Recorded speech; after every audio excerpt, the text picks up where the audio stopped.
I can't. Ready? No, I can't move this now. I don't know what he's done.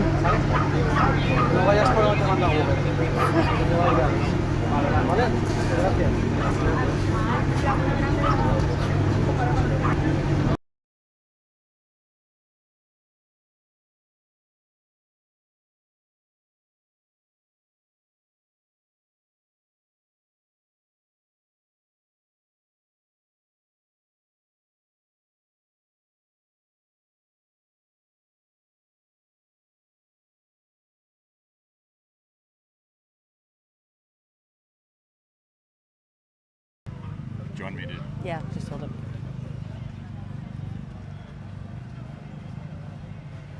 Hello, good morning. We are here in Ondarribia on the beach, ready for the 2026 X-Pyr.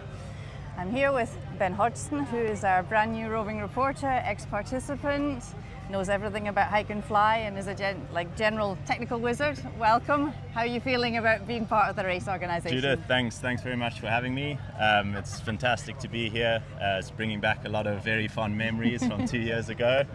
You can feel the nerves. Everyone's very excited.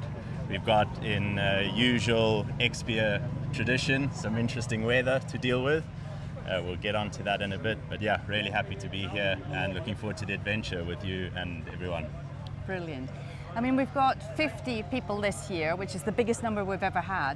But the other thing is that we've got 6 women.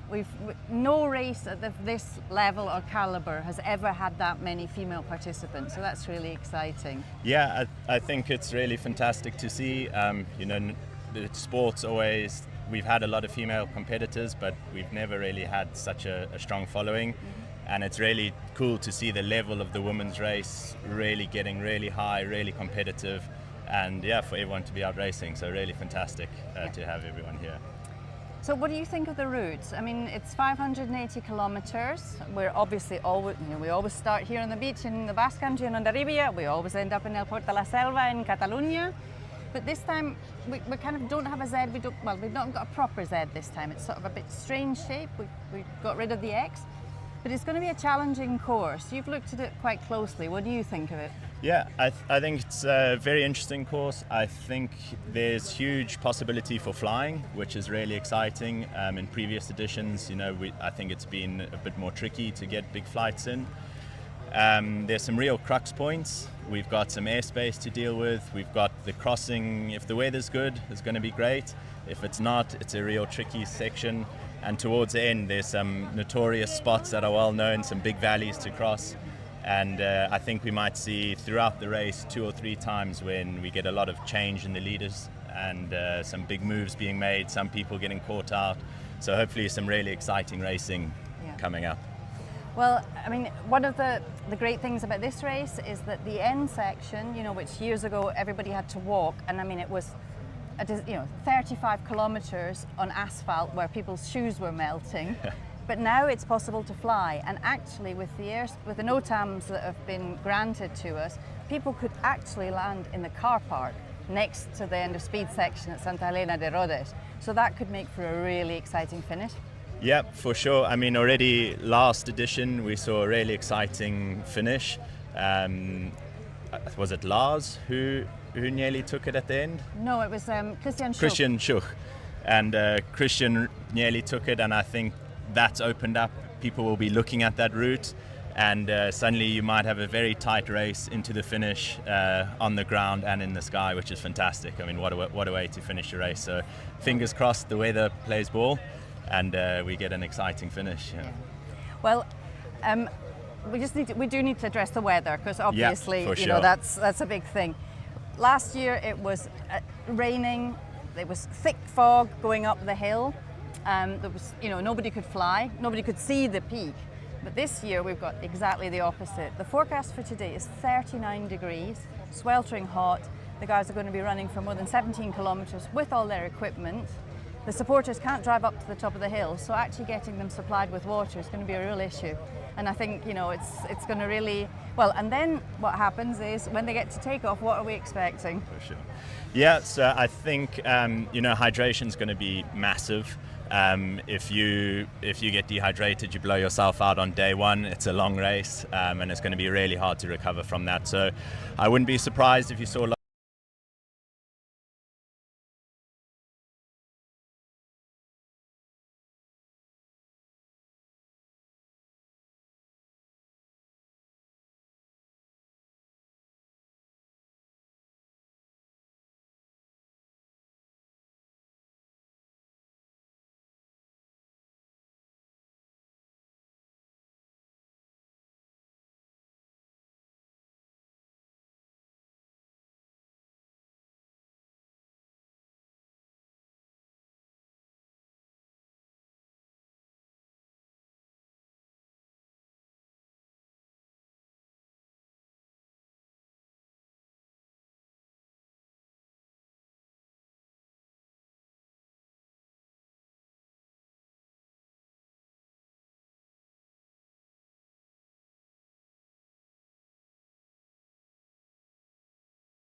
be able to, you know, well, some people will take off, some people are used to it, and other people will be much more cautious. Yeah. So it'll be really interesting to see. I mean, I know there's some test pilots and some people who are from countries where strong winds are normal, and I don't think they'll be faced by it at all, but I think there'll be quite a few people who are used to taking off in very light winds who'll find that quite intimidating.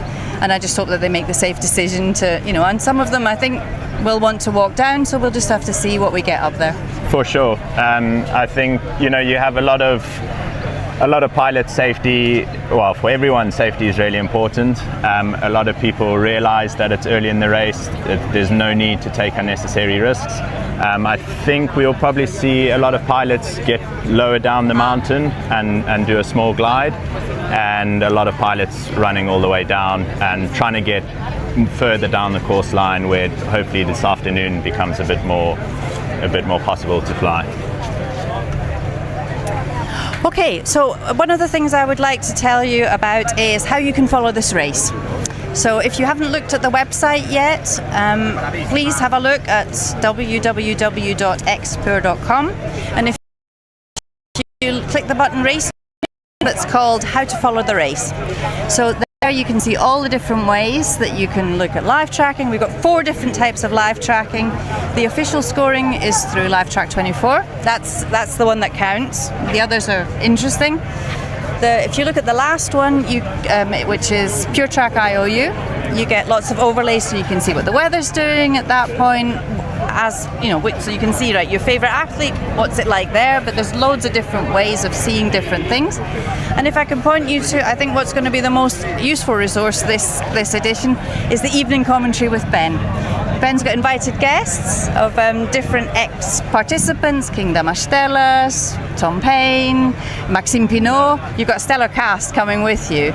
And so if you don't have time to look at the live tracking, you know, if you have to work, then you can watch Ben explaining what happened during the day in a nice condensed form. So tune in every evening at 7 p.m. Central European time, and you can get all the inside info. Lovely. Yeah, thanks, Judith. We plan to hopefully bring a nice summary of the day, and really interesting. We've got some really interesting guests who have all raced, really are at the top level, and we'll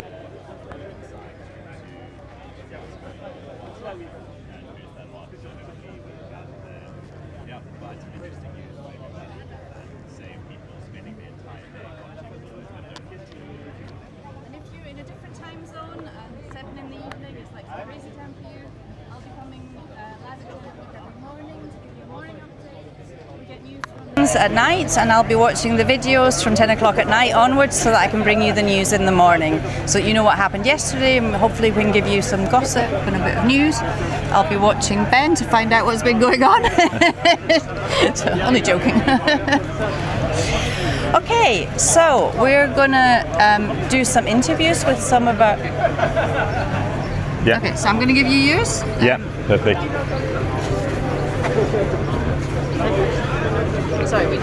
Nice. Perfect. And then Check my live. interviews with some of our participants, and Ben is going to go and roam around to the start and see if we can talk to some people who are just about to start. So, right, let's talk to some people. Hi, Francesca. Good morning. So, How are you? I'm fine, thank you. How are you? Excited. Thanks. So you're one of the locals. I mean, you said in your blurb beforehand that you are Italian by nationality, Spanish by residence, but in your heart you're a Catalana. That's right.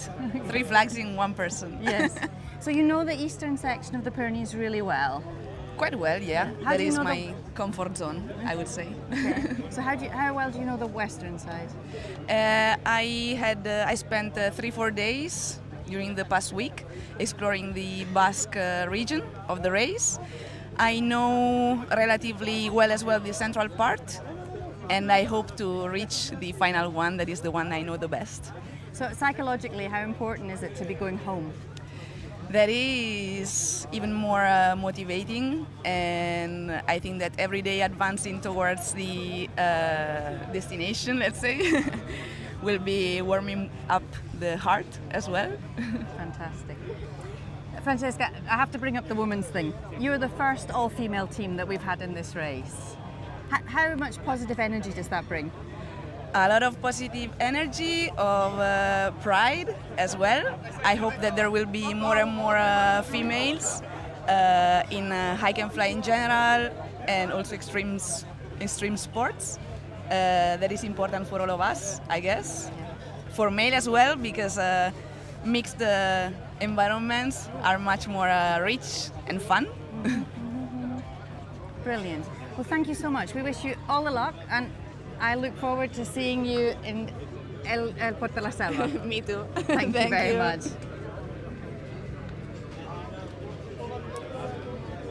Okay, so everybody is crowding around me, everybody's getting ready for the start, but they're all looking for some shade. So you'll hear the noise levels going up. And I'm just waiting for my next interviewee.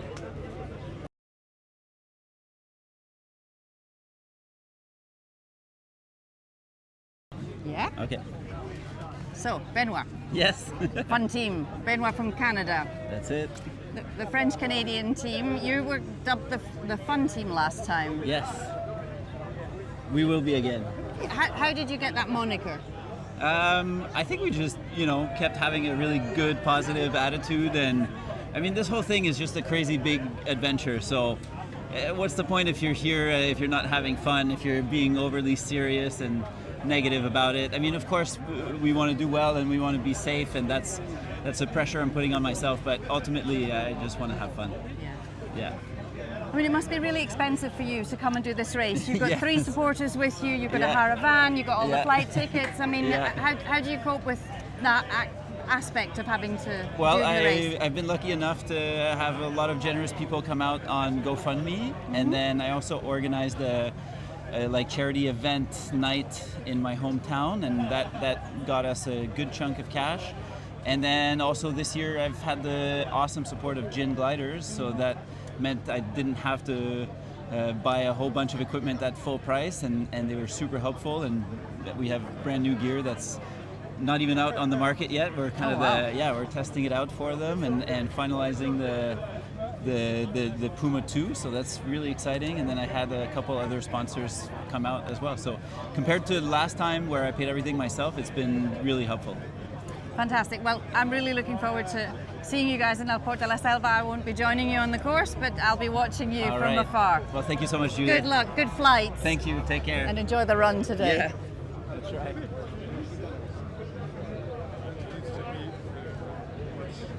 Okay, so I'm hoping we're going to go to Ben. The atmosphere is building. Like I say, everybody's getting ready, trying to find a little bit of shade. I'm live. Oh, sorry, this is Simon Oberrauner, and it's always a pleasure.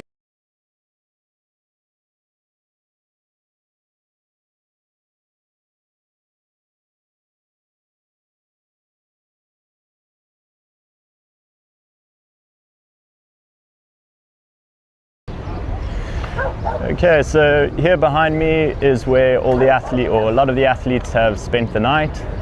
You can see all their camper vans, all their teams ready, and we'll swap over to the different camera here, and athletes then walk, once they're ready, over to the beach. A quick update on the weather. The sun is shining. This year. I think the course is really nice. Especially the weather should fit perfect for the course. Not maybe on the first day, but afterwards it's crazy.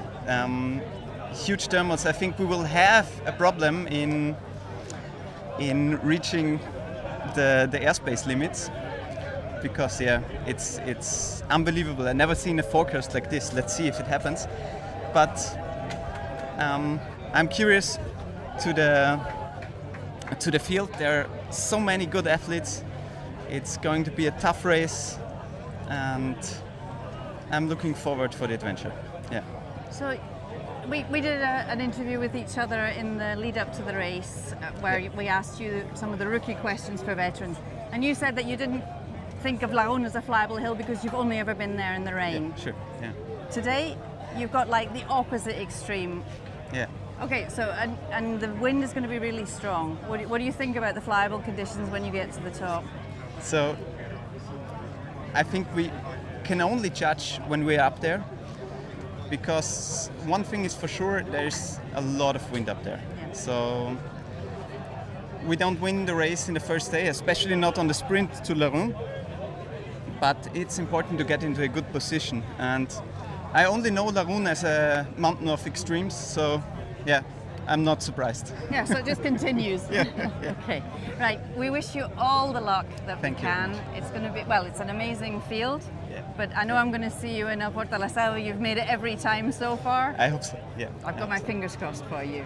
Thank you very so much, much, Judith. Simon. Thank you.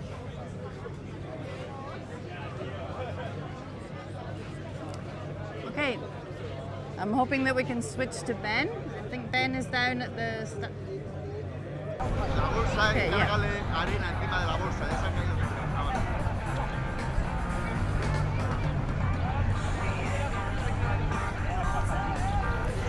hay. Yeah, so here we are on the beach.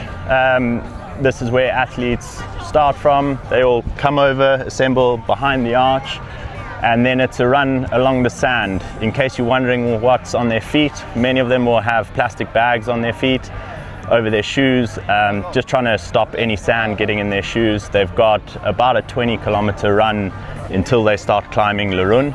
If we pan over, we can see Larun up in the background over there.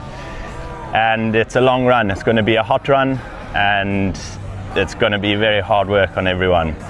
I'm going to swap you around this side, and we can see where all the athletes are. Everyone's assembled here under the igloo and getting ready for the day. Pretty much all athletes will be ready by this point.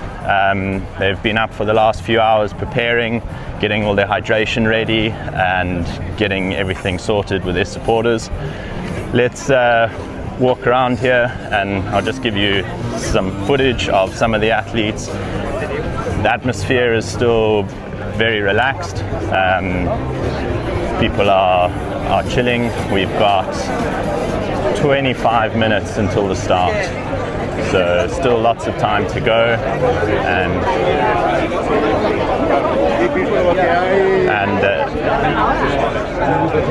Cool. And yeah, so everyone is ready to go. I'm just trying to see if there's some familiar faces around here. But as you can see, a very, very relaxed atmosphere, and people getting ready for the action. Here's a familiar face. We've got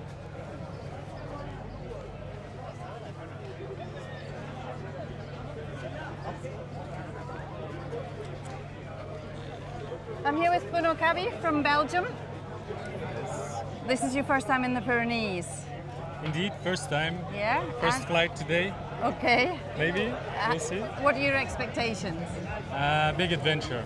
I think 7-day adventure. It will be something great to share with my team. And then, yeah, incredible flights, I hope. That's what I'm in for. Okay. You said in your pre-race interview that you were worried about sleep deprivation. Is that because you worry at night or because you like a good lie-in? Well, I know from the experience of being an assistant at X-Alps that the nights are pretty short. And so, yeah, we have to be able to do a race for 7 days or maybe a bit less. So it's a big challenge. Walking, staying focused.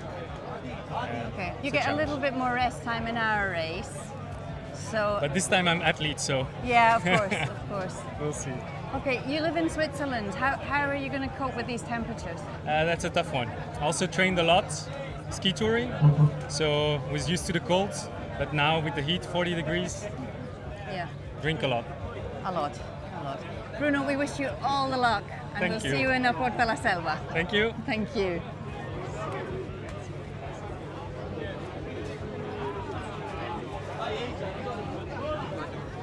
So, okay, right. I've got another athlete for you. Okay. So we're going to switch to Ben and let Ben interview somebody down there, and we'll come to you with Celia Viaman in a few minutes.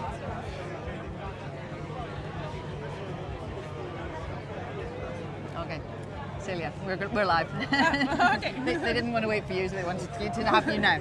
Okay. So, Celia, you've trained a lot here in the Pyrenees. Yes. You've just been in the Pyrenees Open, but you know the Pyrenees well because you guide here. Yeah. So I know some of the spots I know very well. Of course, like the big transitions we don't do in the guiding, so it will be a big adventure still. And I mean, you were I saw pictures of you at Castellon de Sos about 6 weeks ago where you were in the snow. Yes. And now you're here in like nearly 40 degrees. Yes. And I see you've got a long shirt on, I assume to protect you from the sun, but how are you going to cope with the heat? I hope that it will be okay. I've done a lot of training also in Colombia and Mexico, and there the heat is normal. And like the long sleeve helps a lot, actually. And well, the key will be to go slow enough to don't burn out today. So this is slow down a little bit, cope with the heat. I hope it will be fine. We'll see. Well, a little bird told me that at the Pyrenees Open, there was a lot of guys that couldn't keep up with you on the road, that you are a really, really strong runner. Yeah, let's see. Yeah? Yeah, well, this was very surprising Pyrenees Open, where actually on the prologue, which was in the end only running because it was not flyable, I somehow made second place without realizing it, so I only realized in goal. So yeah, apparently I'm a strong runner. Yeah. But I've been sick the last 10 days, so now let's see how this balances out. Okay. So hopefully it will work today. Fantastic. Hopefully. And just as Fingers an crossed. aside, we come from 15 kilometers of each other, Yeah. so I was really excited to have a Heidelberger in the race. From the flatland. Yes, Celia, we wish you all the luck. You'll need to go down to the start. I'll see you in Port de la Selva. Viel Glück, viel Spaß, gute Flüge. Tendrán que ir a Narón, recorrer el camino de punta a punta, tienen una semana para hacerlo. Hoy van a pasar las canutas con un calor mortal. Okay. Y bueno, pues primero van a hacer los equipos, saldrán desde la I think playa, subirán a I think Narón, we're- intentarán volar si la meteo lo permite. Así que bueno, va a ser un... Muy grande. La carrera son 526 kilómetros de costa a costa, de la playa de aquí en Hondarribia hasta el Port de la Selva, en Girona. Y bueno, And here we have Inigo just giving us some last minute information about the race. All the athletes gathered round, and I'm going to sneak over here. We've got Benoit, and let's see if we can get a few words from him. Benoit, can I see you for a few words? Yeah, You've done this race before. Yes. You showed us that you could fly last time, and this time round you spent your time learning Spanish, I believe. I mean, I spoke as good Spanish 2 years ago But now as this you're time, really- but for some reason nobody from the organization except Inigo knew about it. So, yeah. So now you're bilingual. Do you have any more languages, or just French, English, French and English? Spanish, so. Okay. And then the big question: the rest of your team is here. Yeah. You guys are known as the fun team. Yeah. Tell us about this. Where does this come from? And Well, because we're here to have fun, man. Yeah, yeah. I mean, you know, like I'm just happy to be here. Yeah. I'm happy to have done everything to get here. The paragliding has been like such an emotional road to be on. You know, like you get such highs and such lows. You feel sometimes like you don't know how to fly. Yeah. And other times you're the king of the world. So at some point you gotta just kind of let it all go and ride the day and do what you can. And are you still concerned about performance, or do you want to do well, or is it purely just about having a good time, or is having a good time doing well in itself? I think before performance, I'm prioritizing good decisions. For sure. And then after that will come performance. Because if I make good decisions, if I'm in the air at the right time, at the right spot, then I will fly well. I know how to fly well. I can fly well. If I'm at the right spot to hike up, performance will come from good decisions, and good decisions means you're safe. So I'm going to stay focused on that, and then performance is like, it's an added bonus. Fantastic. You know? Well, we saw you do it last edition. Yeah. We'll be following you this edition, and hopefully we will see you in goal. Yeah, I hope so. Thanks very much, guys. Good luck, and we'll see you soon. Thank you. Cheers, guys.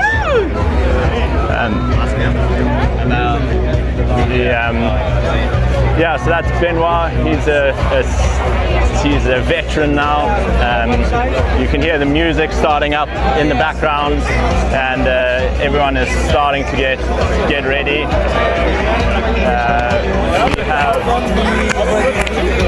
We have 15 minutes to go until the start. The weather is looking alright at the moment. We've got blue skies. The sun has started. It's not too hot yet. It's still quite cool, but that will shortly change. Let me swap you over here. And we're just going to walk around through some of the athletes here. Some of the action. Some of the athletes will come down this side for you. A lot of the athletes are slowly starting to warm up, just getting the legs working. There's a nice long stretch down the beach here. There's a Brazilian, I believe, who's running towards us. So let's see if we can get a few, or at least some images of him. And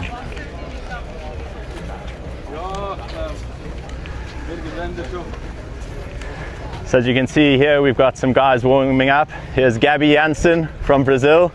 How are you doing, Gabby? Hello. I'm doing great. I have an excellent night of sleep here with all the athletes, and I'm super happy to be here because 1 year of preparation for just this moment, and I have one of my brothers like a reporter. I'm so happy. Fantastic. Well, everyone's happy to see you back, Gabby. Last year you surprised us all. You led the race for a lot of the start.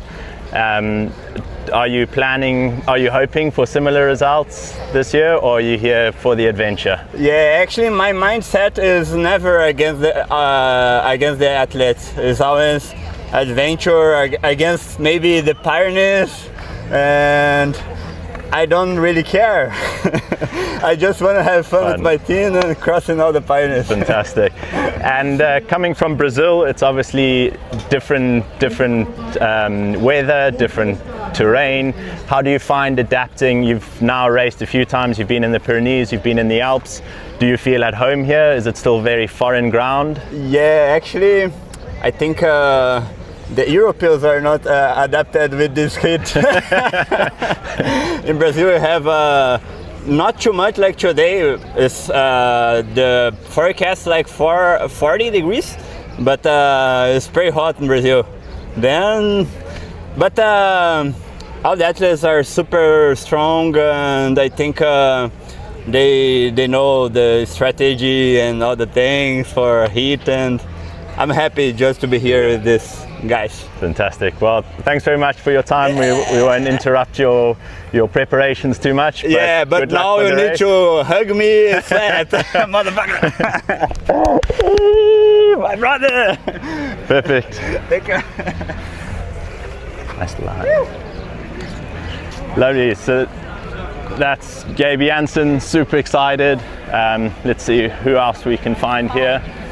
We've got 14 minutes to the start, so still a bit of time to go.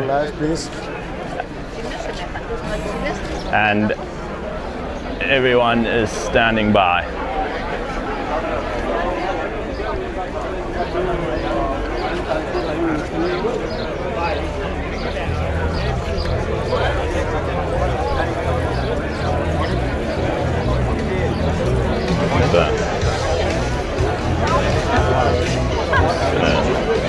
Swap us back here. We have an interesting day ahead of us today. Obviously, we all know the run up to Laroon, and then the athletes are really going to try and push south. There's some nice ridges. Whether they get there today, I think the top guys will. It's going to be a real push to get there, but the push today is to try get there for this afternoon when the wind dies off. There's some really nice south-facing slopes, and hopefully the athletes can push along those slopes and start to make some ground in the air. Everyone will be itching to get off their feet, so hopefully we will see a bit of flying action this evening. But let's see what the day brings for us.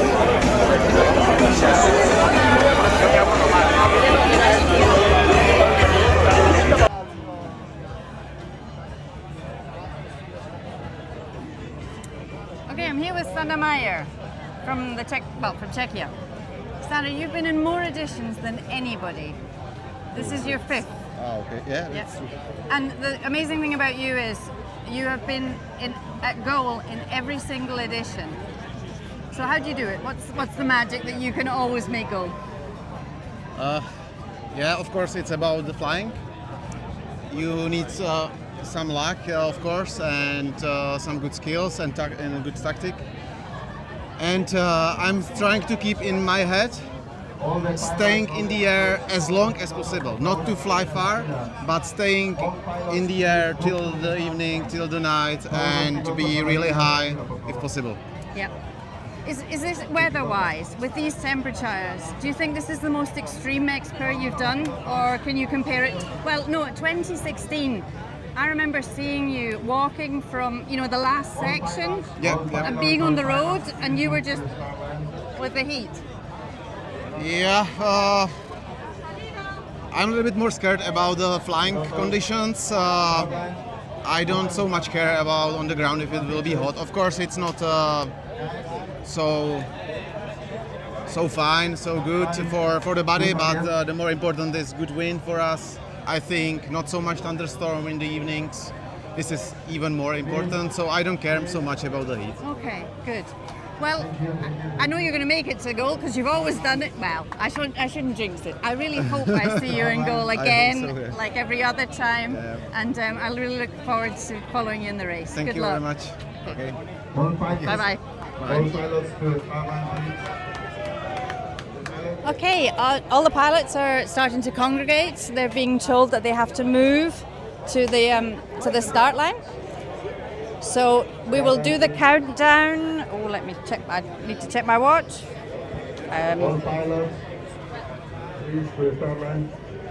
We are 10 minutes before the start of the X-Pyr 2026. All the pilots are going down to the arc where the start is. They will then run off after the count of 10. And they will be going up the mountain. It's going to be a blistering, blistering run. One of the problems with this is they have to run 17 kilometers and then they need to take off. The forecast is for 39 degrees today. The winds are going to be 40-45 kilometers an hour on top. They have to take off on the side that we don't normally take off on. So it's a very complicated start. Last time the contrast couldn't be bigger. It was pouring with rain, foggy conditions, people were getting lost in the fog. Today you couldn't get a bigger contrast with such heat. It's going to be very difficult for the supporters to keep their guys hydrated, because if they're running up, they'll need the drinks as well. There's no way for the supporters to drive up there. There is a train, but I think it's full. So that would have been another organisational headache for the teams as to how to keep their athletes supplied.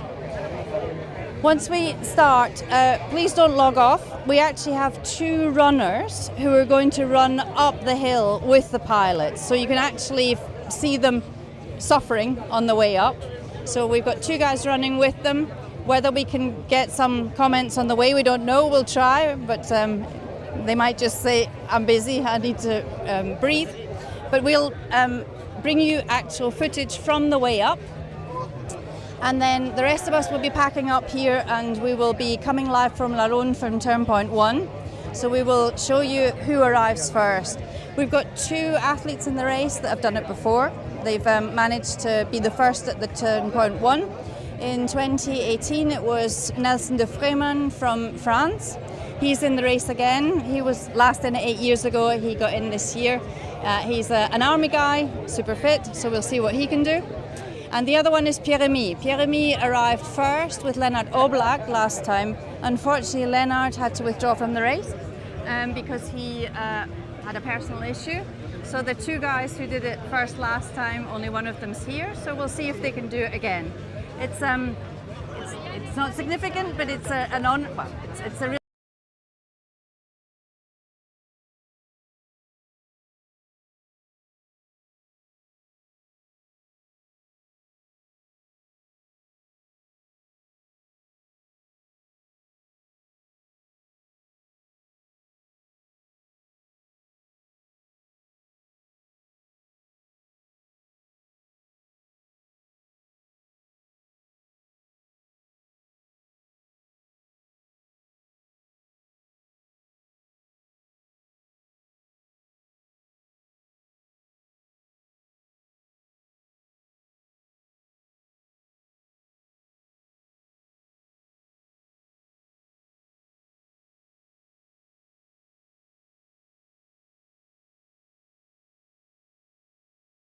Night at 7 o'clock. Please tune in. If you don't have time to follow the race obsessively, then you can get a complete summary of what happened that day with Ben Hodgson, our new race reporter, and invited guests. They're all ex-participants, so you'll get people like Maxime Pinot, Kinga Marstelas, Greg Hamilton, lots of really knowledgeable people who'll be bringing you their analysis of the day.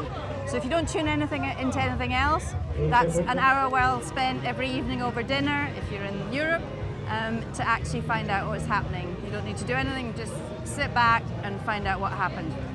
If you're in a different time zone and you would like to, I'm going to be bringing you a live morning update every morning at 10 o'clock Central European time. I'll try and find the gossip of what happened. These days, or this edition, the athletes have to provide us with an evening video every night. So I should have 50 videos to watch every night after 10 o'clock, and I'll find out what the news is and I'll bring it to you at 10 o'clock every morning. So if you want to know other ways that you can follow, then please go and look at X-Pyr.com. So we're very close to the start.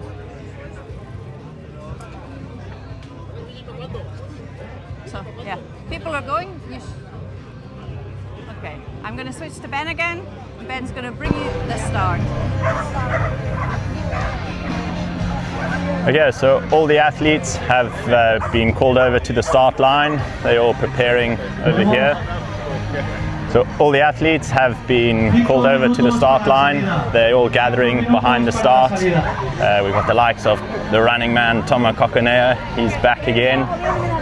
We'll see today, maybe he will show us how it's all done. So you guys are all slowly coming in. The atmosphere is starting to build, and let's get over to the start line and have a look at some of the familiar faces.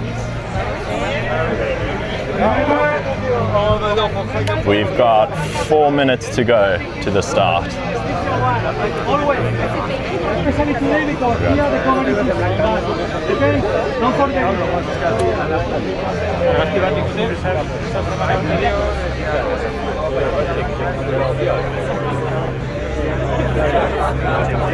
So we've got Inigo over here. Hey. This side, we live with Inigo. Hey, hello, hello. Inigo, how are you feeling? You the big boss? The time has finally arrived. I'm the small big boss comparing to you. But yeah, I'm really excited. These moments are really emotional for me always, not only this year. And these are the best moments of the race, part of the best moments of the race. But I hope we will have a good day, a good week, a safe week also. And thank you for following us, because we make this to make you enjoy the race. So thank you for being there. And I'm sure I can speak on behalf of all the viewers. Thank you for all your work and putting this on. Okay, Look forward to the week. And thank you Thanks to you very for much. being here also. Really a pleasure. We'll swap back again. Right, so we've got 3 minutes to go to the start. We've got Laroon up there. It's starting to heat up, and it's going to be a very exciting day. I'm going to stand right here and hopefully not get run over, but hopefully we can bring you some cool shots of the start. Very shortly you will hear a big countdown, music will ramp up, and a lot of excitement as everyone takes off on this big adventure. A lot of nerves. There's quite a few new athletes here. They will be not quite sure what to expect, and a lot of old veterans here too who know this well and know everything about it. They're just setting up now for a group photo, and very shortly, in about a minute and a half, we'll get the race underway. 2026 X-Pyr. Hope you are all excited. I'm excited, and I think we're going to have a fantastic race ahead of us. So got some nice shots for you guys to see.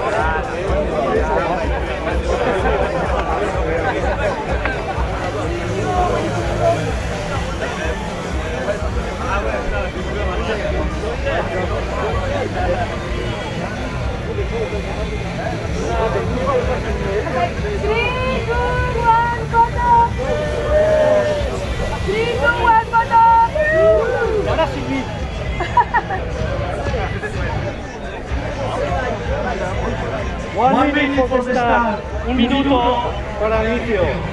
Okay, so we've got 1 minute to go. 1 minute to go before the start of the 2026 X-Pyr. Ahora, please, fuera. We're going to clear the start area.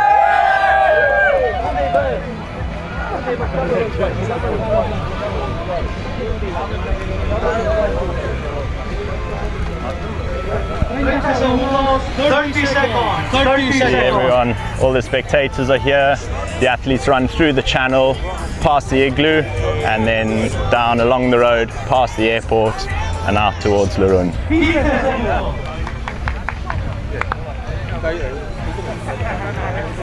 10, 9, 8, 7, 6, 4, 3, 2, 1. La X-Pyr.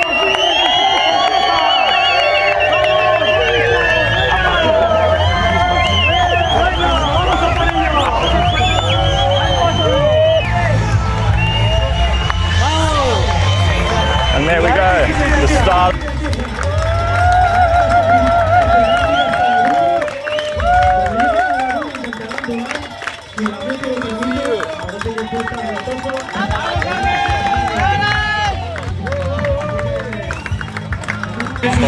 Start of the action. Las condiciones van a ser muy duras también para volar. Vamos a ver qué consiguen hacer. Su objetivo es llegar a la playa del Mediterráneo, al borde de la selva, en menos de una semana. Tienen un tiempo límite de una semana para poder alcanzar el otro lado del Pirineo. Así que buena suerte a todos. Gracias a todos los que habéis venido. Y esperemos que sigáis la carrera en nuestras redes sociales, en internet, en la web, x-pyr.com. Confiamos en que veáis todo y acompañéis a los Let's give it a go. Got the microphones.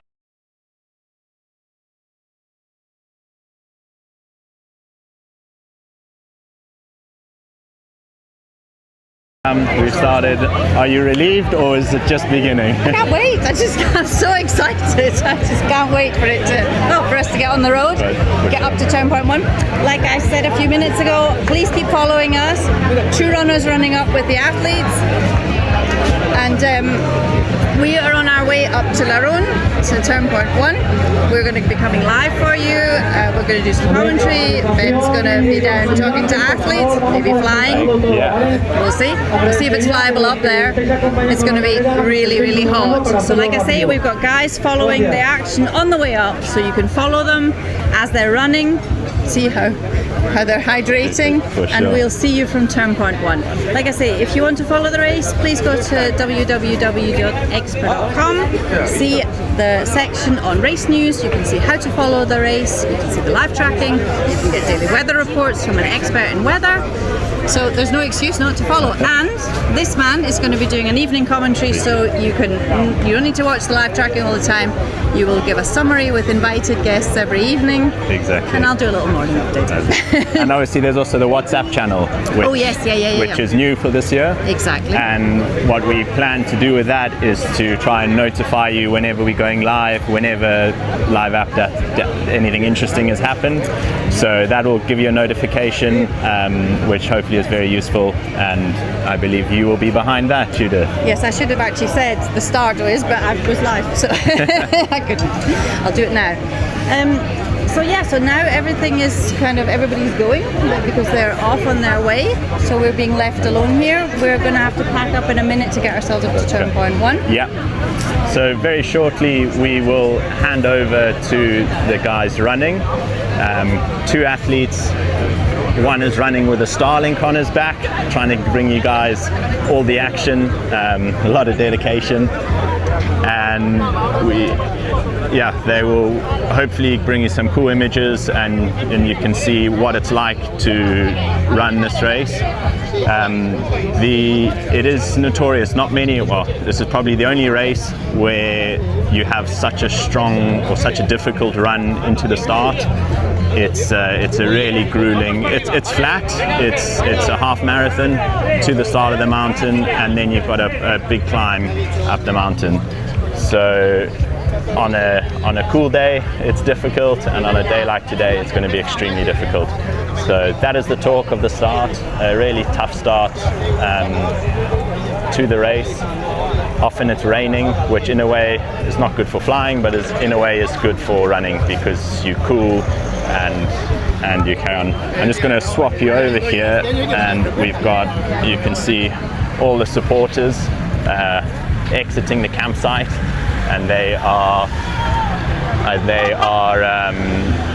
making their way up. They will follow a lot of the athletes, follow them probably half the way, providing them with supplies, and then they will probably go ahead, and it's difficult to get up Larun, so a lot of the supporters are going to have to hike too.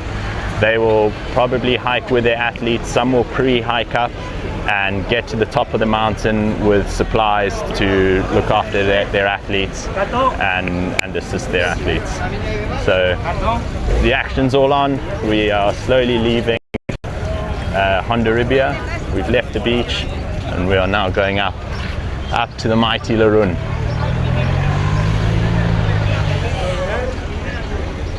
I'll just show you some images here in Tomako of everything that's going on.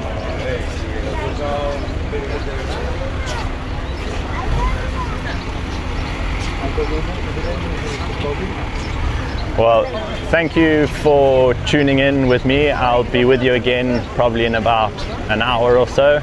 Very shortly we will hand over to the guys running, and hopefully they will keep you entertained whilst we get up to Larun and wait for the first athletes to arrive and see what the day is going to bring for us. I'll try give you a bit of a weather update up there, let you know the status of the wind, what it's looking like from a flying point of view, and hopefully we have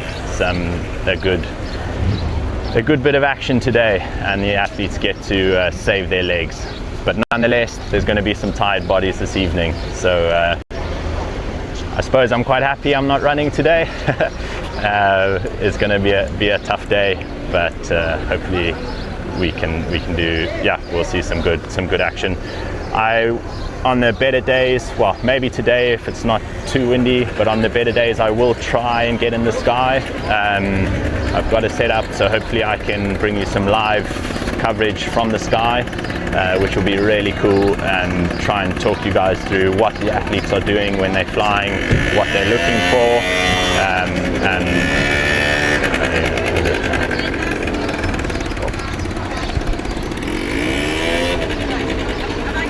cool.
You don't like me, that's established. Keyboard warrior, ugly ass catfish. You can never act this out here, living that lavish life. You should be embarrassed, guys. Cash in the vault, so it's safe to say your boy stay dry on the rainy days. Royal flow, put me center stage. Walter White, bitches say my name. Coming at me, you need stamina. This ain't for amateurs, waiting for hours and hours to shine on the camera. Still got you powerless. Life is a bitch, but she look like an hourglass. Got no time for this shit. Doubling down, cause I'm trying to get rich and I'm trying to take it to another level. Got 100 bags, 400 bezels. I'm a fucking rebel. I shoot first, carry the game cause the shoes hurt. But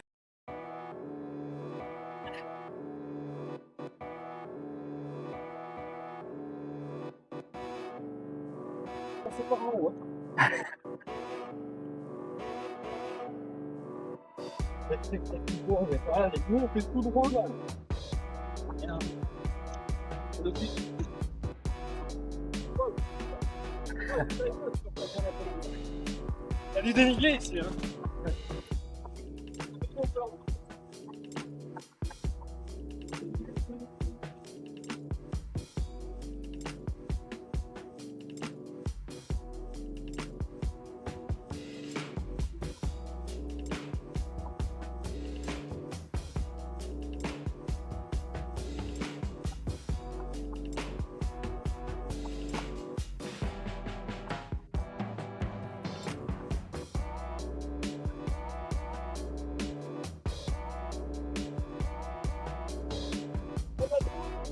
Allez, Gabriel! Allez! Ah, les gars,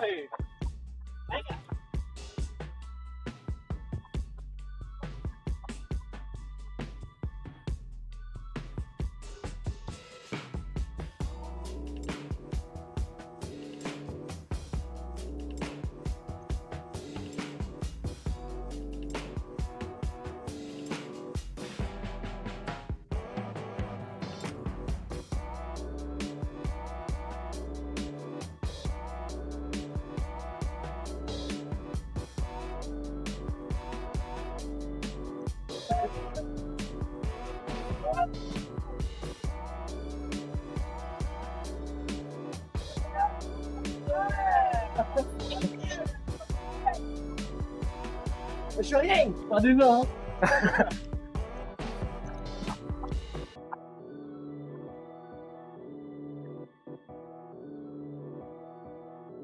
Les autres, ils vont envie de parler ou pas? D'accord?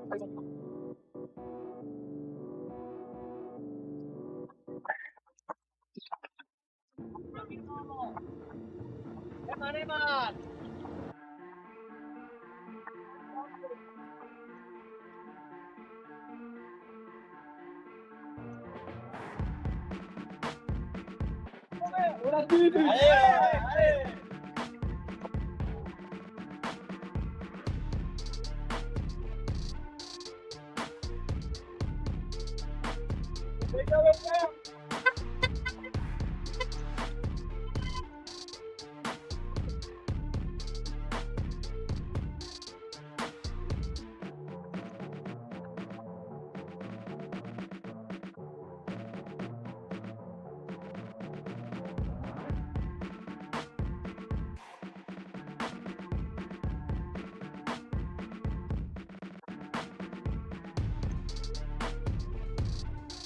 Oh, mais c'est la première bonne option de la journée, ça. C'est clair.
Et Manon. Il fait déjà chaud, hein? Ah, ça. Yeah. On peut déjà d'être à la maison. Hein? Tu m'étonnes. Plein d'encouragement là. Ah, trop bien.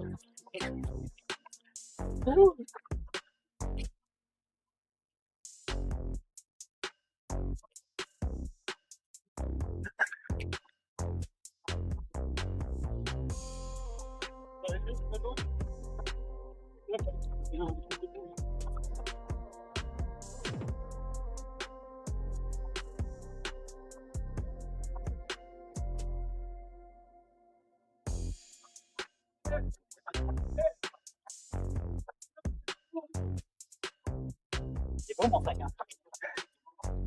Un gros plan dessus.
Hola.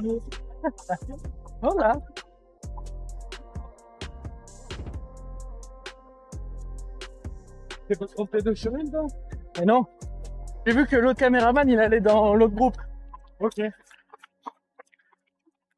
Il me semblait que par là c'était plus court quand même. Ouais, je crois. Hein. Normalement. Même plus plat. Oui, voilà.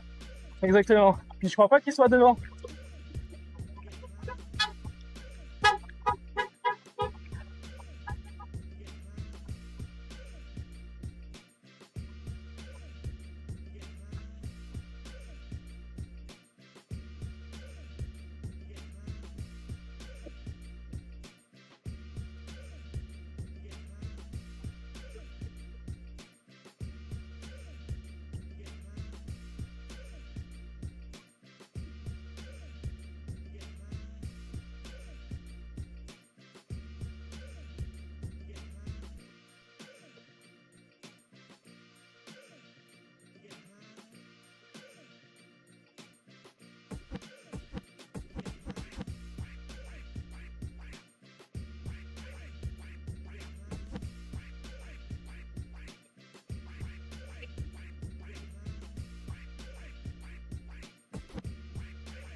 Allez, allez.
Allez, Malitou.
Ouais.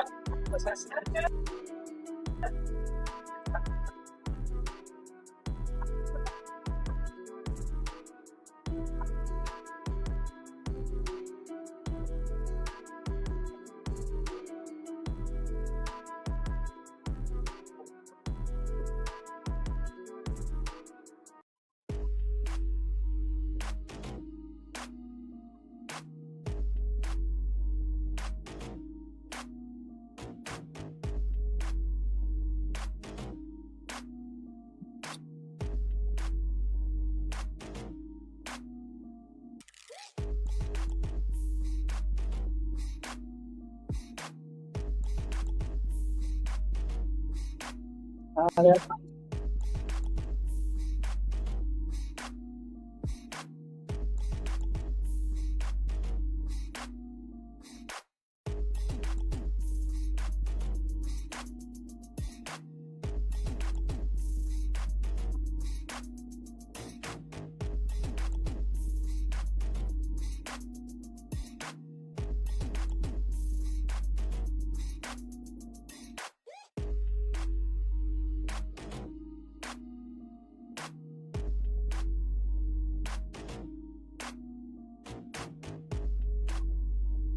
Allez.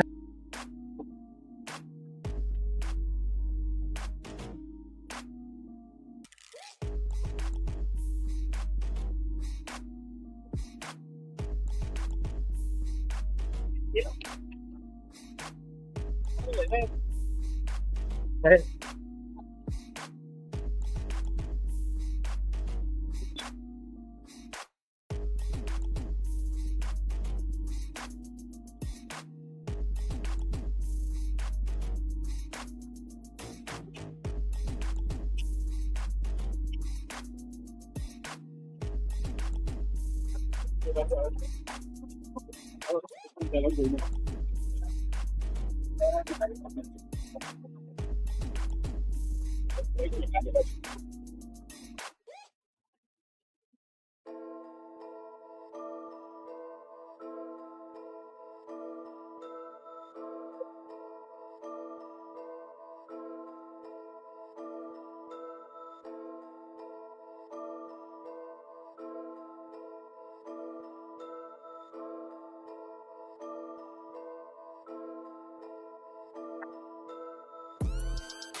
Allez, allez, allez.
Bonjour les assistants.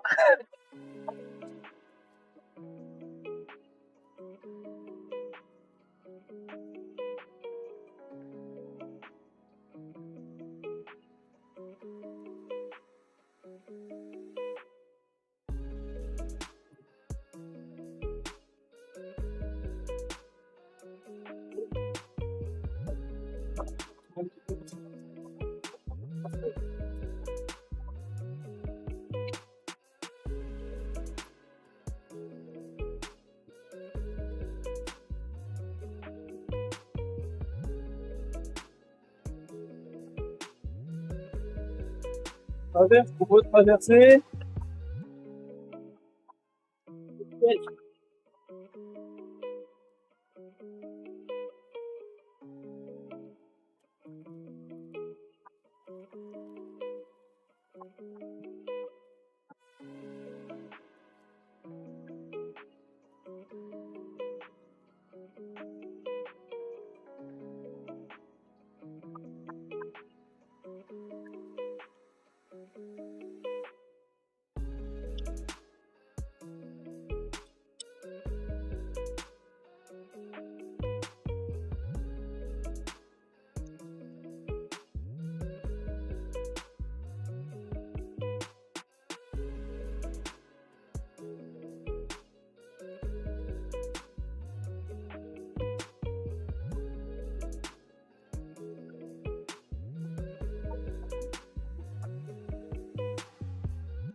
I try to go a bit in front.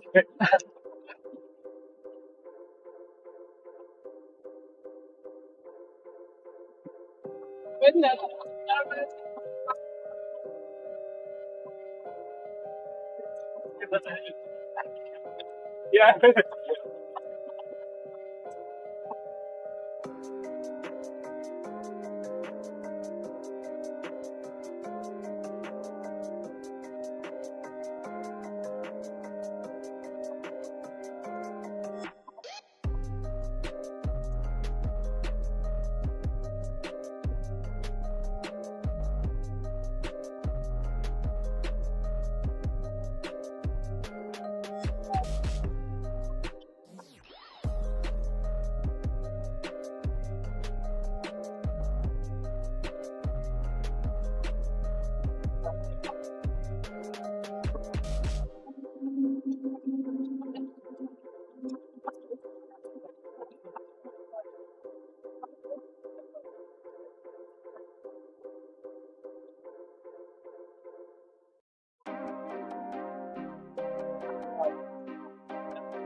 Oh, ils sont devant là.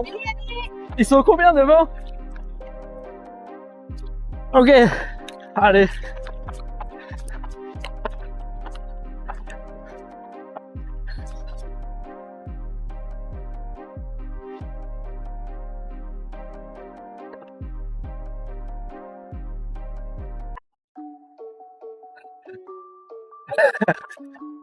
Les besoins naturels.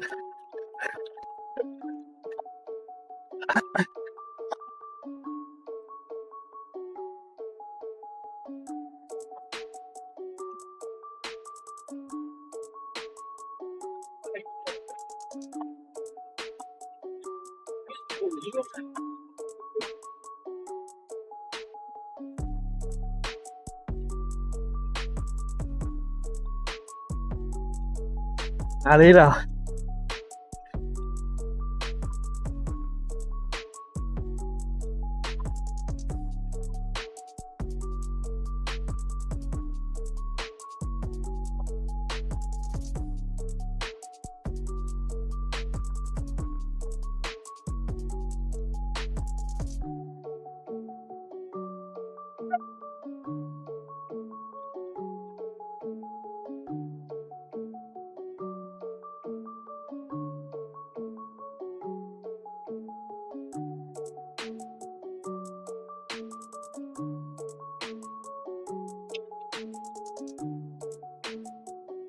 C'est chaud. Ah là ça tape hein. Pas mécontent de la sarienne. Tu m'étonnes. C'est pas que moche. C'est adapté. Quelque chose. Ouais là, pour ici là, ça fait pas de mal.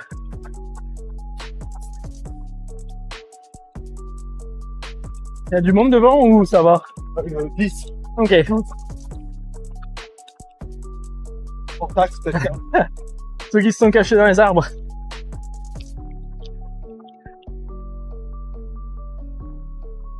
Bon, je sens déjà les méfaits du coup de chaud, tu peux pas aller plus.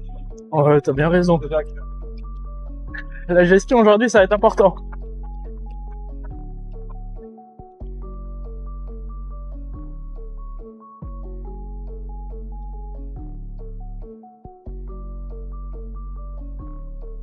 Oh, regarde, c'est chaud. Ouais, c'est chaud, hein. Putain. Il y a de mon foulard, hein, continuation. Allez, essayer de voir les autres.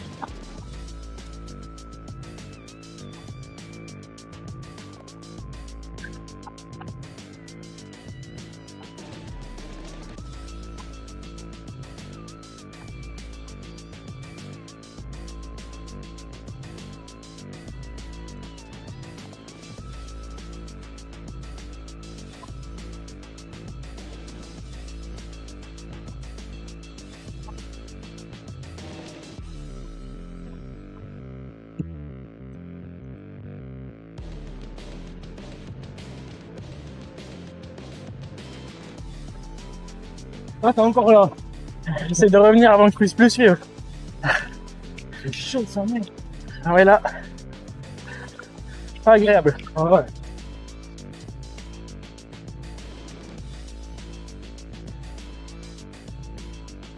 Attends, on est pas là-bas.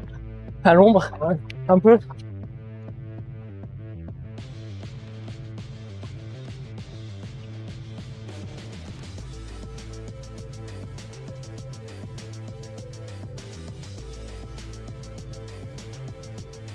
Faire mon glisseur, c'est ça.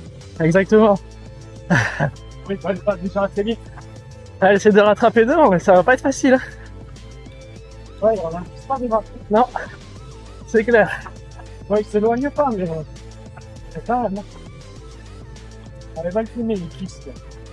Parfait, dans la rivière. Je crois que je vais devoir m'arrêter aussi bientôt. Allez, bon courage à toutes. Ouais.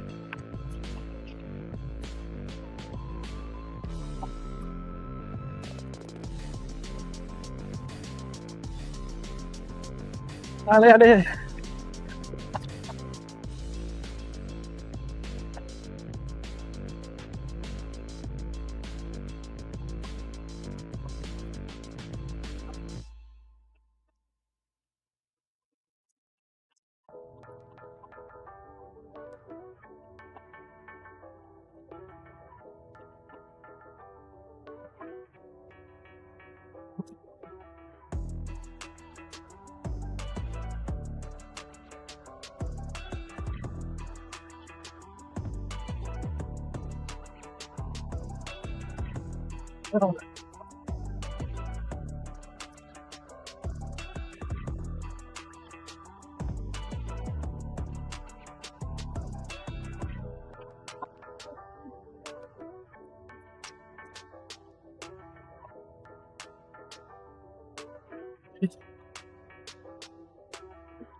Hi, how are you? Hello, good. And you? Hey, Theo.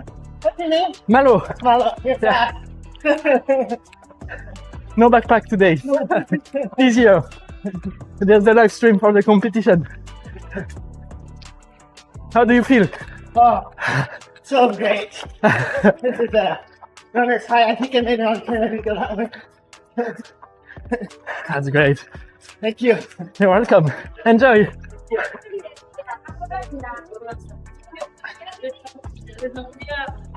Ya tienes el plan.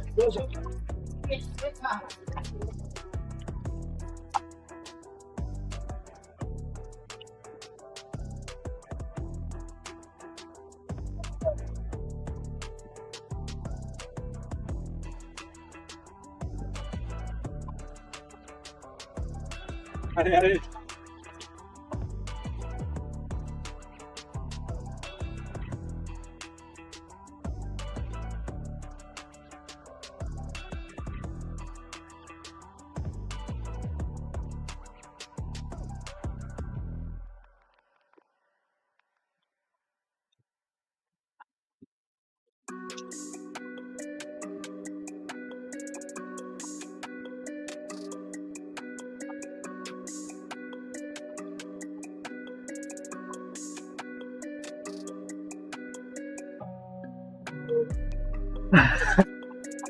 Ça tape là, hein?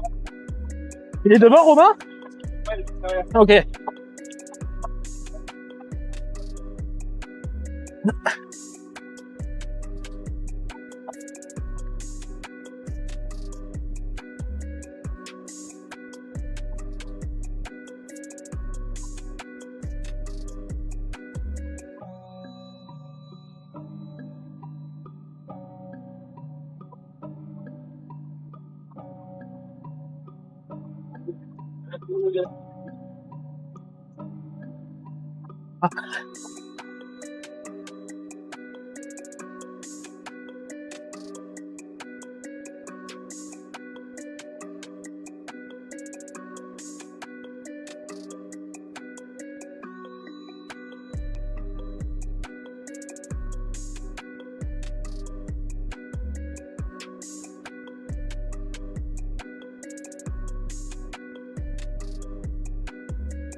Ah, mais ça sera pas, gros.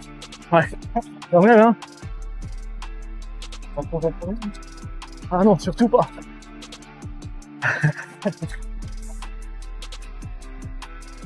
Bon, ils sont combien devant? Ok.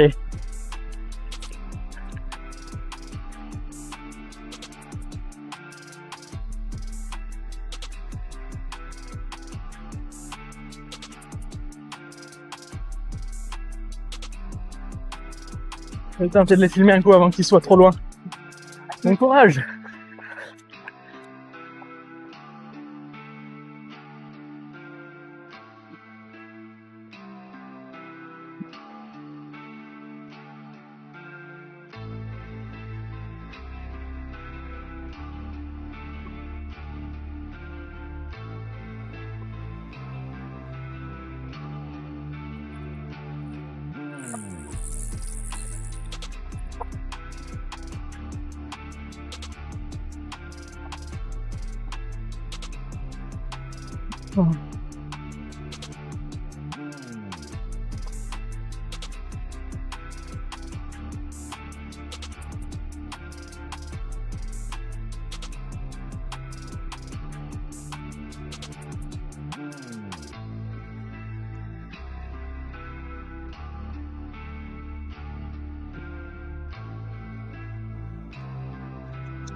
Allez, allez. This is the live stream of the competition.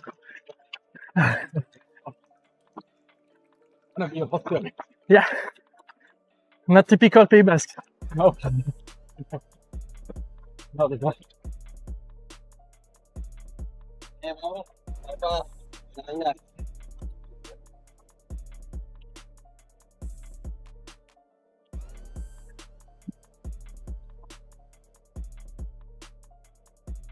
Enjoy.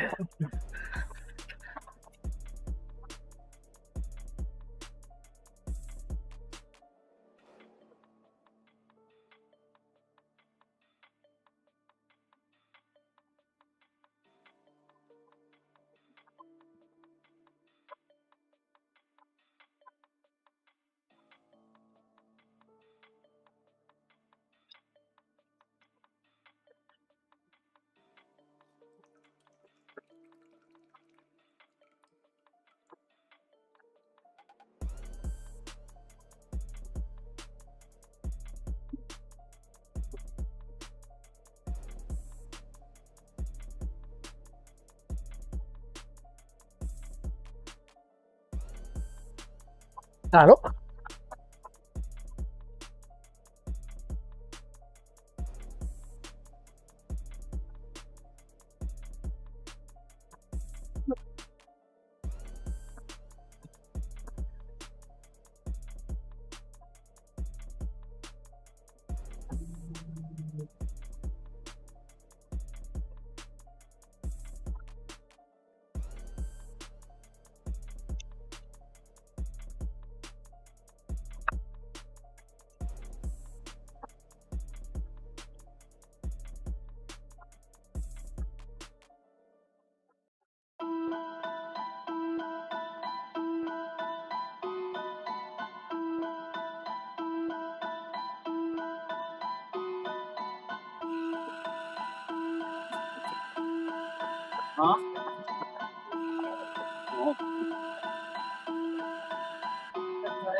This is the life of the competition.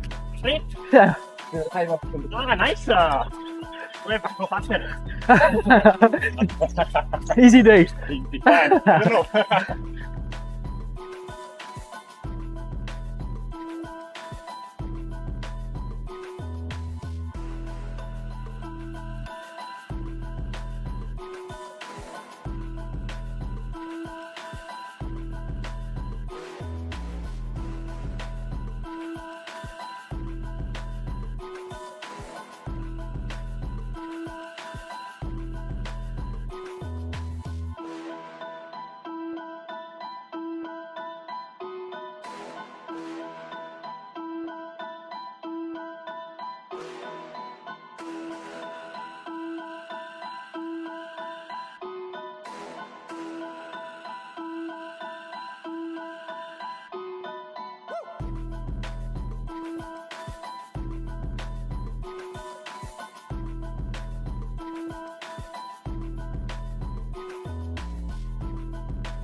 Allez, allez.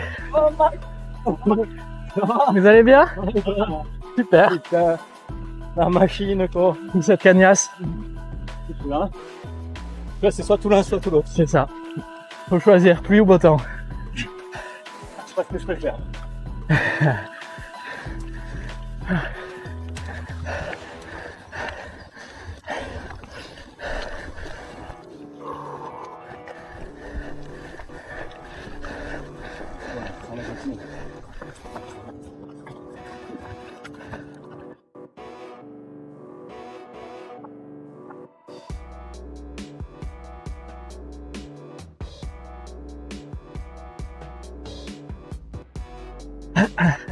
Je me mets dans la ski.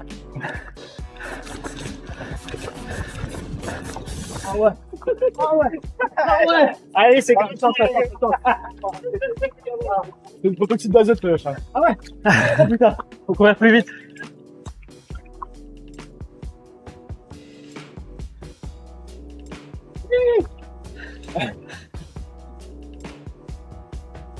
Ah Mario, ton job de reporter, c'est bien.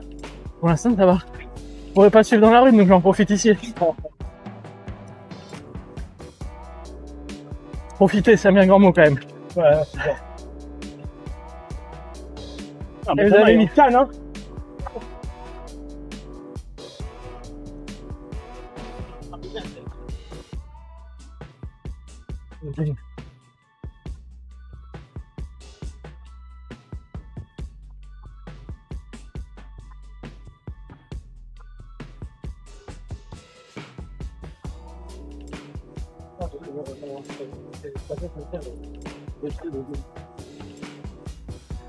Allez les gars, ça va? T'es un runner mon gars. Eh ouais, il faut hein. Autant à la mer il faisait bon. Ouais là, c'est pas pour là ça tape. Il y a du monde devant vous? Normalement non. Trop bien. Oh t'as grave là-haut.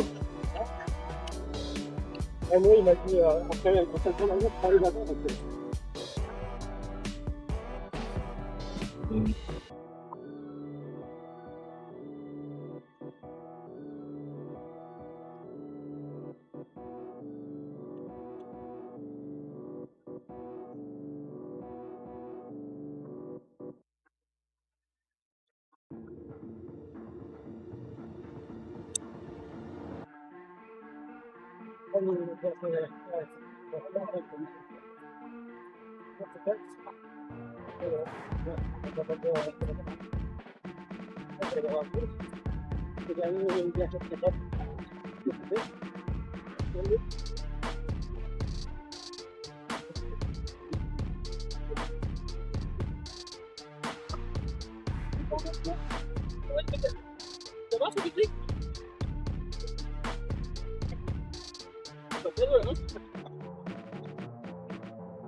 Et on attend.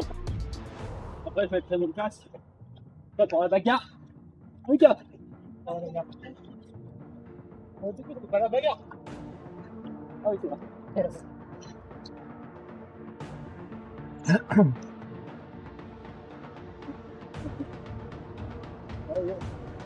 C'est A, plus, RT, 18, 01, 2000. On met plus fort. Mais on va bientôt avoir mis là-dedans.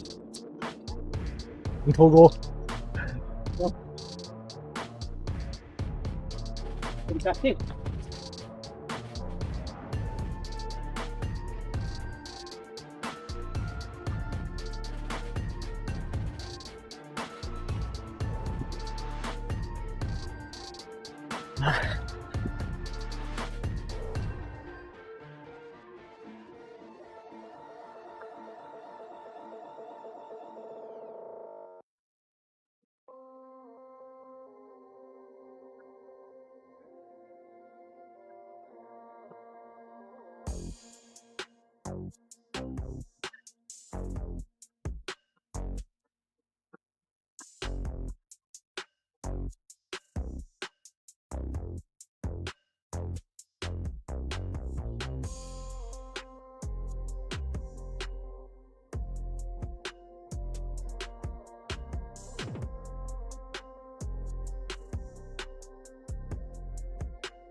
Allez les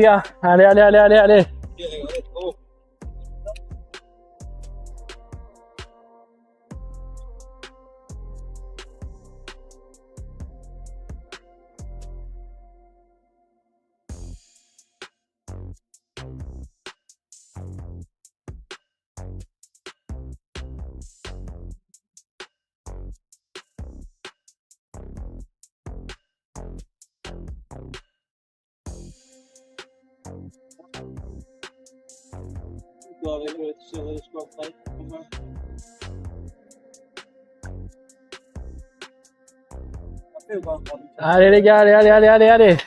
Oui, t'as fini? Ah.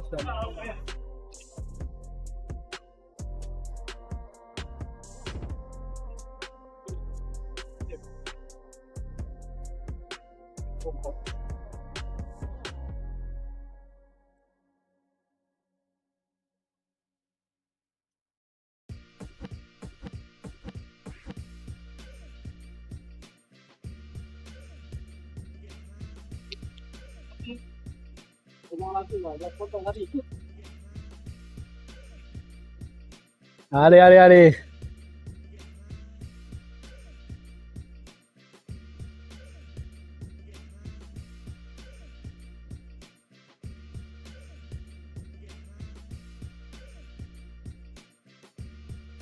Hello.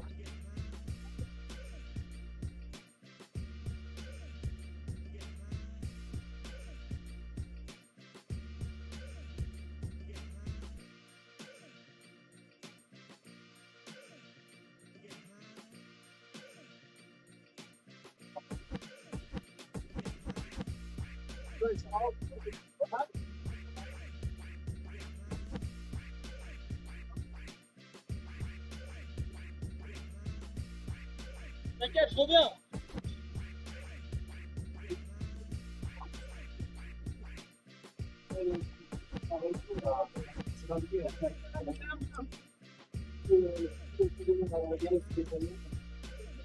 Allez. Allez.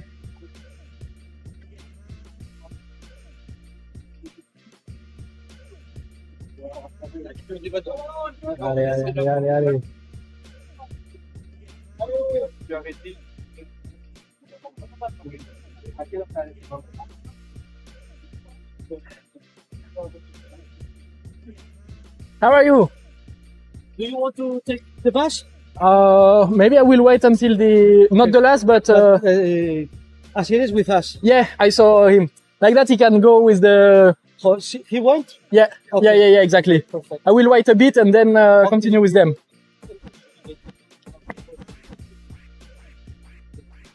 Moi, quand je fais ça, les yeux au ciel, on n'en trouve pas. Alors qu'en 2024, je l'ai trouvé bien. On s'est connu pendant un an et demi. Ouais, il a fait l'année dernière. Et on s'est connu à la dit. Ok, c'est depuis qu'on est parti. Quand c'est pas le live encore. Ah, ouais, c'est pas de. Elle m'a demandé de le sponsoriser.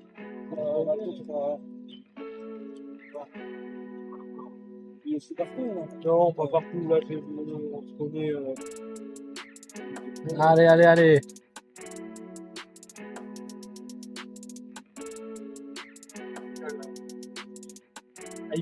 J'étais déjà. Ouais, mais voilà, mais j'ai vu expliquer mon saut. On devait être un peu préparé. Et le était bien. Attends, mais là. Allez, c'est top. Allez.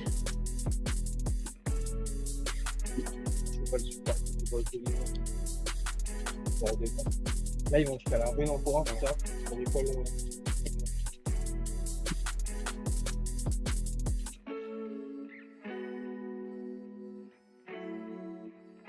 Allez. Allez.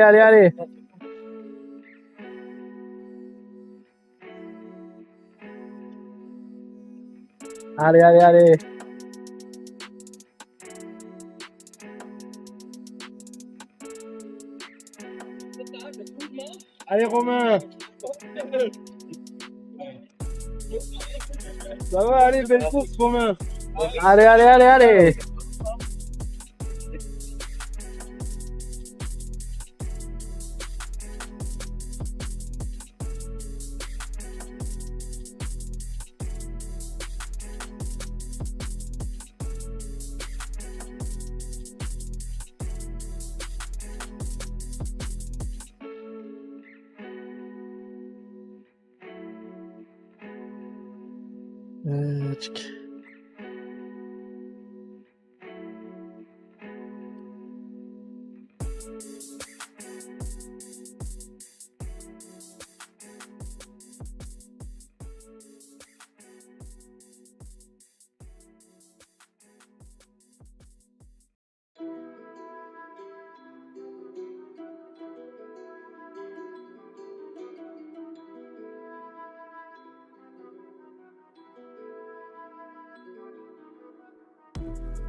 Allez, allez.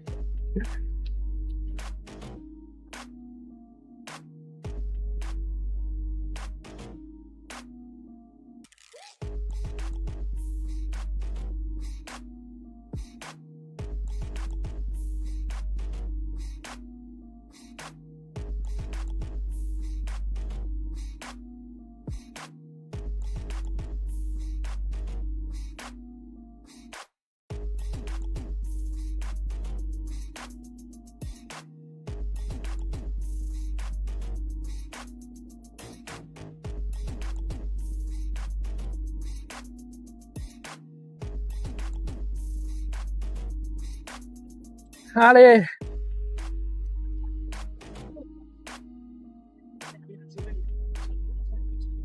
Allez, allez, allez, allez. Eh, come on.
Pour la vidéo, hein.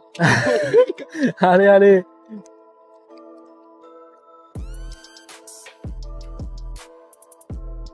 Allez, allez, allez.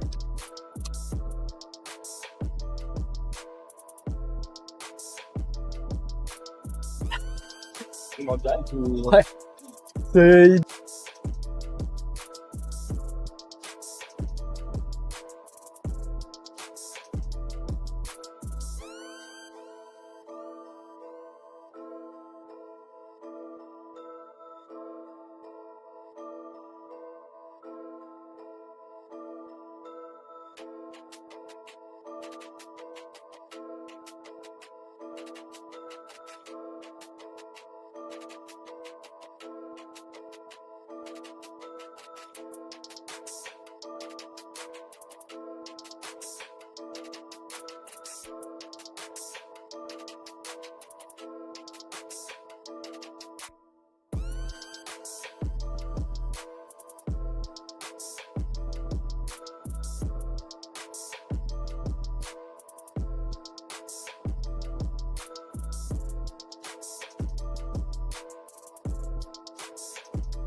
Eh. Que jusqu'à la rune. Pardon? Que jusqu'à la rune. Excellent. Comment ça va pour l'instant? Oh, moi je suis en cruising. Parfait. Non, Pas de surchauffe. Ah mais l'objectif c'est de pas être en surchauffe là sur le début. C'est bien. Bon plan. Bon, à tout moment je craque dans la montée mais...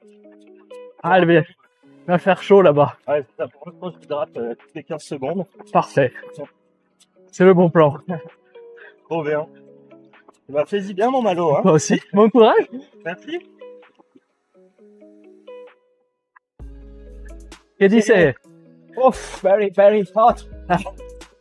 14 grados. Complicado. Complication.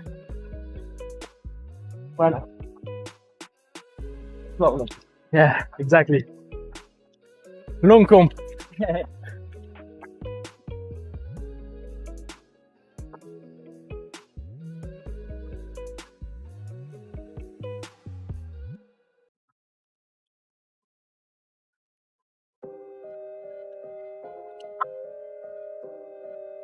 Ça va?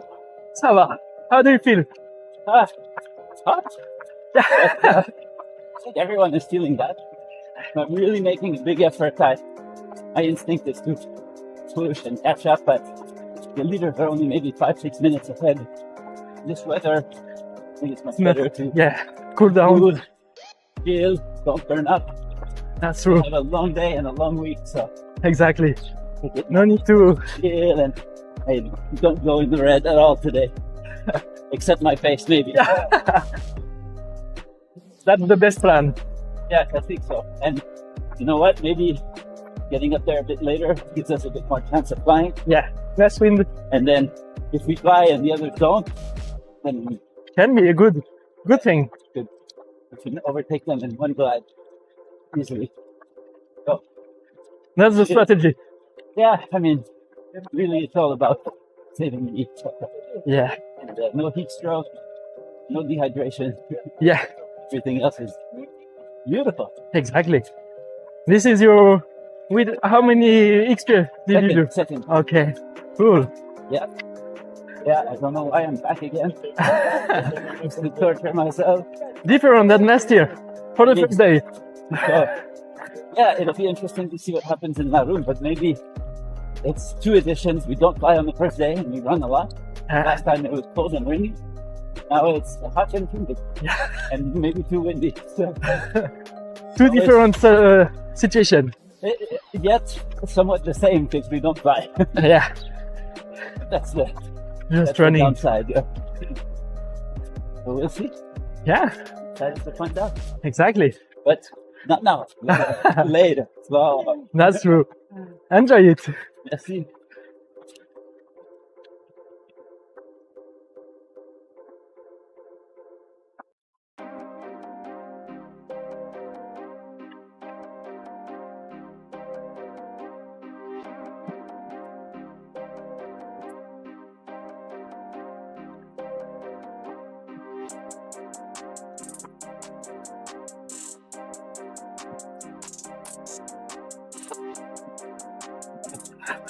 Allez, allez.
Hello. Et pour le live de la compétition. Ça va? Ça va. Vous êtes bien là? Bien? Chaud. C'est bon par chez vous? Comme pour tout le monde là. Oh là là. Et là ça commence à être beau. Ah, On se régale. on va bientôt voir la rune. Ouais, parce que bon, on est quand même là pour voler. Exactement. Ah, trop sympa.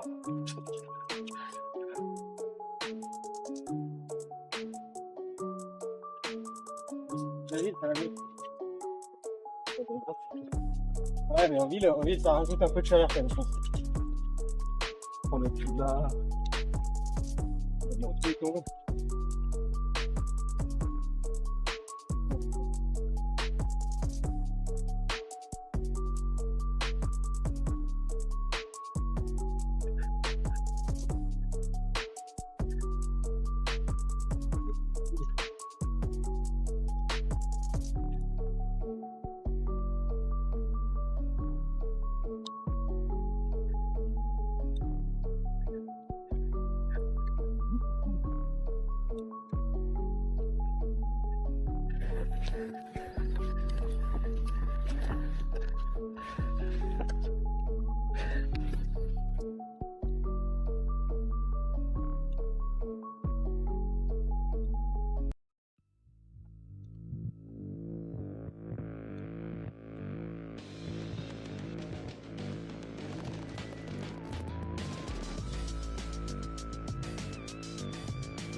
T'as le live ou t'es en...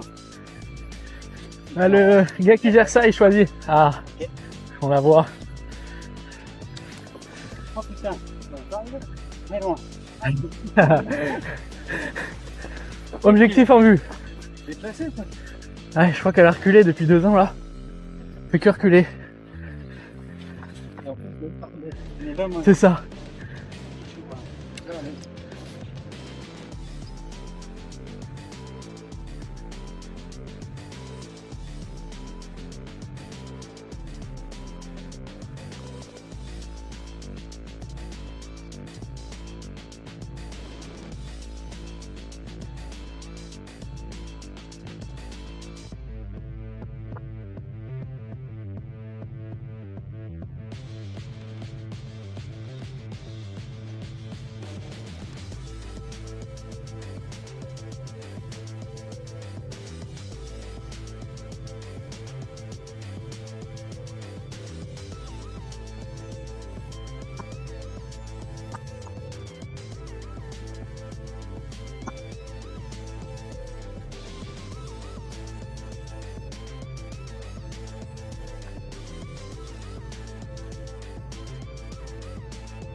This is for the live of the competition.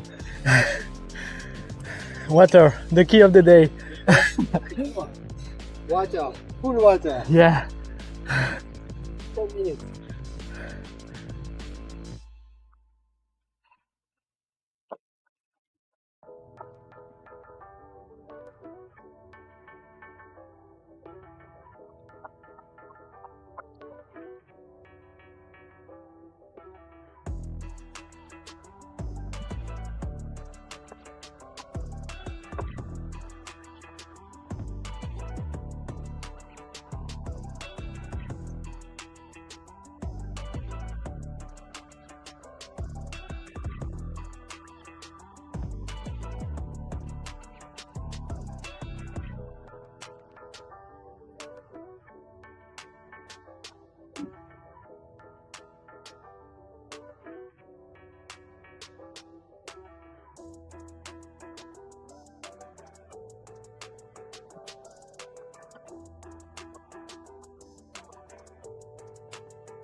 Pas trop. Je crois que c'était un truc comme ça.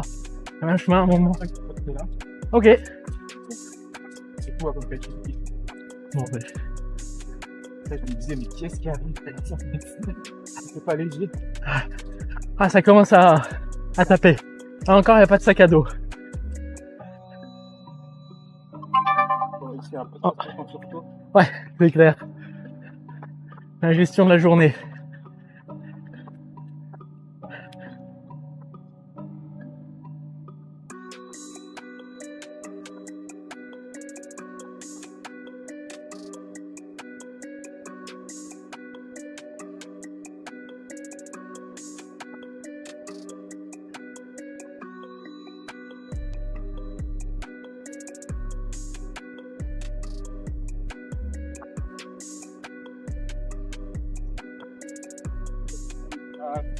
Ouais, je sais, ils étaient un peu loin quand même.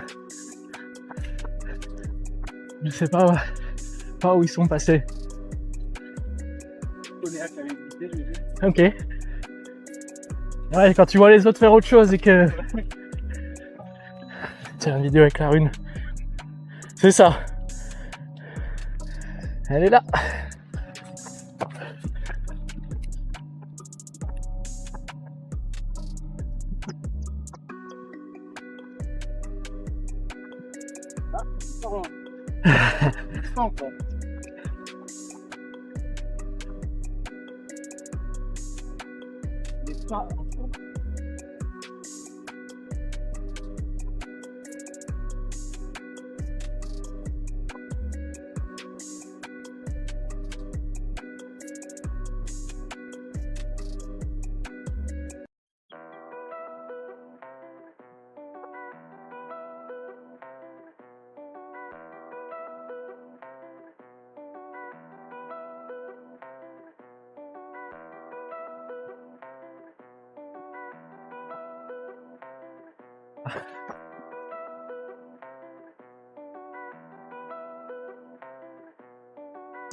Lui aussi il doit avoir chaud. Tout à l'heure sur le pont aussi de l'autoroute, il y avait déjà une brise un peu nord qui se faisait. Ouais. C'est de bon augure. Bon, il est au-dessus.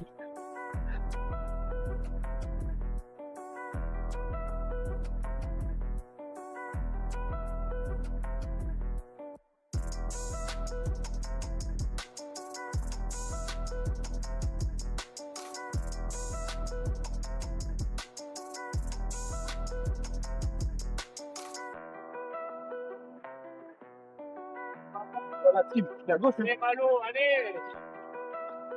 Il est parti à gauche, Bendou? Quoi?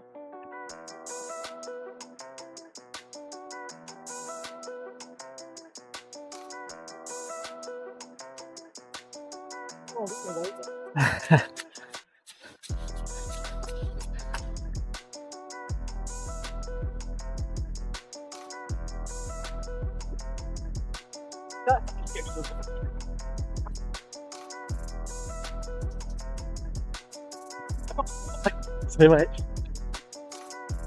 Sous la pluie. Ah, je suis très préféré. Je crois que c'est un peu le retour qu'on avait jusque-là, ouais. Sauf si ça vole. Pour l'instant.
Oh wow.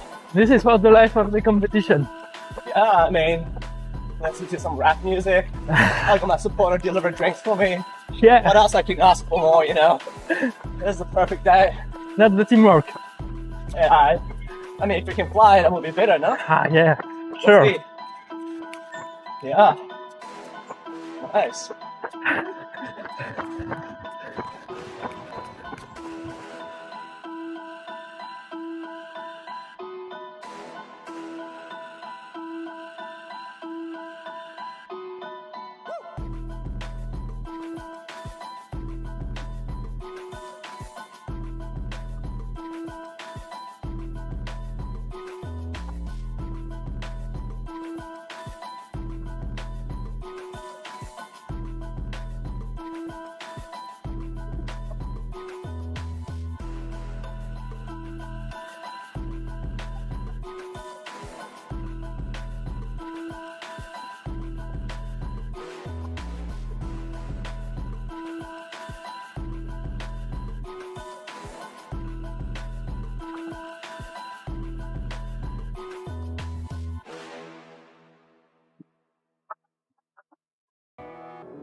Yeah, that's ready. And how wide? How much? 22. Wide. White. Yeah. 22 and socks. Yeah. Those shoes are great.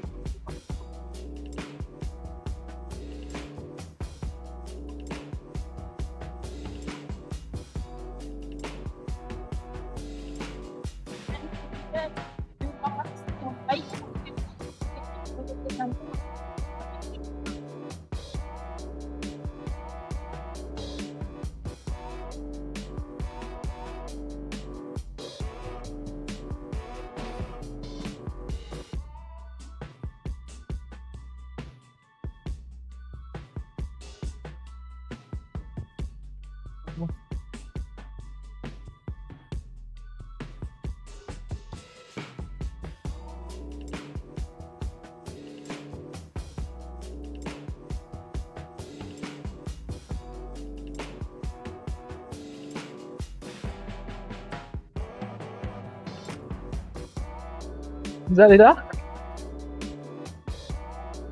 Vous allez au pied de la rune? Oui. Je peux venir?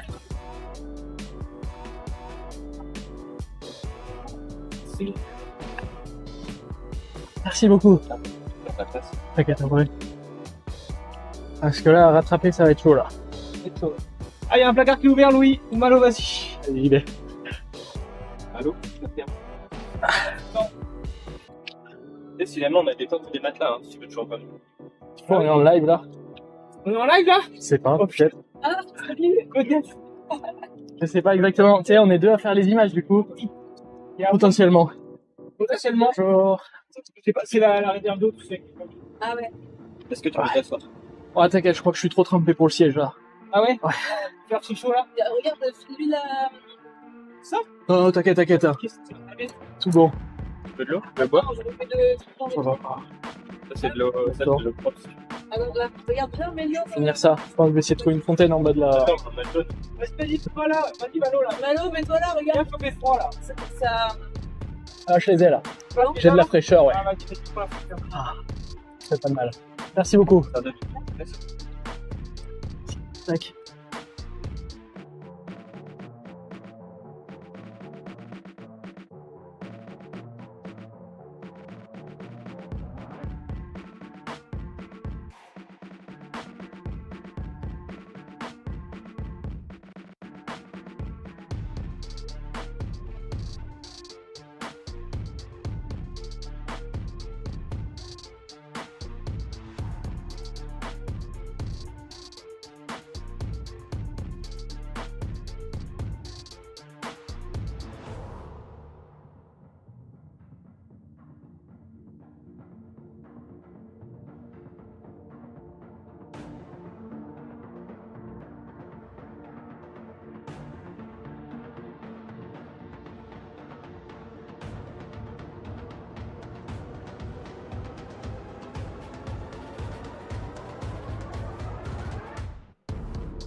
Allez, hein, ça va nickel.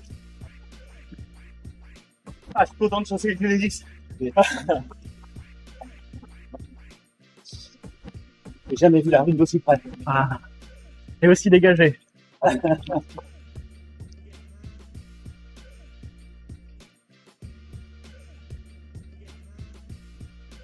Lui, on va le faire péter très vite.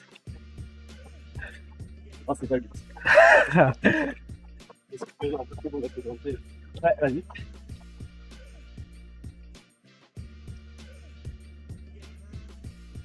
Il y a beaucoup de monde devant. On doit être 5ème. Parfait. Tranquillement. Je ne se mets pas la pression. On va pas à bloc. La course est longue. Exactement. Ça va la chaleur pour l'instant? Ah, écoute, c'est rude. Mais franchement, ça se passe assez bien. En buvant. Ah, non, pas de soucis. Parce que là-haut, regarde, déjà en altitude, on va pouvoir décoller. Et ça, c'est... Voilà. Ça, c'est cool. Bonne nouvelle. Ouais, bonne nouvelle. C'est bon.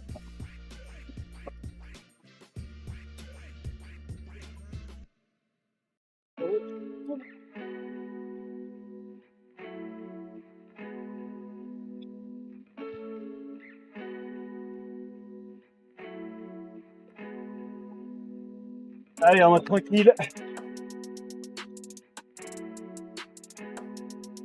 Faire design aux avant-postes. Il faut, hein. David est juste derrière. Parfait. C'est un podium de héros extrême. On prend les paris. On est plus loin.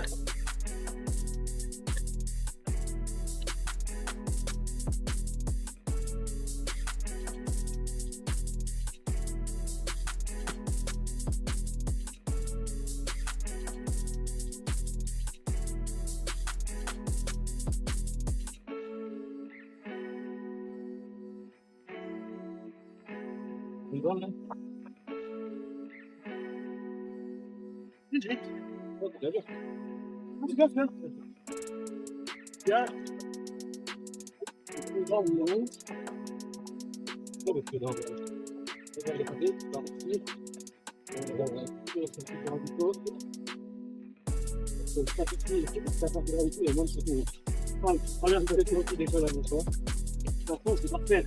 C'est moi qui vais laisser lui l'équilibre décoller devant. Ouais, bien.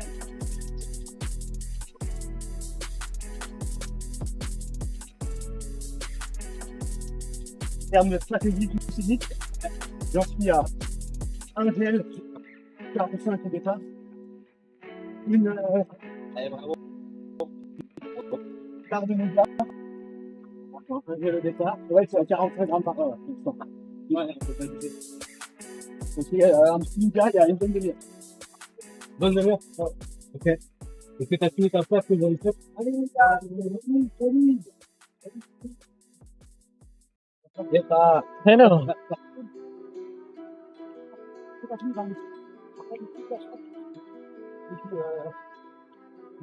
Allez, allez. Merde.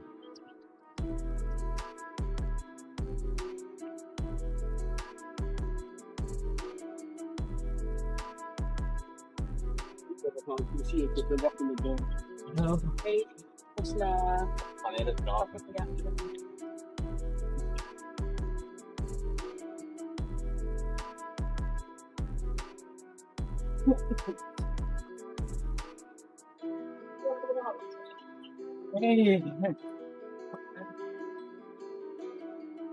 Lando.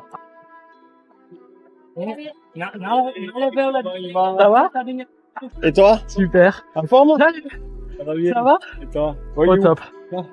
J'ai pris une navette là qui a coupé jusqu'ici pour essayer, parce que là, à suivre, c'était trop chaud. Ah, bah, il y avait tout un gros groupe là-bas qui tournait. Donc c'est bien. Tu montes je pense. Ouais. Et puis comme ça, je peux faire des pauses au milieu pour choper ceux d'après et tout et faire au mieux. Ok. C'est le live. À tout à l'heure. Bonne montée. Ça, j'en doute pas.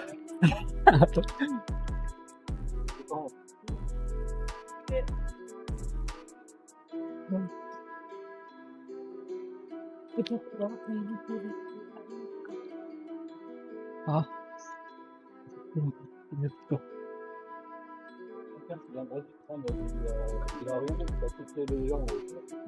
Prépare-toi, Ben.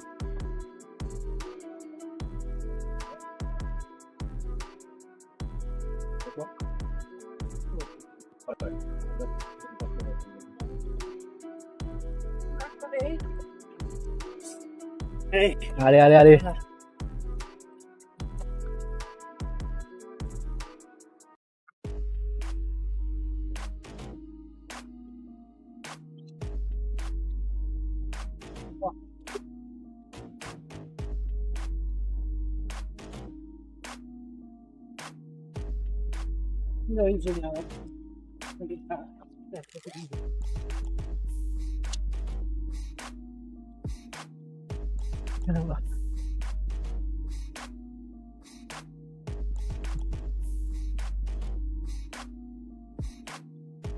There you go.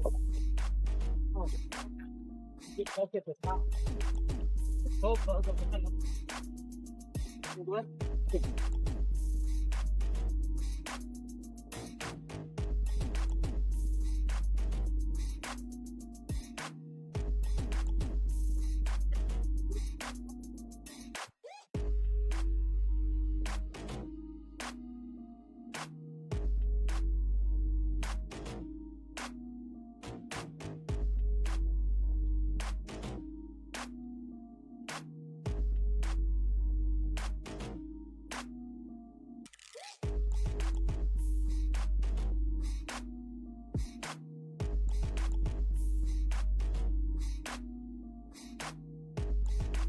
What man? Go ahead.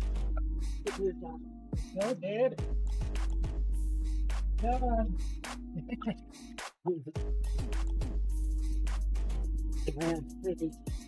Yeah. Hello. How are you? Okay. Oh yeah, exactly. I'm beginning of the hill, and I will wait until people and try to film all of them one by one. And it's no, it's okay. Oh.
Degrees.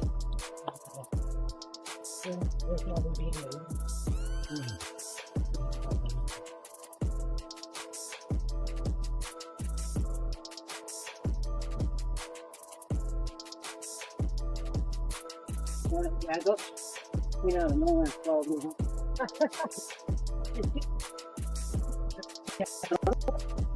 But yeah, we don't let it begin. You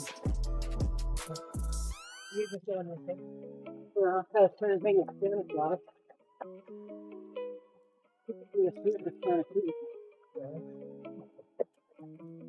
Oh, the document, yeah.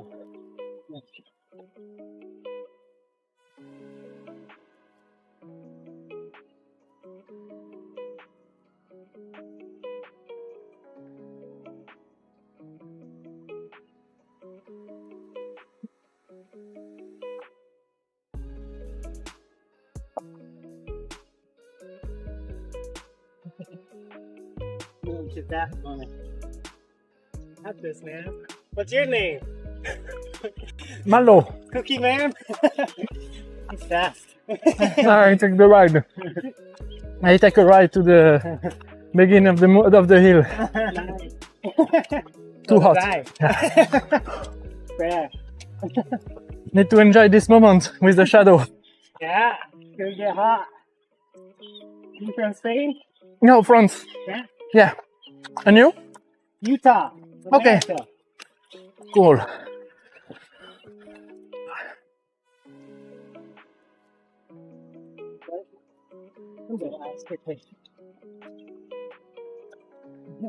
I have no rush. I'm fine up to all that. All that. This will give me time very pleasant.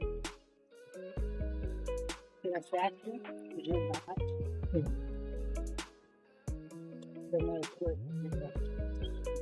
Actually, I put it in the gas sound.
What's your strategy?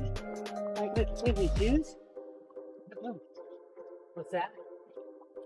All of that stuff together. This is the lead. I don't know who it is. You know who's the lead? I don't know. Sorry. He was sad. But he's like that too. He's having something wrong. Really? Yeah, he's like that. He's sad.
I just want to end up passing.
Thank you.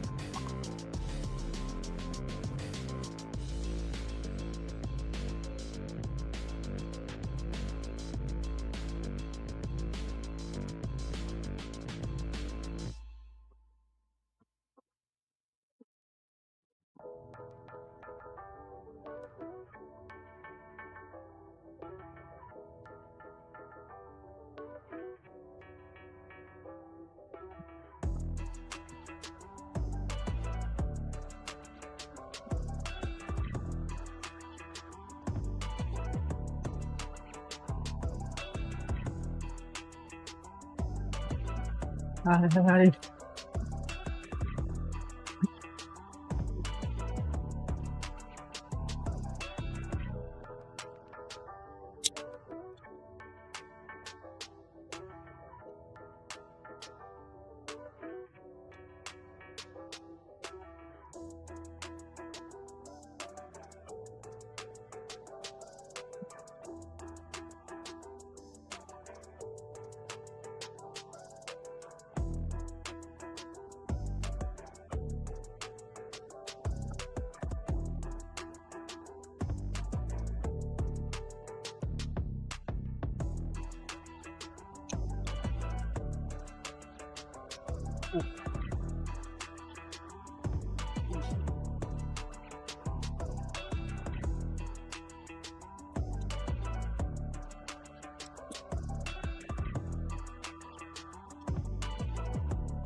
Allez, allez.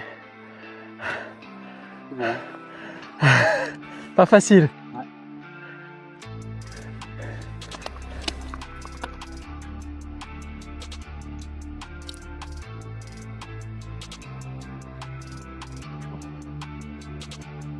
Ok. Allez, un petit fiole. Ah, file. Droite. Une fiole.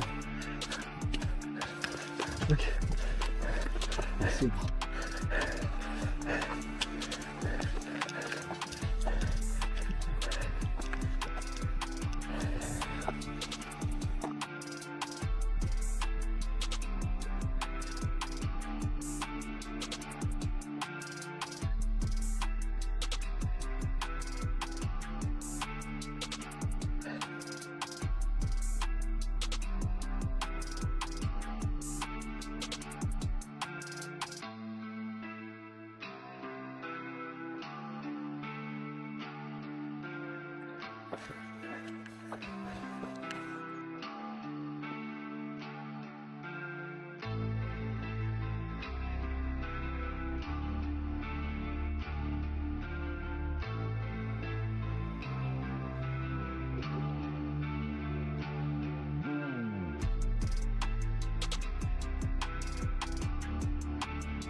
Allez, allez.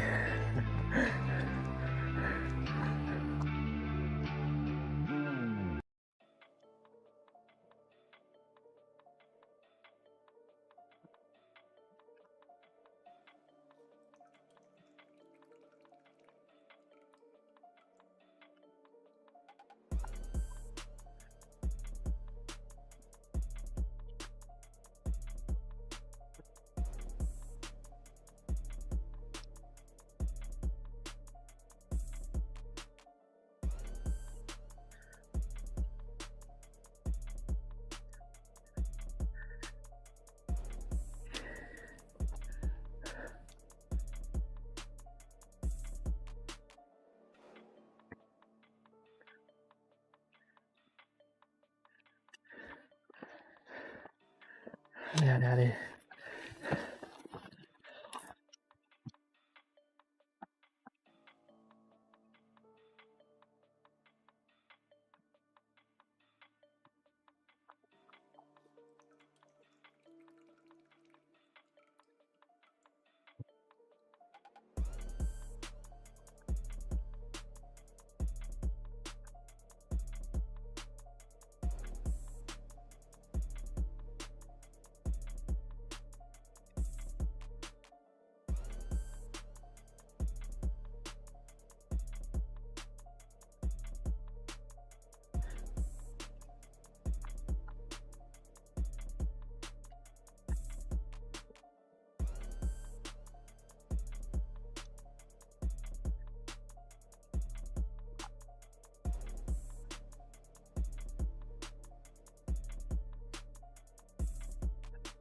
Allez, allez, allez. Oh, C'est chaud. je pense que je préfère sous la pluie. Ça se tient. Ah, il est plus très loin.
Par contre, toi, je vais attendre à l'ombre.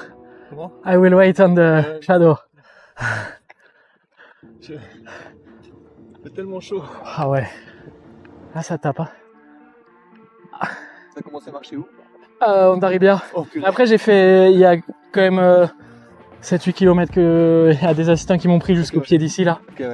Sinon, impossible de rattraper les premiers. Ouais. Et il y en a sûrement qui vont tenter, qui tentent de l'autre côté là. Ouais, j'en ai vu deux qui sont partis de l'autre côté. Peut-être un poil plus à l'ombre au début, mais à voir. Ouh. T'es assistant à qui? Nicolas Bourki. Ok. Génial. Toi, tu fais. Juste caméraman aujourd'hui ouais. là. Et peut-être en fin de semaine prochaine, on verra. Ouais. C'est ouf, on voit un petit peu les gens. Ah ouais.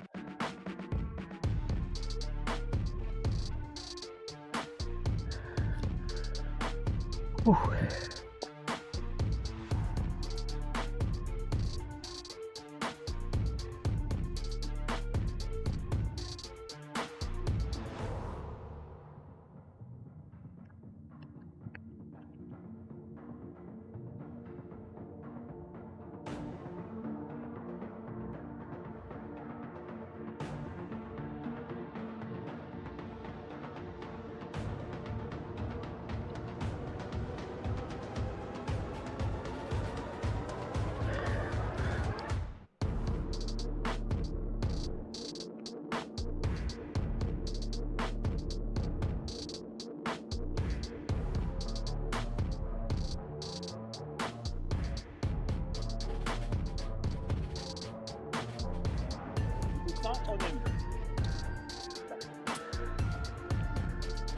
la montagne comme ça.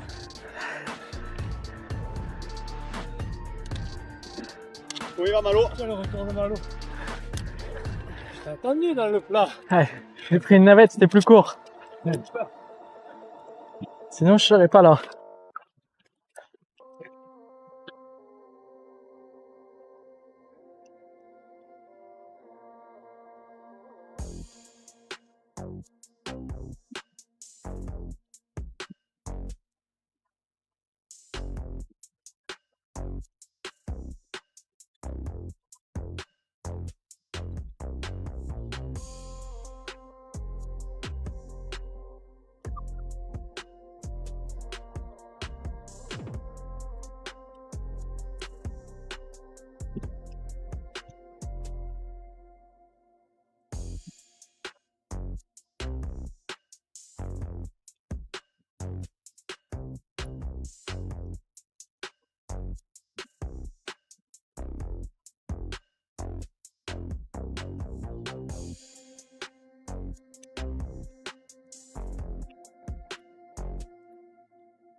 Ouais, tu retardes, c'est pas ton gagne.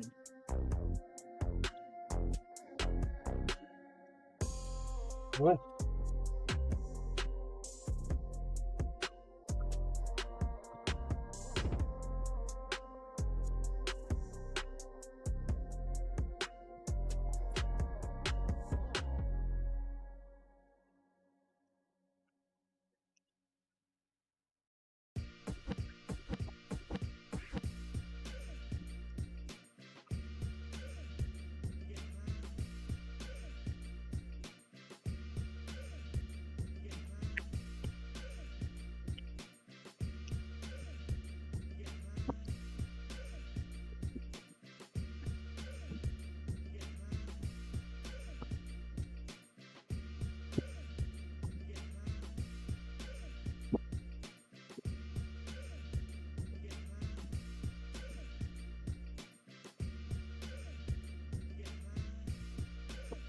C'est pas mal l'eau du camping. Ouais. Ouais.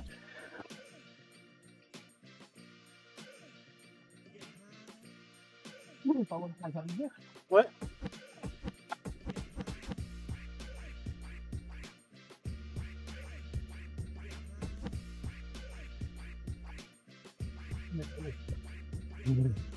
Normalement, avec ça, t'es pas malade, non?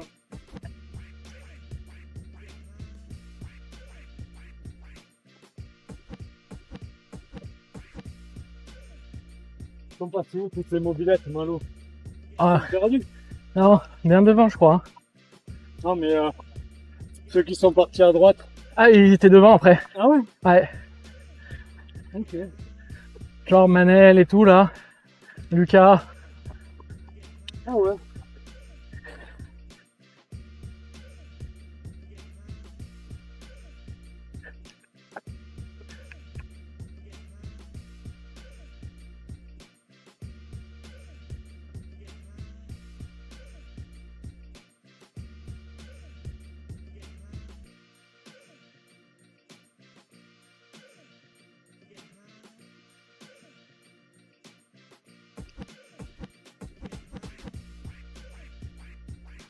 Bon, t'as pris ton téléphone et tout. Et une caméra. Équipée.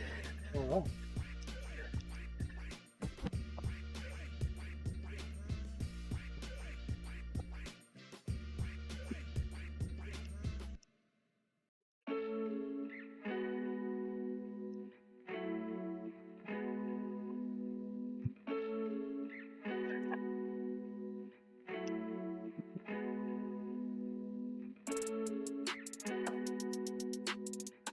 Bon, allez, bonne fin de montée.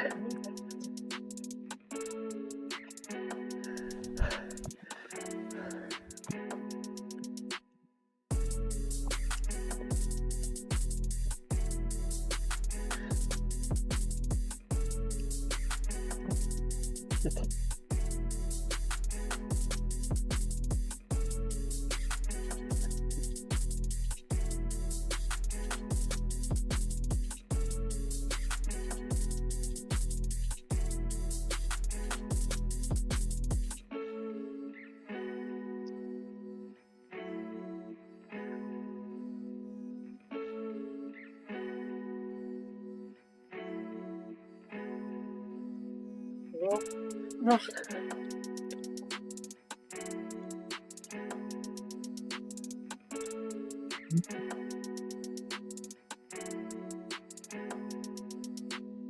Ah, bien allez.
Please.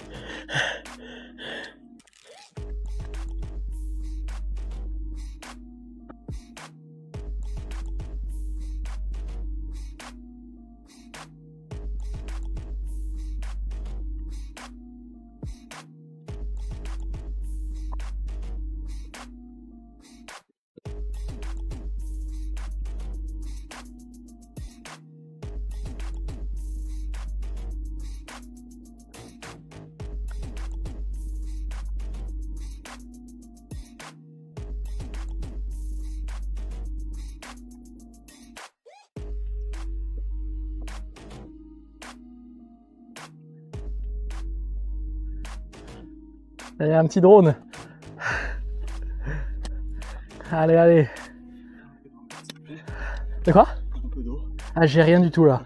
Je suis aussi à sec. Il y a bientôt un peu d'ombre là-haut.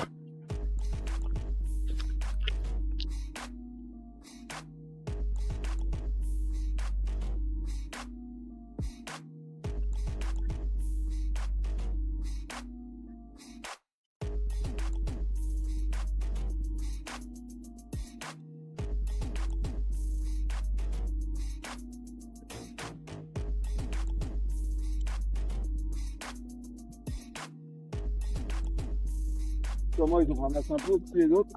Oh, je pense, hein. Là, je pense que t'es milieu de peloton à peu près. Les premiers, ils sont là-haut. Après, il y a du monde jusqu'à en bas de la... Ils n'ont pas commencé à monter. Derrière, tu veux dire? Ouais.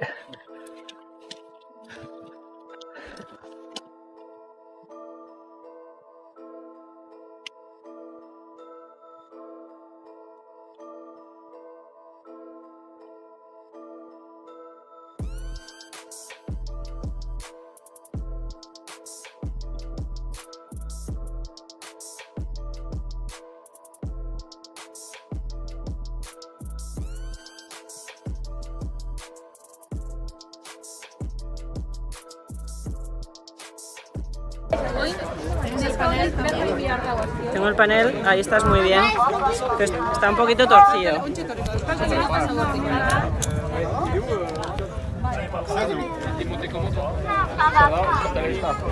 Ahí.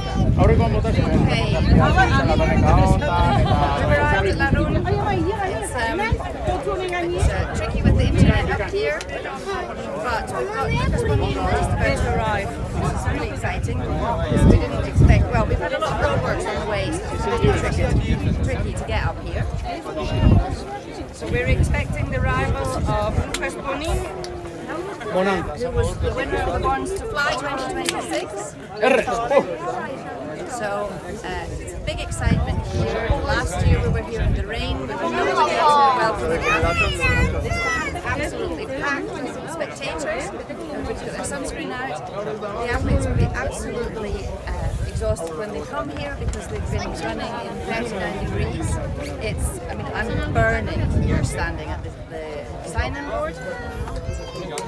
And yeah, they're very, if you can see it on the live tracking, the live tracking persons are very because we didn't have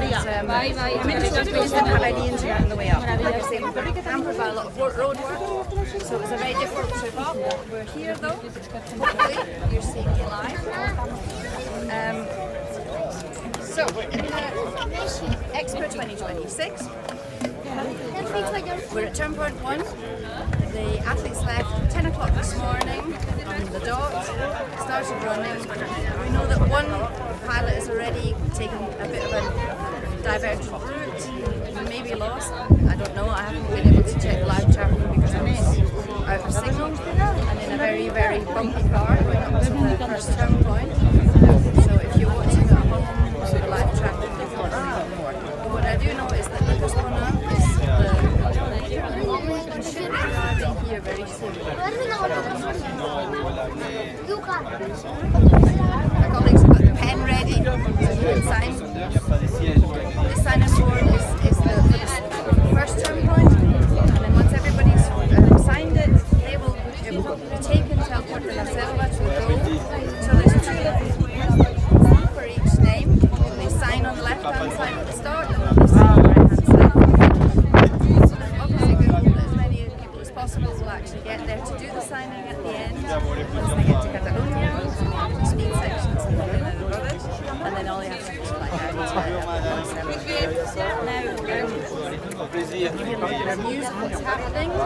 what happens when they register is registration, we weigh their packs.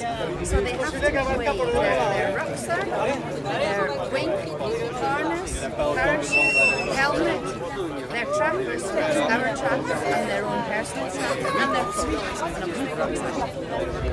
So that's for, so we can check, we do spot checks on the route, and we'll do that in order so that we can see that they're not having given any of the weights to their supporters, for example. So if the pack weighs more, when we check them, we don't care. But if it weighs less, then they're in big trouble, because then we need to look inside and check if they're actually still carrying all the mandatory. We weigh them, and so we make sure that they are actually carrying it. But it's also really interesting who has got the heaviest gear and who's got the lightest. And in your applause, I think we have our first here. In 2018 it was Nelson de Freeman who's in the race again after 8 years. Last year it was me and Leonardo, but this year it's going to be...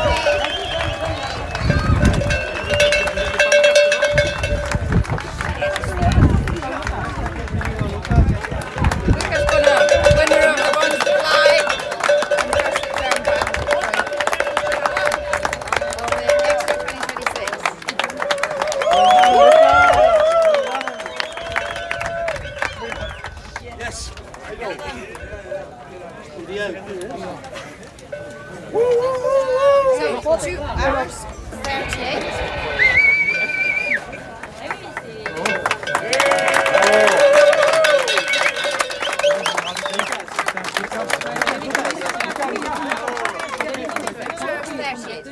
So that was Lucas Bonner, first to sign on the sign-in board, winner of the Born to Fly, and obviously showing his superiority or extreme fitness in this year.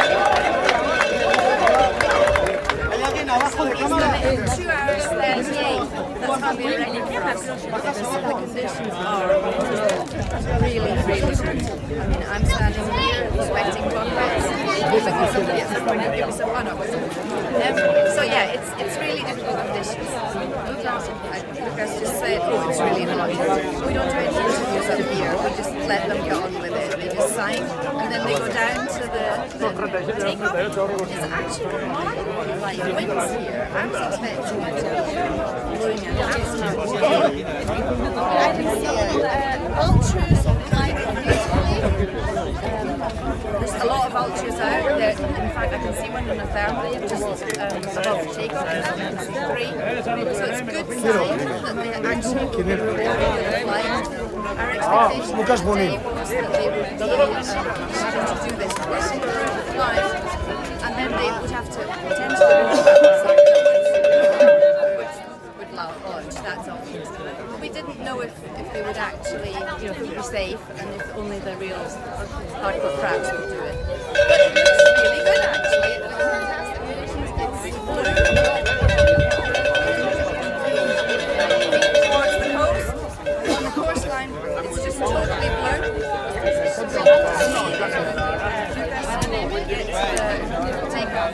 Get off quickly. So there seems to be quite a gap between the first and second. They come in bunches, but they'll start to come really quickly, I assume now. I don't have any internet, so I cannot bring you who's going to be coming next. I'm terribly sorry. Like I say, the people who've got internet at home know more than me. So I try and give your commentary as I see it happening. If you would like to know more about how to follow the race, if you haven't already, please go to www.X-Pyr.com and have a look at the time racing.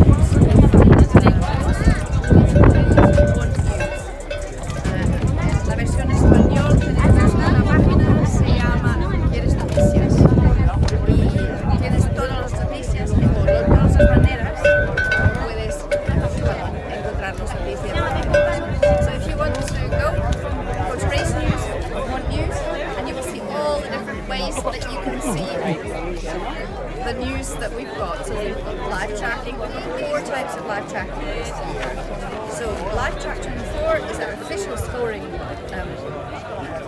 live tracking. So all the others are just for interest. But if you want to know the result, who's winning, you need to look at Live Track 24. We've also got Flymaster, who are tracking devices, and then we've got Burner, which has become very, very popular recently, and then we've also got... No se oye. No se oye el micro. Me están llamando que no se oye el micro. The microphone. From the phone. Mira. Apparently the one that is working is this one.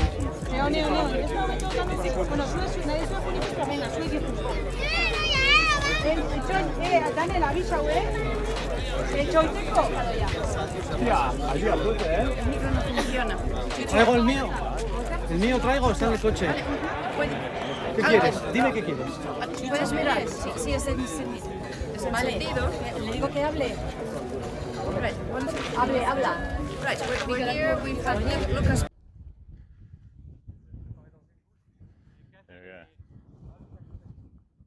Alrighty, we are live. Lucas Bonnen has just arrived. He's looking strong, amazing run. Looking strong. He's looking like he's gonna fly. He's setting up. The wind is strong, but very manageable. We've got some birds soaring out the front, and we'll let him set up. See if we can get a quick word from him. Show you guys how quickly these guys set up.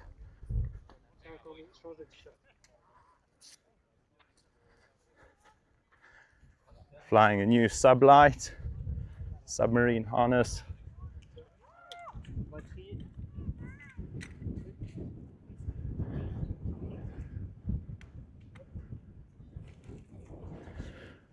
Whilst they set up, I'll just take you over here.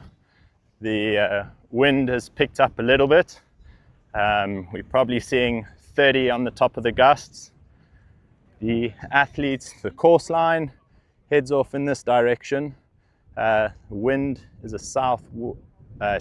southeasterly wind, and you'll probably see the athletes, if they can fly, trying to get in front of this ridge and then using the wind.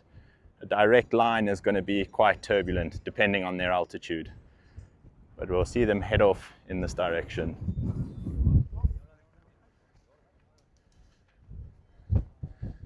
Seem very relaxed. Obviously they're in the front, and you may find them wait for the other athletes to possibly team up and fly together. It's much easier to fly in a gaggle, especially if the day is not quite on or if it's quite stable. And as you see, there's not many signs out here showing us that there's a lot of thermic activity going on. We have seen the vultures climb out, so there definitely is something, but it's not a stereotypical, just a normal, typical flying day.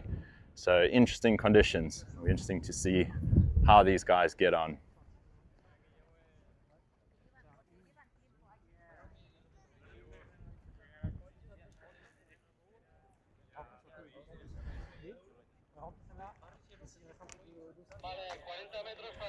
We will let these guys set up and head over back to Judith soon, as I believe there'll be some more athletes arriving that side, and come back on this side once they're ready to go, and I'll try get a word with Lucas when I can.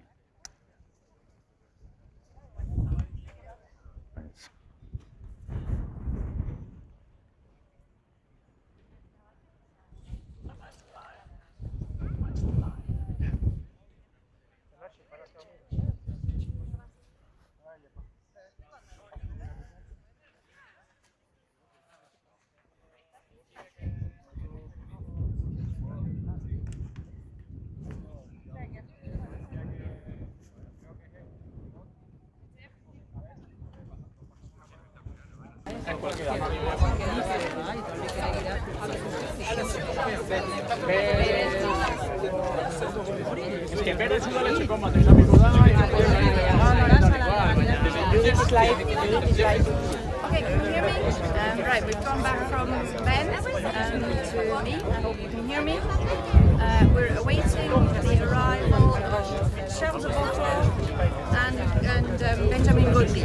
It's going to be a 1, 2, 3 for France. So they've had to hike from Spain to France, so it's only fitting that they're the first guys up here. Just a very friendly rivalry between Lucas Bonin and Charles de Beaufort. So it's really nice that they're in the top three together, but I'm sure there'll be quite a lot of needling later as to who won. So it's exciting times. I will give you how long they took when they get here. So we are waiting. Charles de Beaufort. Here he comes. Whistling the star.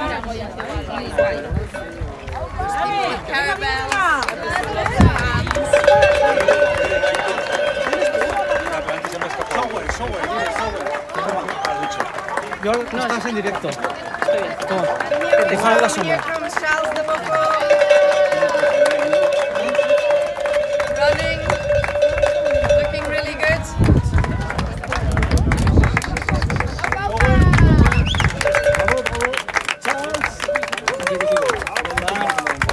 Second is Charles Beaufort. Well done. Second? Second. Lucas Bonin.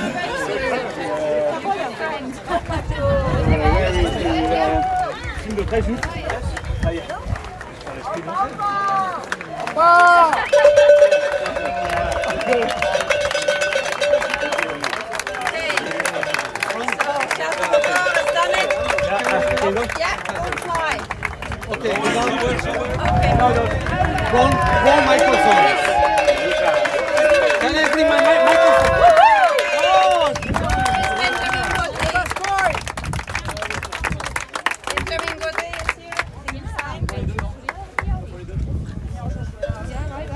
Okay, we need to fix our technical problems because apparently it's difficult to hear me.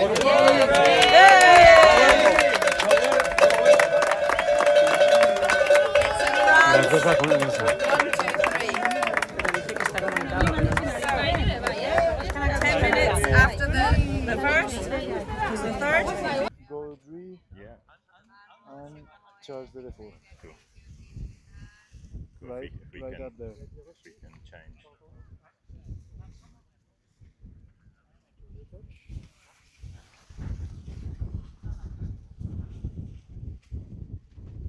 All right, we're back. Lucas is almost ready to go. See if I can get a very quick word with him. Lucas, can I grab a very quick word with you? How are you doing? How was that run? Good, very hot. Yeah. You see all the salt. Yeah. Very, very hot at the end, especially on the north side. There is no wind. Yeah, for so sure. very hot, but happy to be here and happy that it's flyable. Yeah. And I will take off and wait for the other and expect a bit of gaggle flying. Lovely. So your plan is to wait in the sky? Climb and see how is the sky and probably wait. Arthur is not far, I think. Some other guys as well. Fantastic. Well, all the best. Well done. Thank you. And have a safe flight. Thank you. Cheers.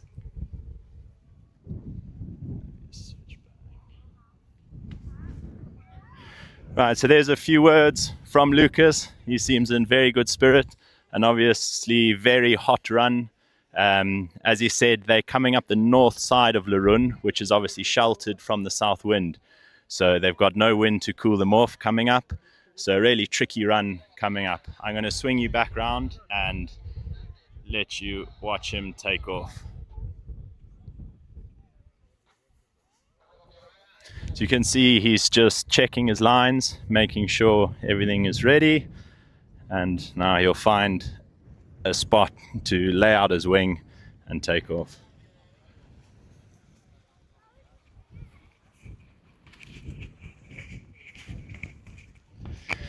In case you didn't hear, his plan is to take off and soar and try and climb a bit. And if it's working, then he will wait in the sky, waiting for the other athletes. So he's getting ready to go. I'm going to position myself and try get you guys cool footage.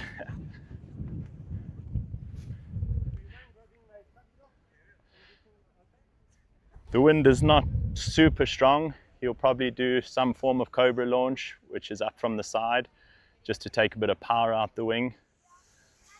And look at that. Very nicely done.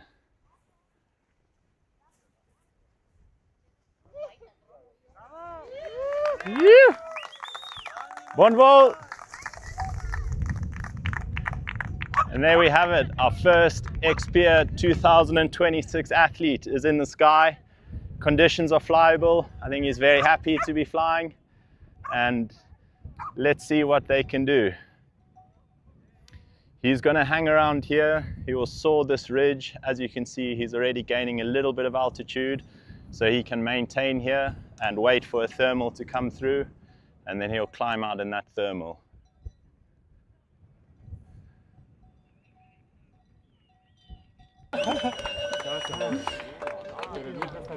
Sebastian and Stefan, his supporter, have come up together. Fantastic. You're in alphabetical order. Sebastian Weber. Yeah. So Sebastian Weber from Switzerland and Stefan Zaug, his supporter, made it up together. Hello. Hello. And look, Inigo Gabrinia is here. Yes. The winner of the yes, there. the first edition. I'm going to grab him if we have the chance. No. Hey. First. Ah! Simon Oberrauner, defending champion, is here. Markus Anders is here. Markus, congrats. Well done. Okay, let's fly. Davide Sassudeli. It's a whole party up here now. Davide. Well done. Well done. Thank you. Fantastic. Sorry. Moritz. Moritz, the star supporter of Simon Oberrauner. So they're all signing. We're getting more and more people up here. Here is Rory, the supporter of Andrea Conci is here. Okay, if we have a little break between, Inigo. Inga. This is Inigo Gabrinia. Inigo Redin. I'm in an Inigo sandwich here. Inigo is the winner of the first ever X-Pyr. We were here on 2012. 2012. Yep. And then Inigo was in the 10th anniversary edition. And yeah. ¿Qué tal? ¿Todo bien? Bien, muy bien. Sí, el ganador de la primera, primera carrera. La prehistoria. Sí, vale, otra vida, ¿no? Para mí también. Sí. Vale, me encanta verte. Vale, gracias. ¿Y tú? Okay, so almost there. Inigo and Inigo reunited again after all these years, which is fantastic. Okay, I've lost count. I can tell you who the top three are, but I won't be able to tell you anymore because there's so many people coming and my tablet is boiling. So here comes some more. Oh, the local favorite, Romain Larifa is here with his family, his friends. Wow.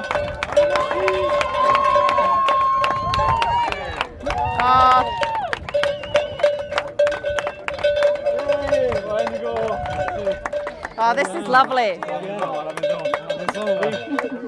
Merci. Enhorabuena. Wow. Aquí. Romain. Allá.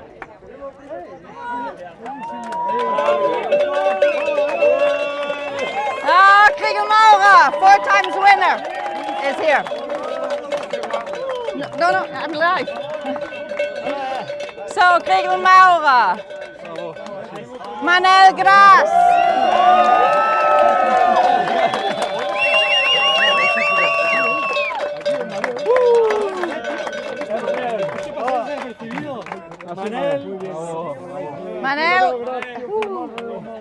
Manel, who has the heaviest pack of the whole of the X-Pyr, of all the athletes. Catalan newbie, heading home. We have so many people. Ah, Sylvain Wüttrich from Switzerland. Well done. Fantastic. So the biggest cheer has been for the local boy, Romain Laripa. We wanted to interview him at the start, but we couldn't. The beautiful story about Romain Laripa is the fact that 3 times he has stood at the start. He's from the village next to La Rhône, so it's his home. So he stood at the start and watched the athletes going and has always dreamt of being on the start line. And then today he finally was. So it was like a dream come true to him to suddenly be amongst all these greats in the sport. And he's proved himself to be great himself. He did a training session in April and he took off not from La Rhône but a little bit further east, and he flew 2 days and he landed in Perpignan, so he got to the Mediterranean in 2 days. Now obviously that was straight line, that wasn't following the course line, which obviously complicates things significantly. But anyway, Romain is definitely one to watch. He knows this area, and if he can get out of here, because you know the crux points here are to get out of the Basque Country. In these conditions that should not be a problem, although I can feel the wind picking up. I don't know if you can see any wind flags.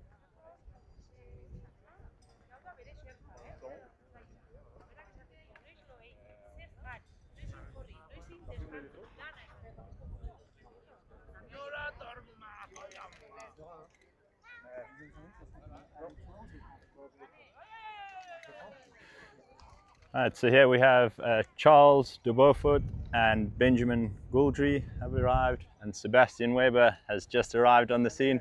Well done. How was that run, mate? Yeah, it was very hot. Yeah? Very hot. Let's see, quite a strong wind here. Yeah. I think it's going to be very difficult to penetrate against the wind. Yeah, yeah. Let's see, yeah. But at least we were able to fly. Right. Let's Awesome. see, yeah. Good luck. Have a good race. Well done. I'm just trying to find Lucas. As you can see, Lucas is in the sky. It's windy. It's slow progress into a strong headwind, and he's not gaining much altitude. So that's the worry from the athletes. But let's see as they take off. Just got Charles getting ready here. Swing in and see if we can go. Quick word. Charles, I'll give you 2 seconds. Yeah, just 2 seconds. I will be very happy to. Mira, tengo el ordenador aquí. Entonces, sí, no, How was that hike, Charles? Ah, it was great. It was pretty hot at the middle of the climb of La Rhône, but otherwise it was not that bad. Yeah. So pretty solid hike. Lovely. And now let's see what we can do with this strong wind, and we'll try to go that way. But sounds pretty strong. Yeah. We'll see. Good luck. Thank you, man. And what's your magic food that you're eating? I can't say. I can't say. Now it's just sandwiches with avocado and cheese. Lovely. Well Thank done. you. Have a good flight. Thank you very much. Cheers. Righty. So as you can see, all the athletes a very hot hike, in good form, a lot of smiles. We've got Marcus Anders just down here who's arrived. Let's head down this. Let's watch Charles take off. I think he's going to take off imminently.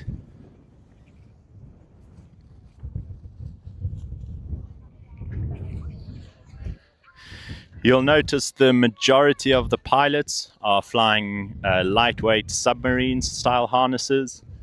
If I can find Lucas, it's up into the sun, so you probably can't see, but it's a submarine looking harness, which is a lot more aerodynamic, gives you a lot more performance, and is the new technology that everyone is using at the moment. The wind is picking up. I just lost my hat. So you'll see some pilots possibly hesitant to launch. That looks like Simon over there, who's just arrived.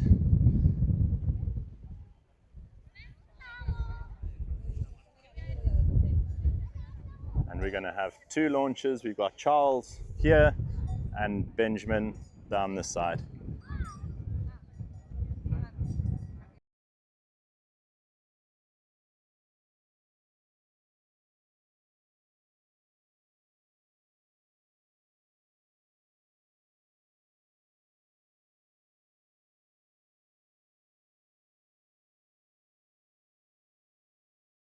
let me know when I've got audio and I can try and get Kriegel.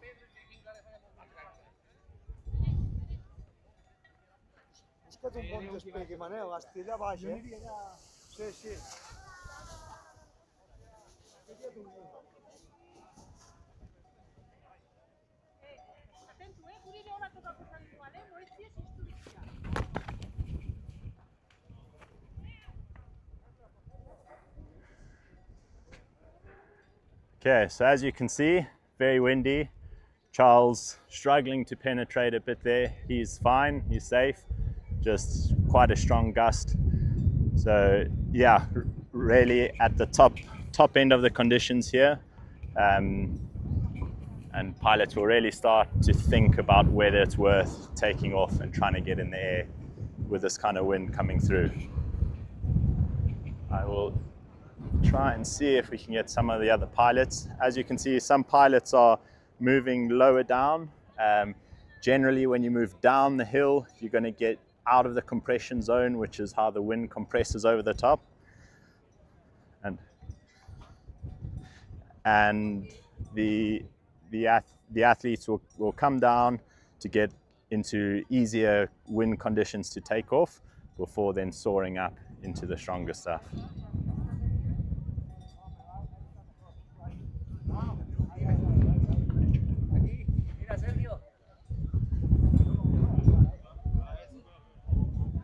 So we'll come across here to Benjamin and see if we can get him taking off.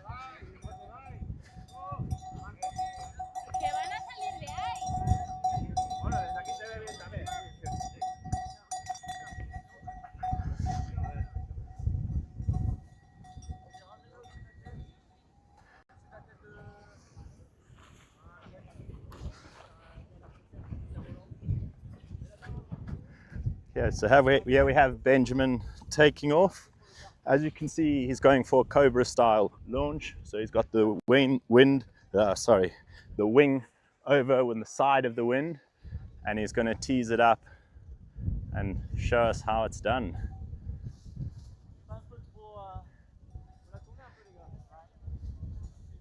The idea is the wing has far less power when it comes up the side like this. So in strong winds, it's a technique used to launch without getting plucked off the ground or pulled up backwards. So as you can see, he pulls it up.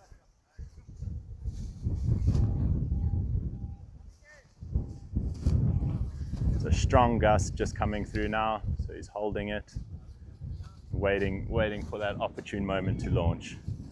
Whilst he waits, you can see a lot more pilots have gone down there, will migrate down there after this launch, and you'll probably find it's clearer, there's less rocks, and you're a little bit lower, so possibly a bit easier to launch, not into such strong wind.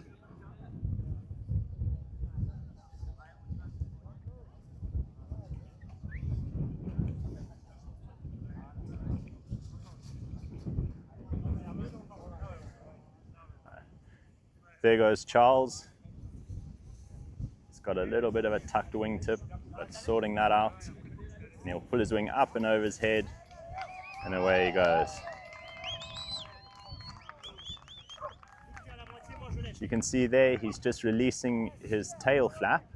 That's an aerodynamic thing, but he tucks it in there so it doesn't get in his face whilst he launches. So there you see his harness inflate, and there's ready to fly.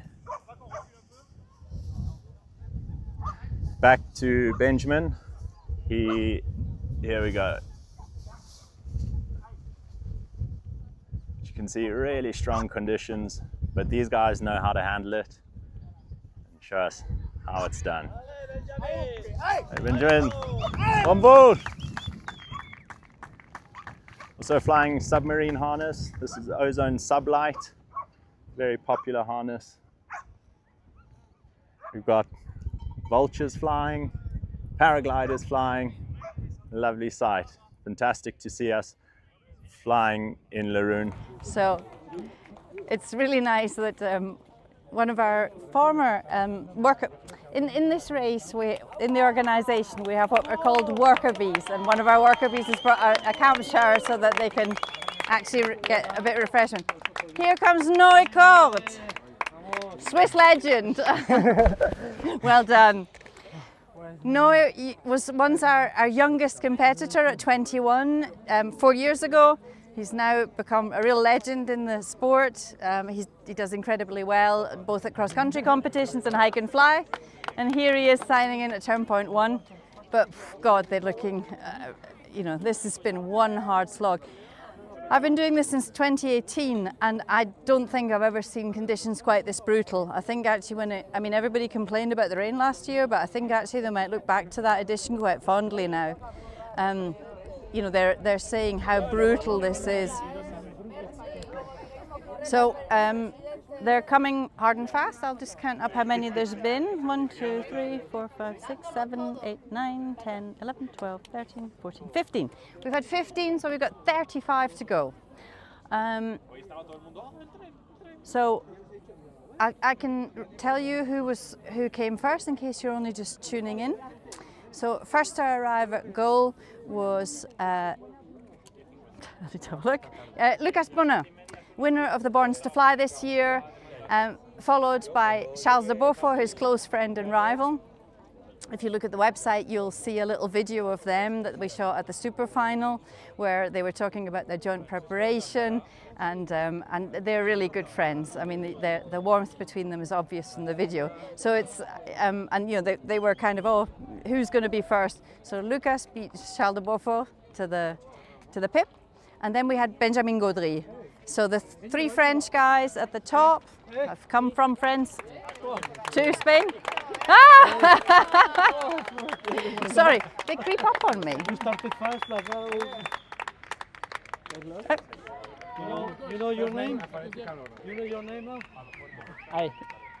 So, because you have a show there. Ato Mondra. So another French competitors. We've got 12 French athletes with us this edition, so they're a big proportion, but then they are, you know, the nation of hike and fly athletes. Obviously also the Swiss are a top nation in hike and fly. So first time competitor, Ato Mondra. I'm standing on a pinnacle. Oh, here comes Pyrenees, former world champion, kissing his wife. Yeah, well done, well done. So Pierre actually arrived at this turn point first, last edition in 2024. He says it's too hot, and I absolutely concur with that, and I'm only standing here. I don't have to do all the hiking. So the former world champion, super final champion, third in the super final, legend. Last time we actually had a turn point basically right outside his house. This time he's not so lucky because it was lovely, because it was on his home site. All his family came, and when he flew over, everybody cheered. We've got some lovely footage of that from last edition. This time we had the family of Romain Laripa, our local boy here, last time for Pyrenees, so it's really nice that people have come out in such droves to support the people. Everybody goes down to the viewpoint to see if they can see the people arriving, and then they all run up here. But Ato Mondra actually surprised me by sneaking up behind me. We didn't see him coming, so he must have taken a different route. We're not sure, but we think that maybe 1 or 2 athletes have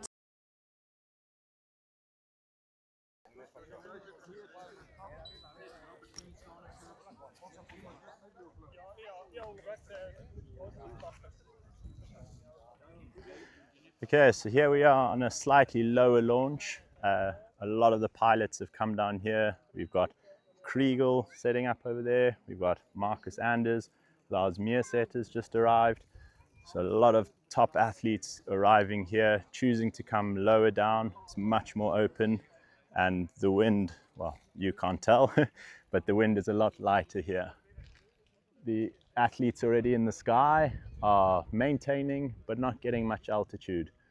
So they'll hang around and wait for either the gaggle to team up and take to the sky and find a thermal, or if they get a climb, then they'll run with it. walk around here. The athletes are not in too much of a rush. They're relaxing. Let's see if we can get a quick word. Chris having an interview. See if we can get a quick word on this side. See if Lars. Hello, Lars. How are you doing? You look hot and bothered. Oh, it is. Was that a hot, sweaty run? Yeah, it was. And what are you thinking from your first look here? You look relaxed, not in too much of a rush? No.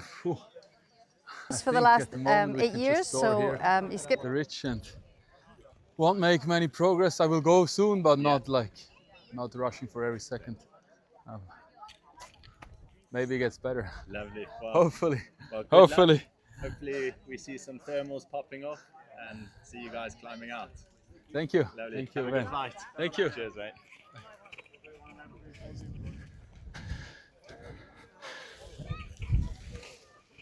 Right here.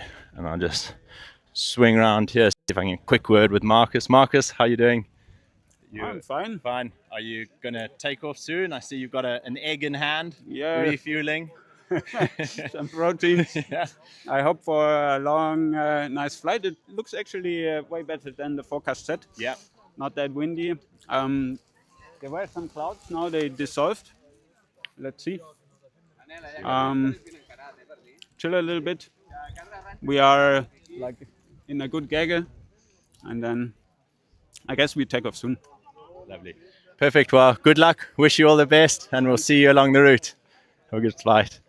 So as you can see, a lot of the pilots are quite relaxed. There's not a huge rush to get into the sky just yet. It's not really turned on. It's the guys who are flying haven't climbed out. So they're going to take the opportunity to refuel. So it's been a hot, sweaty hike, refuel, rehydrate, and take their time before getting into the sky and hopefully making the most of it. We have a few more pilots arriving at the signboard, so I think we will switch over back to the signboard and come back to me once we've got some takeoffs and bring you the action of the takeoffs. Most of you don't know your name when you reach this point. Very well done. Well done. So, Guillaume, another French from the Alps, in his pre-race questionnaire, he said that if he makes it to the other end, still has fun and still speaking to a supporter, he'll be really, really happy. I'm sure they'll stay firm friends. Okay, here comes the next one.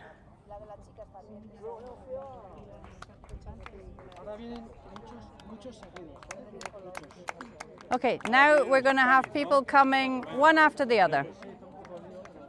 Here comes Florian Serrat, another French guy. So the French must have stuck to a group. Here's former ski champion Florian Serrat. Well done, well done. And he's here with Andy Talia, who just won the super final a few weeks ago.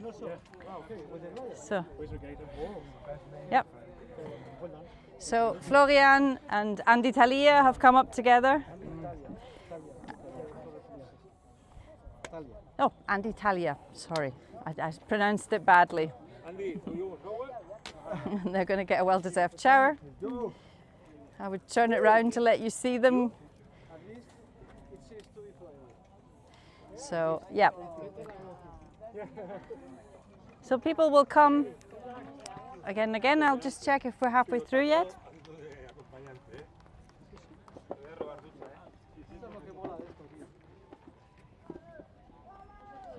"21. We've got 29 to go. So we're not quite halfway there yet. I can hear applause in the distance. I know that somebody's coming. So we'll see if we have a... We'll see what nationality we have. As I say, I don't have any internet here. I'm in France. I have a Spanish provider of my phone. and I'm not getting any internet, so I can't actually follow live tracking to tell you what's going on. So unfortunately, you'll have to look at the live tracking. You'll know who's coming before me, but they're coming. Well, in Spanish we say "a vez en cuando," and I will tell you who they are, and you can watch them sign the board. And then they're, well, getting a little shower here, and then they're going off to the takeoff further down. They're taking off in a different direction. Normally we always take off on the Ondarribia side, so on the north side, but this time they're taking off on the south side because the wind has just changed. So it's, I don't know if that's because I'm in rota from the big building next to me, or if it's just swirling around. But people are in the air. I can't tell you how they're doing because I'm blocked by the building that's in front of me. Okay, before the last person was coming, I was telling you that there are lots of ways to follow us. If you haven't looked already, then it's you need to have a look at the race news on our www.xpyr.com and have a look at the race news, and it says Want News. And if you look there, you can see the live tracking information, the social feeds, our evening commentary and morning commentary, which the evening commentary is a summary of what's been happening during the day. So if you don't have time to follow the live tracking obsessively, like we have, like we want to, then you can have a summary of what's happened during the day with our race reporter Ben Hodgson, who's an ex-participant. And he has invited guests who are all also ex-participants, people like Maxime Pinot, Kinga Marstellas, Greg Hamilton, Tom Payne.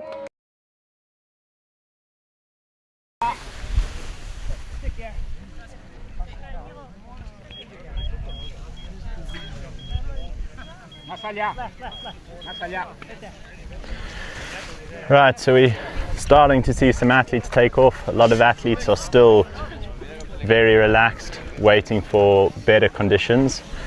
It is a slightly tricky launch here because the land is falling off on each side, so it's a little bit turbulent where they're pulling up, but let's watch.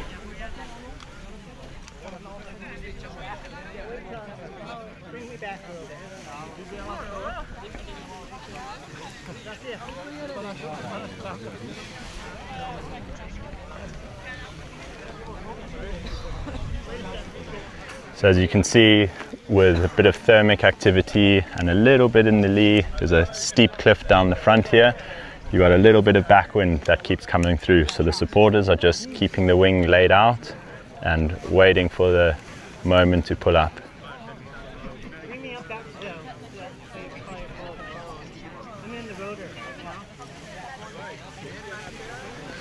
So they're going to move further up the hill. Down here, you're right in the rotor, the wind is coming up and over, so they're going to move a little bit higher to try to get wind into the wing and get a decent pull up.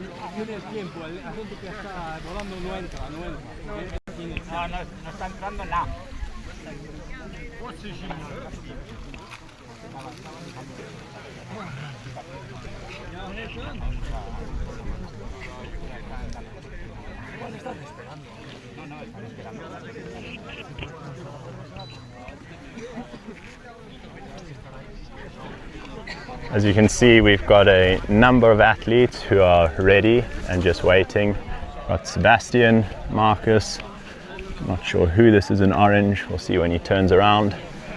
And I saw Jean de Bilio.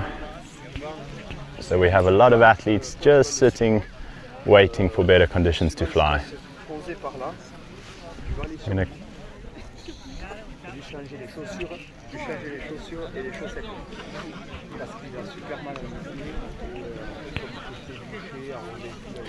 gonna sneak up here and see if I can have a quick word with Kriegel.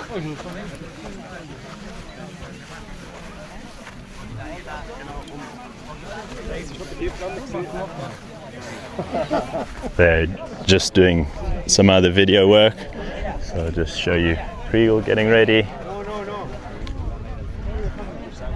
There's no real rush to get in the sky yet. As you can see, everyone's standing by. Got Manuel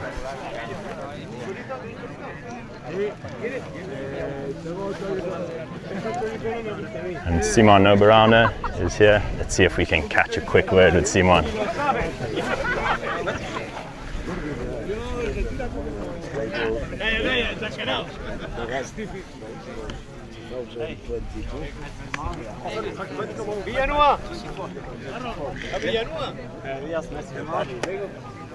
Ah, yeah, sure.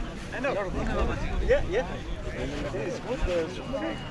Right, Kriegel looks like he is making his way to launch, so we'll follow him, see what he's doing. We've got some other athletes who have moved more over onto the front.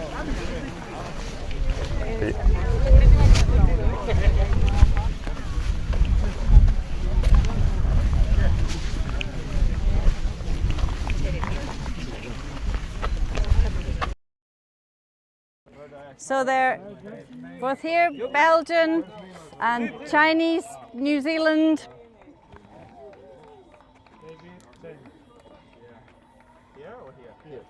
So Bruno Cavi, David Chen at the same time. Beating the X-Alps pilot that he supported at the Sebran. So he's been up faster than the guy that he was the supporter for. There's big excitement. Okay. Here goes Kriegel. Sorry, we couldn't get a word with him. But a little bit tricky conditions. So he will reset. Let's see what he does. We've got more pilots launching further down here. So basically what's happening here is you've got a really steep cliff. The wind is strong, it's going over the top. We've seen how strong it is up on the ridge there. So the pilots have come down, but then they're in the rotor down here as it pours over the top and falls down. So that's why it's a little bit more tricky to launch here. Kriegel's going to reset here.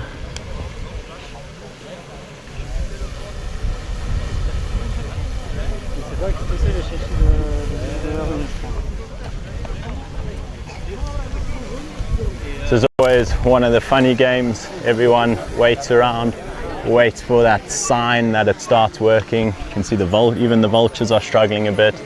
And as soon as someone climbs up, you'll see a mad rush of everyone pulling up and trying to get off. Looks like Sebastian there, who's got his wing up and really struggling.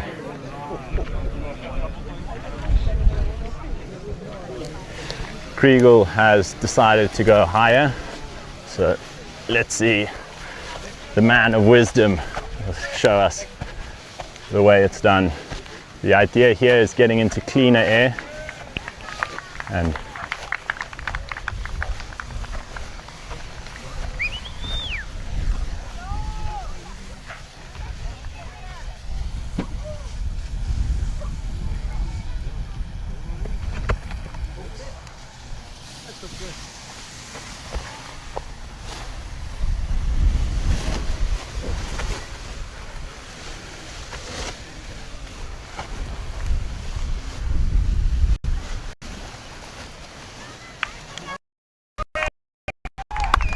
there we go.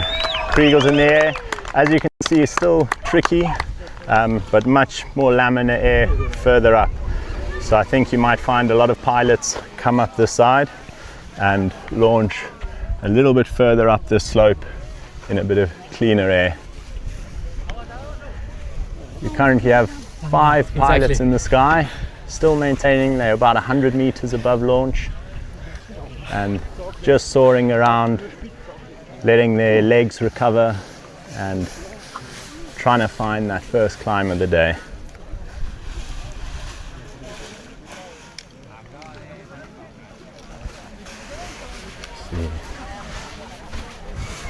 There are a few people just behind. Yeah. It's Thomas. Oh. Okay. No assistant with him? Here we've got Simon Oberauner. Okay. He is going to go to the same place along with Marcus Anders. So I'm sure we'll see a lot more pilots come up this way, getting into cleaner air. and they do.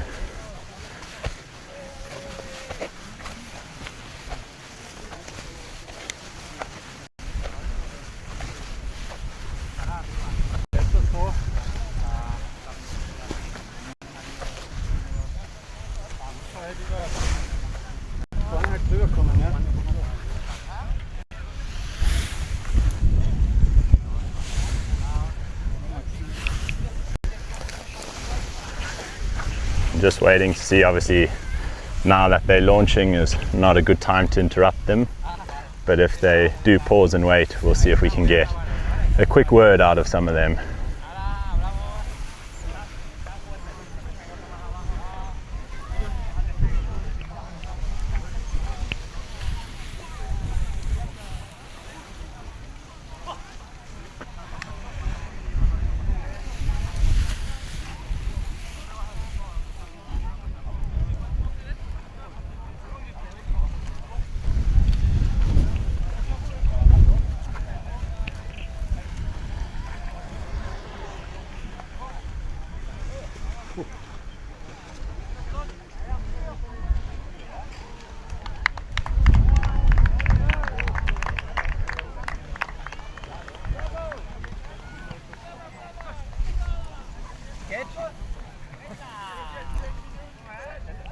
See if we can get a quick word.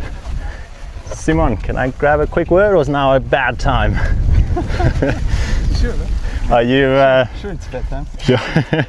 Very quickly, how are you feeling? I've just heard you say it looks a bit sketchy. Are you worried about the conditions, or just tricky place to launch? No, I think conditions are good. Yeah. You can soar.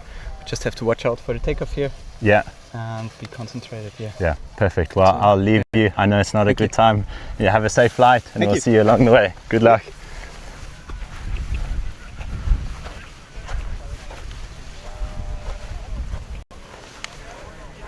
See, we've got, I believe that's Lars Meersetter setting up there, Simon and Marcus.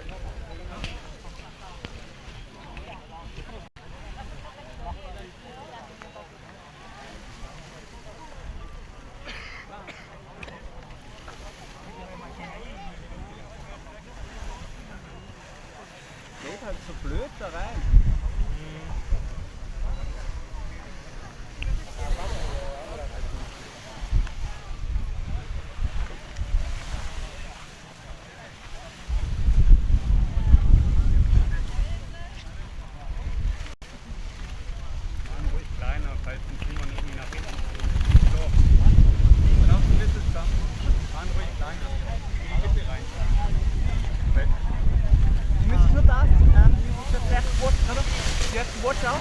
If I inflate, it could go. I could go into your feet.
Alright, so there goes Simon. Decided now is a good time.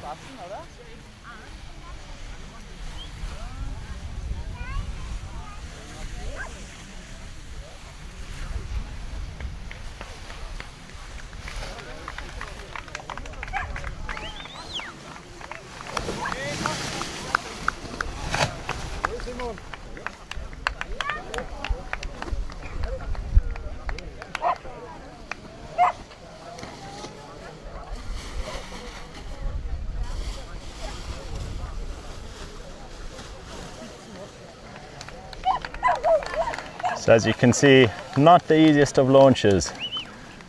Tricky conditions, but the athletes getting off safely. And I believe we've got a few more athletes arriving at the signboard, so we're going to swap over to the signboard and check in with Judith, and then we'll come back for some more launches.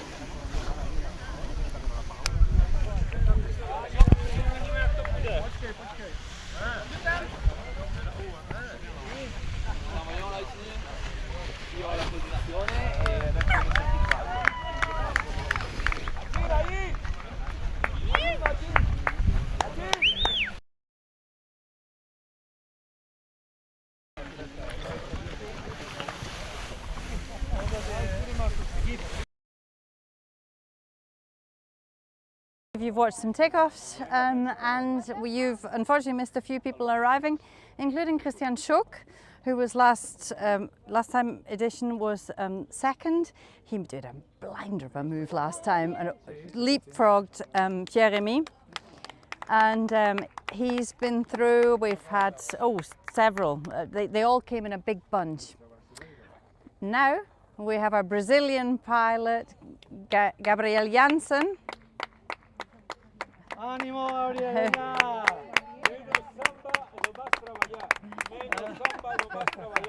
Orden y progreso. Gabriel, a race favourite, well done.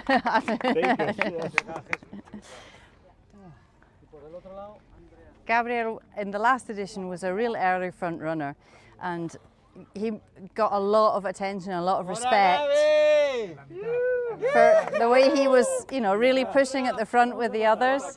Made goal. He actually sold his car last time in order to be able to finance the X-Pyr, or his trip to the X-Pyr. The thing is, when you come from that far away, you know, and you're having to hire vehicles, get all your flights, pay for all your assistance, it gets really, really expensive. So he sold his car and he's not been able to buy another one because he's got really into the whole hike and fly things. I don't know if you just saw a shadow passing over me. That's people flying above me. They're getting quite high now. There's lots of people in the air. I've got a house in front of me. I can't see that much of this. Well, I can't see the takeoff at all. But I can see 1, 2, 3, 4, 5, 6, 7, 8, 9, 10, 11, 12, at least 12 pilots in the air. Pleasingly, there's lots of vultures with them. So they're having the big birds mark them, which is really great. I'm in France, on the French-Spanish border, and it seems that we don't have the big crowds anymore for the later arrivals because everybody's having lunch. You know, it's lunchtime now and it's a big tradition. You know, it's Sunday, everybody's going for their family lunches, so we had big hordes here at the beginning. Now it's thinned out quite a lot. We're waiting for our first female arrivals, our first women that have come up. So we're over halfway. We've got over 25 pilots already here. We're more than halfway there. So we're hoping to soon see some of our female participants. We've got 6 this year. It's a total record. No race at this level has ever had that many. And it's our Italian, second Italian, Andrea Conci. Andrea was a supporter in this race in 2016. So he knows the race, he's been a supporter, it helps you a lot, and here he is today. Well done, Andrea. Thank you. Well done. So we have 2 Italians in the race, Davide Sassodeli and Andrea Conci, both also very good friends. I have to say, they're all looking pretty exhausted. But at the moment, nobody's flown away. They're just above takeoff.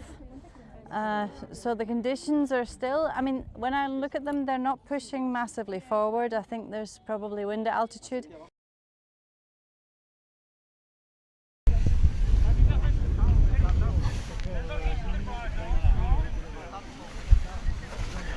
Okay, so we have a lot more pilots in the sky. You can see it's starting to get a bit more altitude. We're looking probably 150, 200 meters above launch, and athletes launching further down. The general trend is everyone's trying down here to get out of the wind, but then getting hammered by the rotor and making it really tricky to launch.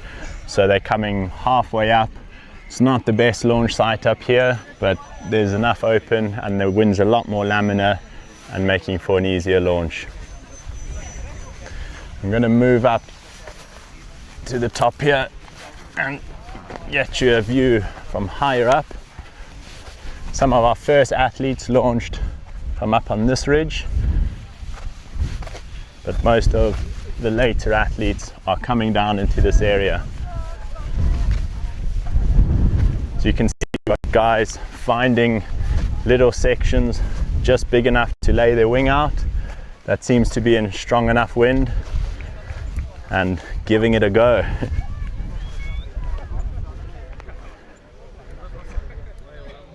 You can see the guys forming up. There's not much thermic activity. You can see no one's really turning. Everyone's just soaring and waiting for something to come through. I believe the first woman is arriving into the turn point, which is fantastic.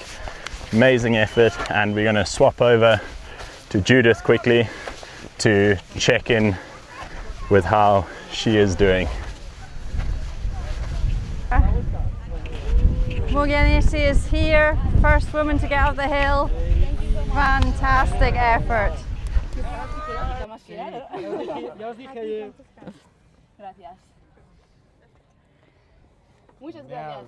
Vale, Francesca, venga acá para casa. Francesca, refrescate lo que quieras. Francesca se refresca. Yeah, Francesca se refresca. She's getting a little shower, cooling off. Oops, I need to change my hat. Just, I've got too hot and everybody's a bit concerned around me. So I'm going to put a hat on and try and not get heat stroke in this ridiculous heat.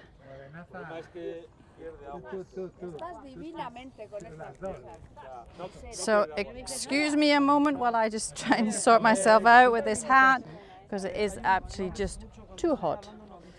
Right, no.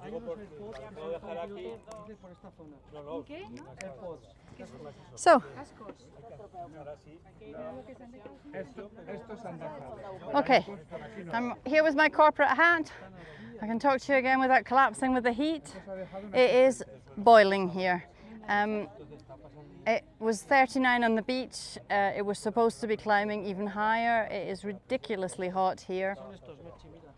I'm sorry if I've put myself in shade, but it really was a bit unbearable without a hat.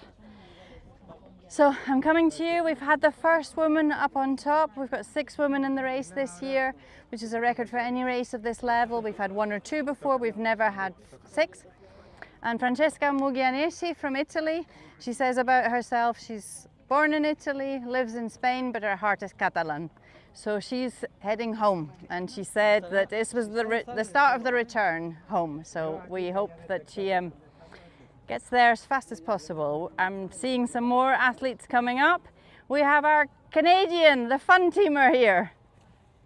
I talked to Benoit earlier at the start. He's coming here with Joey. They have exactly the same team that they had last time, 4 of them. These guys are super duper fun. They really love this race, love competing, really enjoy the Pyrenees. And here's Benoit. Very well done. So well done. And we have Silvia Galli, the second woman to arrive, the youngest person in the race, only 21 years old.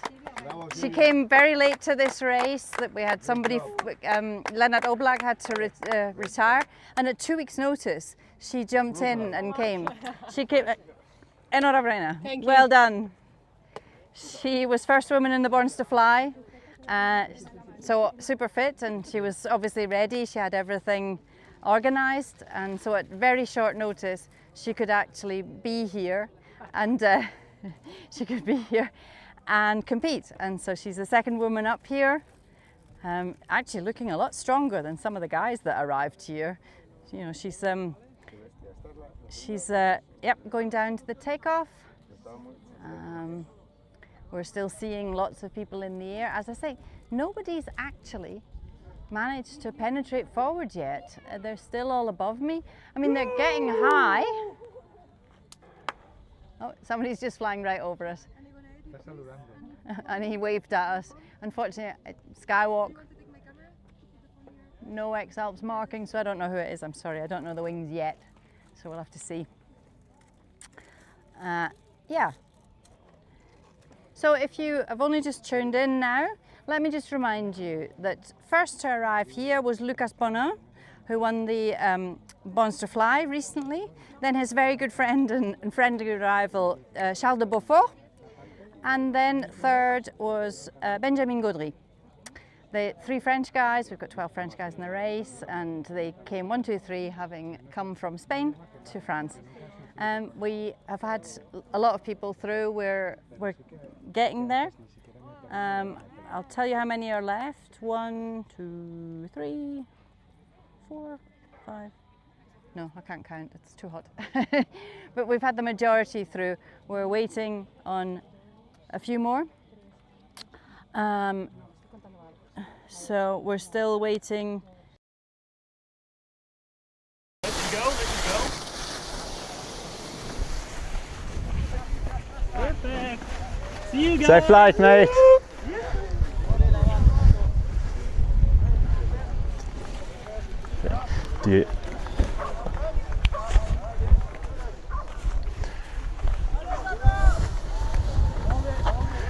So loads of launches going on. A few pilots have moved further down that side, trying to find some more laminar air.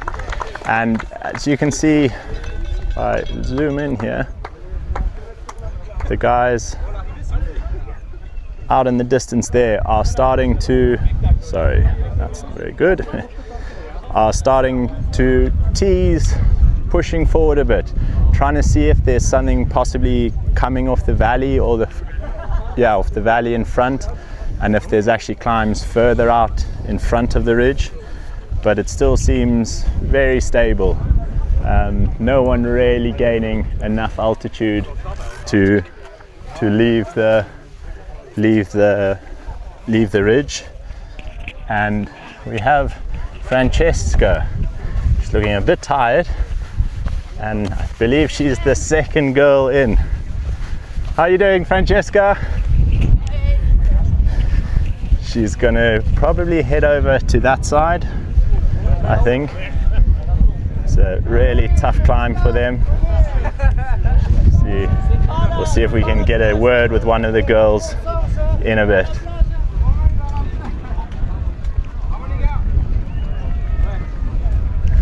I'll come over to this side quickly so you can see the other launch site that some of the pilots have found.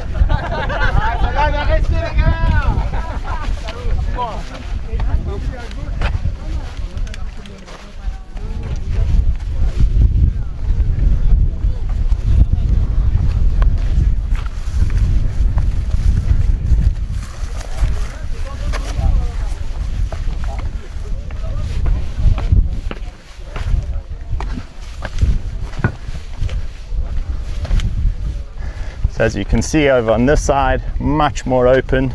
This makes life a lot easier in strong wind, that if you do get dragged, you've got somewhere to go, and hopefully you've got a bit more laminar flow coming up here. So we can see, watch a few launches from here. See some of the pilots starting to push out pretty low, and we'll keep an eye on them to see whether they turn around. They always have the option to come back to the ridge. There's dynamic lift here, so they can soar up again. But I'm sure if we see one of those front guys connect into a climb, you'll see all the pilots head out.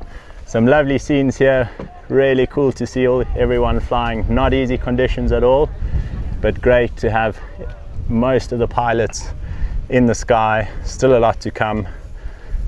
From further down, that looks like a mini wing, so not someone in the comp, one of the supporters who's flying down back to the van to go chase their athlete. On that, most athletes will have a supporter who does fly. As you can see, they generally fly a much smaller wing, much lighter harness. It's not made for performance, it's just made for getting down. And what that allows them to do is get up with their athlete and then get up with their athlete and carry the non-compulsory equipment for their athlete, help the athlete launch, and then they don't have to run down, they can glide down, which is much quicker, because when it's on and it's flying, it's really difficult to keep up with these guys. It looks like the front 4 or 5 have committed to going. They're really starting to push forward, so they are optimistic and hopeful that out in the valley they're going to find a climb somewhere to try and get a bit of altitude and keep pushing on.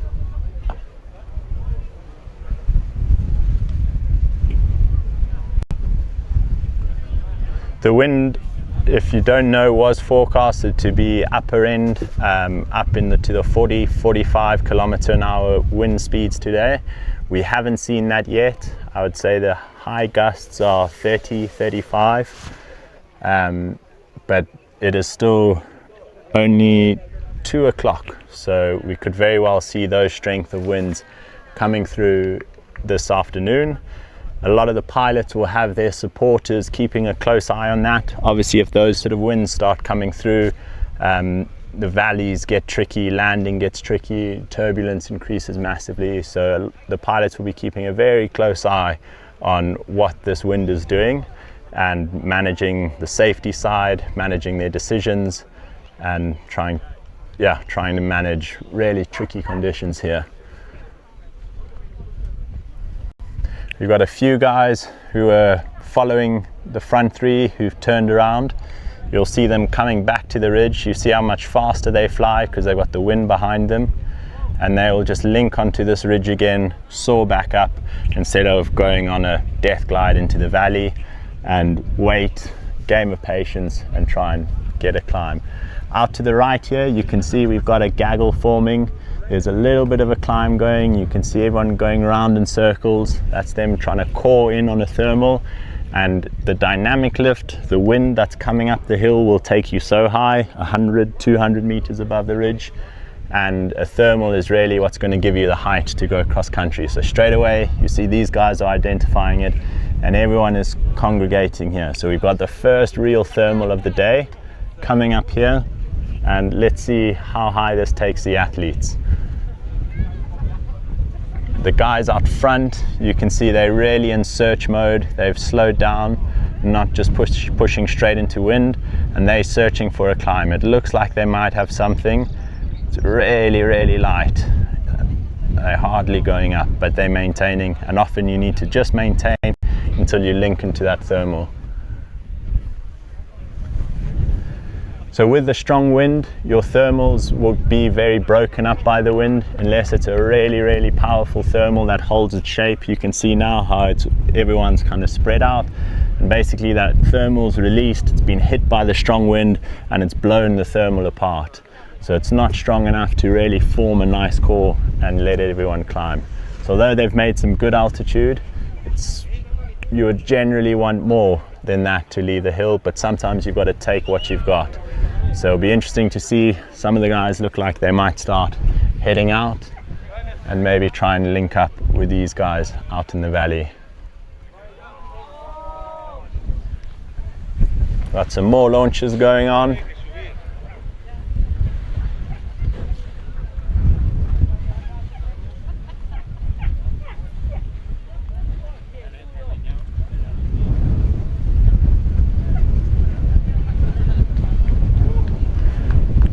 And as you can see, what's happened there is you have the non-lifty strong wind on the hill, which is being sheltered essentially from the cliff.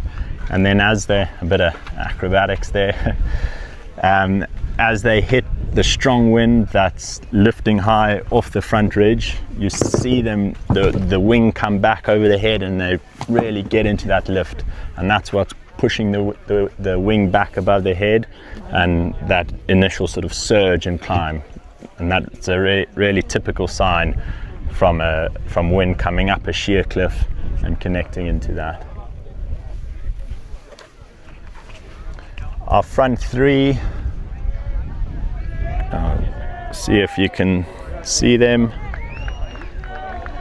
I'm not sure if you can see that, but they have lost quite a bit of altitude. They are pretty low, and they will be starting to really hope they connect into something quickly.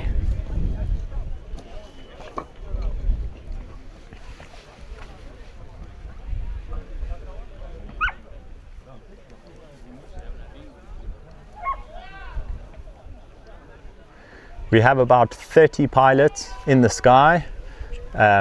Most pilots will be up to most would have signed the signboard by now, and we'll be getting ready to take off, but about 30 have taken off, so we've got another 20 to go. I think you will find this gaggle really hangs around a while, and there will come a point when they've got to go, but they will hang around and hopefully get a climb and try and link up and really work together. I think you'll see a lot of athletes not pushing hard today, really trying to work together to make the most of the flight window. Do you want to cool down? We are going to swap back to Judith shortly. We have some more people arriving at the signboard, so we'll give you a change of scenery over on that side, and we'll hand over to her very shortly. I'll just pan around here and keep some of these images coming your way.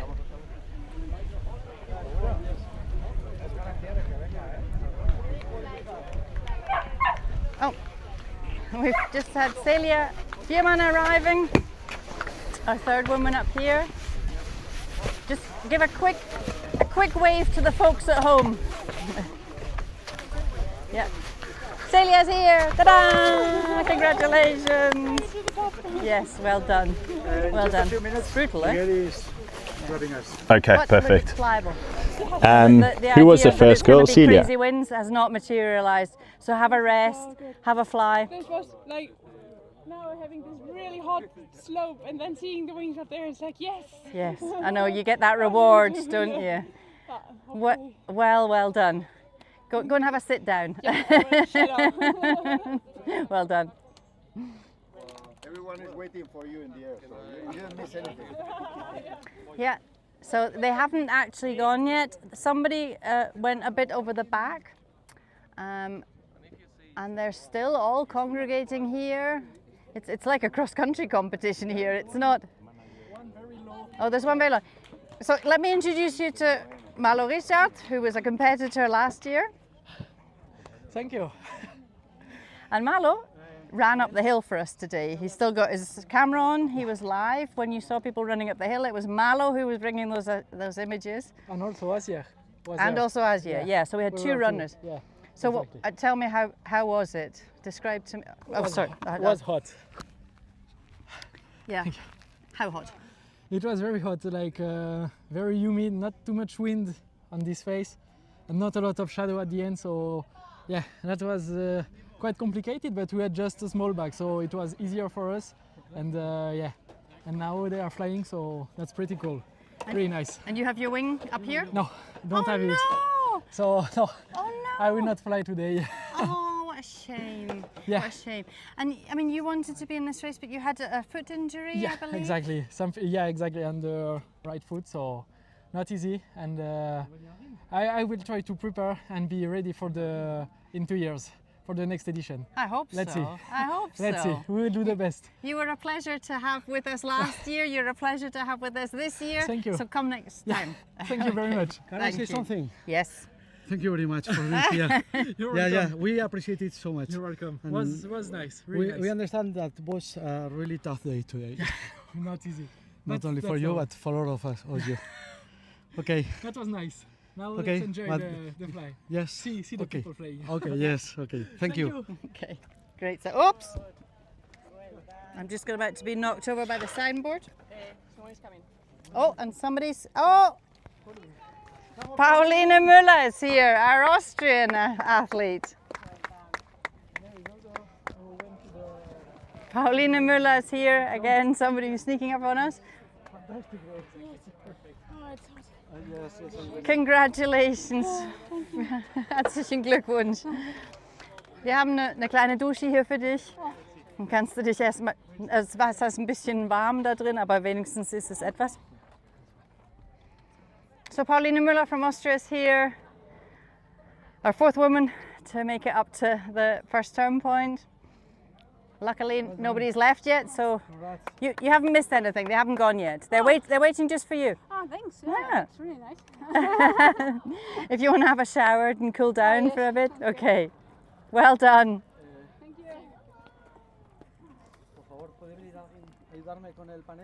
Okay, so we've had, we're getting to the last ones. We're still missing a few.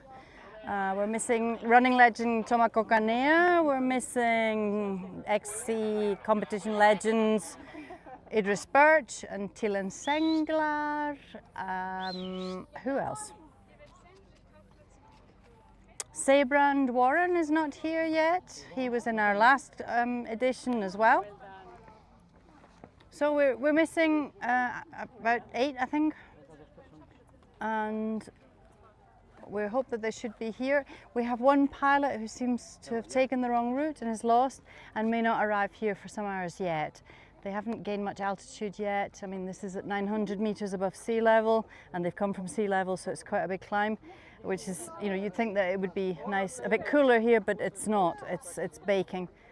So we will see how Gabriela gets on. It's Gabriela who's not near here yet. But the good news is it's flyable, they're in the air, and people have started to leave. They've started to push forward, so they're on their way. If you didn't tune in before, let me just give you an update. The first person to reach here was Lucas Bonin from France, winner of the Born to Fly, then Charles de Beaufort, his good friend and competitor, and then Benjamin Gaudry. They were the first 3, and then they all just came in really short succession. So we're 40 through. We've got 50 competitors in this race, so we've got a few more to go, and we will keep coming to you live, either from takeoff or from here. And if I can just remind you that we've got a feature this year that we hope that you will enjoy and take advantage of, which is that if you don't have time to follow the live tracking and follow what's been going on during the day, then we're offering you an opportunity to catch up with some experts. We've got race reporter Ben Hodgson, who was in the last edition, and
So, just so we can hold until after the pilots.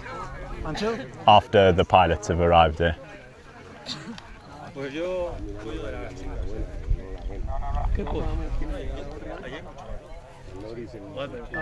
Espérate que van a reenvillar.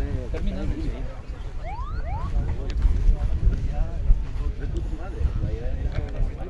Ahí adelante. Ahí adelante.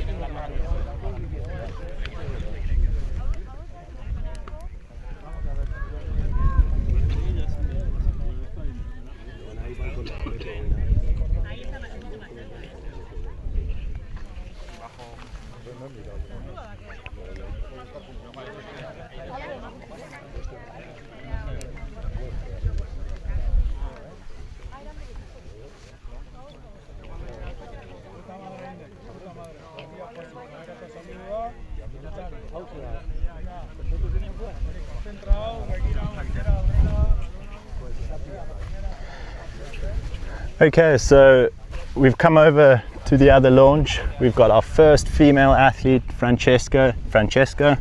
She's busy setting up. We've got a few more athletes slowly coming over the side. Some athletes are still launching over there. On this side we've got much more open space and a much easier launch. What's going on in the air? We've got the first three who flew out first. As you can see, they went to the north side of this front ridge. They're getting really low and it looks like he's starting to get into some real sink. I'm not sure if you can see him down there, but he is really not in a nice position there. He'll be in the lee from that hill and very difficult to climb out of there. The next pack, let's see if I can zoom in here. The next pack will have seen what's happened there, and they're pushing, trying to get onto the windward side of this hill. If you can get onto that, you've got the possibility to soar again and hopefully wait for another thermal. Looks like someone's getting a climb out the front there. I'm afraid I don't know who is who yet, as there's hundreds of people in the sky and they're a bit far to tell from their wing. But as you can see, most of the pack have left the hill. There just a few last ones who are launching, but no one has stayed back here. So everyone's starting to push off. So you've got a sort of lead gaggle there, a few guys leading out low out the front, and your main gaggle behind. And these guys will all really try to work together. We'll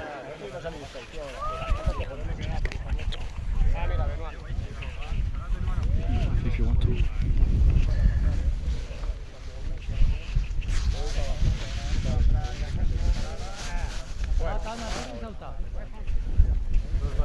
This is Benoit, who's just launched. So he's in the sky. He was very relaxed this morning, not wanting to push too hard, save the legs. And as they're known, he's part of the fun team. So he's here to really enjoy himself and enjoy. We're going to shoot over to Francesca quickly and grab a quick word from her as the lead girl.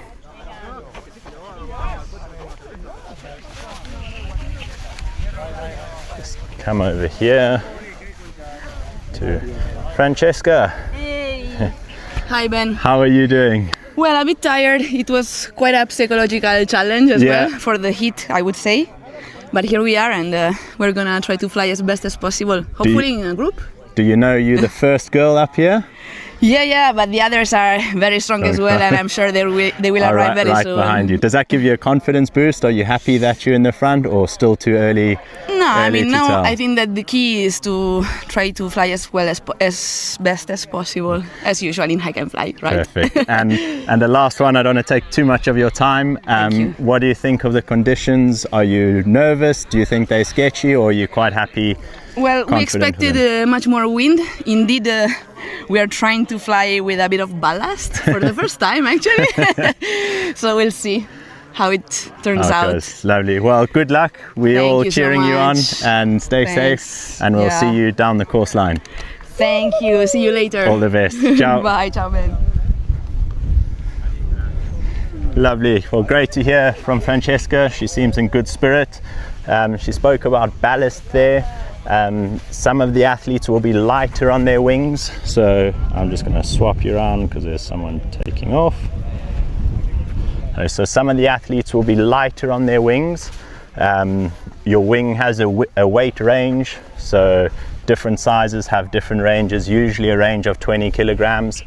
For it to be certified, you have to fly it within that weight range. But if you write down at the bottom of that weight range, you don't fly as well in strong wind. You have less top speed and less penetration.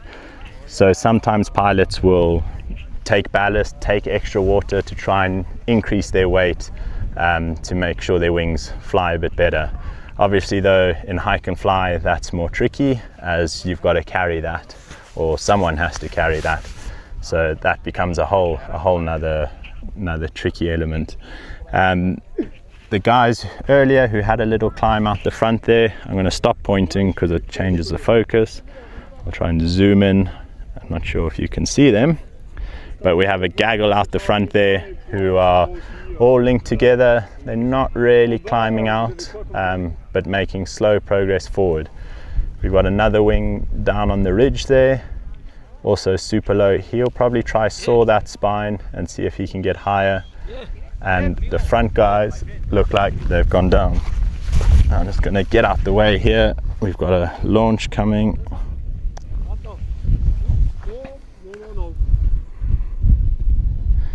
So you can see a lot of athletes choosing to fly in shorts and t-shirt, giving you an idea how hot it is, and also that they're not expecting, you know, judging by the conditions, to have very high flights. Once we get into the big mountains, you'll see that change.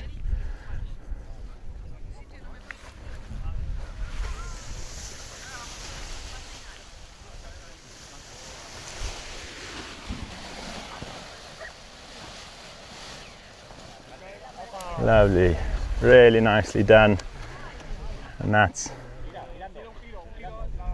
a much more textbook style paraglider launch.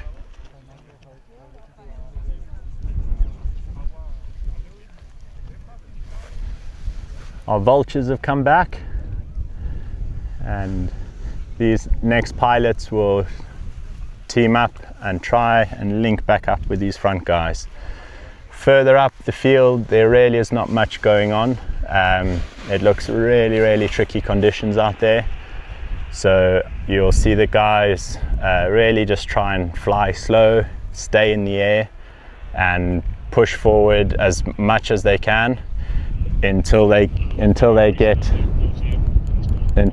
to a point where they land, and will hike again.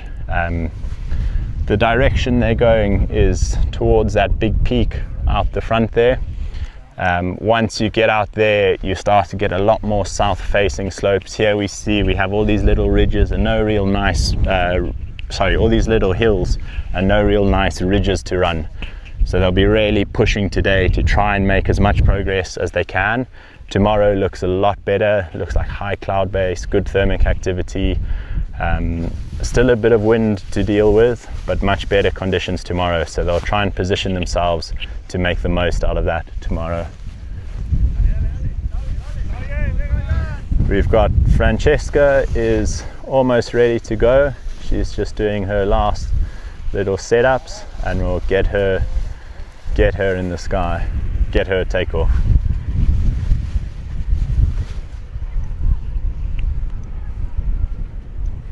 I'm sure most pilots will be very relieved, especially the pilots arriving now. They've had a very hot and difficult hike up Larun, and to see that the wind is not too strong, even a glide down into the valley really saves the legs, refreshes the mind, and really helps you in conditions like this. So they'll be really happy to have the opportunity to fly, and obviously it's very iconic to fly off Larun in X-Pyr. Normally the site you can't take off from, so it's specially opened for the race. So really special for some of these athletes to fly from here.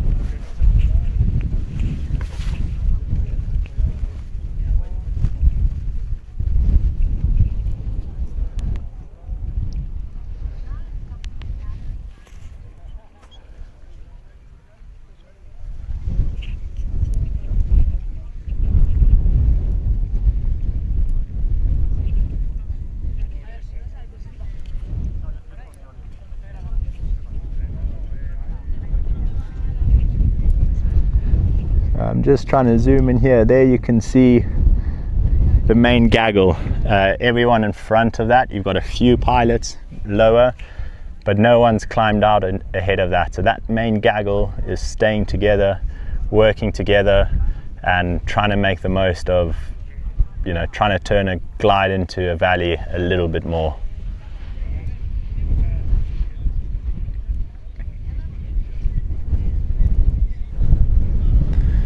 Some more launches over on the other side.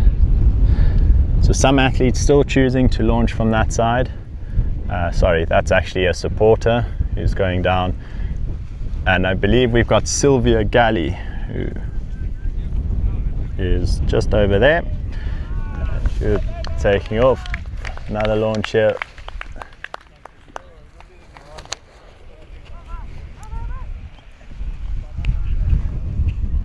Sorry, she's zoomed in there. So you can see the conditions have actually eased off a little bit.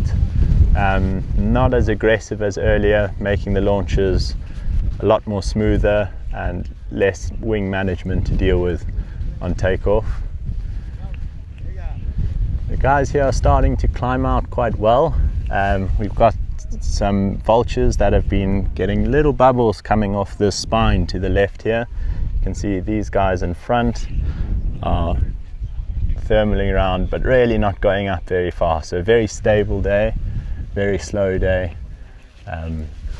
But there's some wizard pilots here, and I'm sure we'll see one or two make some interesting flights.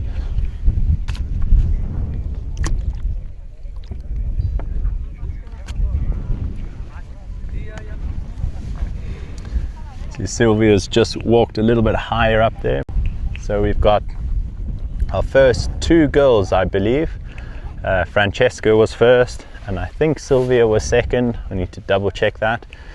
But they're both going to take off roughly the same time. So great to see them flying together.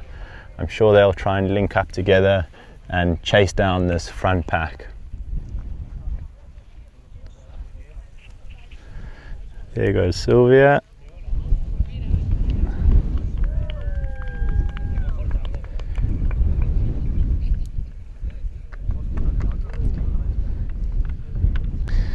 So as you can see there, that is what I was talking about earlier and quite a nice, where you've got the wind that's coming up this cliff and it creates a rotor zone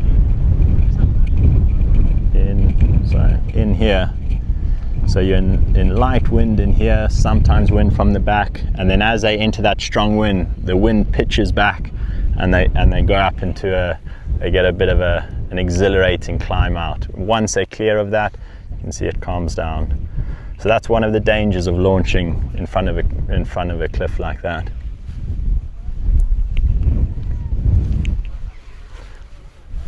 Swing around, we've got Francesca still just sorting out a few little bits. I believe that's Pauline, Muller. She's just arrived.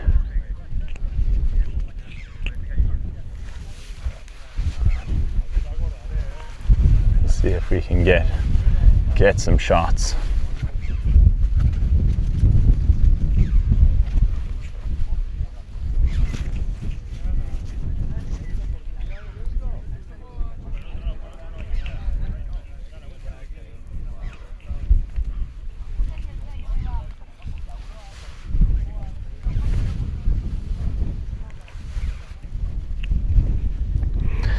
So our front group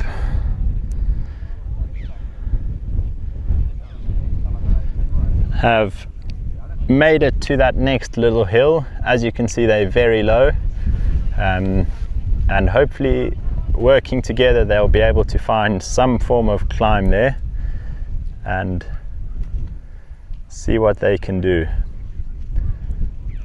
They'll be flying really slowly, really gently, really trying to optimize everything. So very little inputs on the brake. Every turn they're thinking about really trying to optimize any bit of lift they find to keep themselves up and not get down into the valley, and then hopefully give themselves the best opportunity to find some form of climb, some thermal, some bit of ridge lift. Every 100 meters is a bonus. Looks like Francesca is ready to launch, so we will get her in action.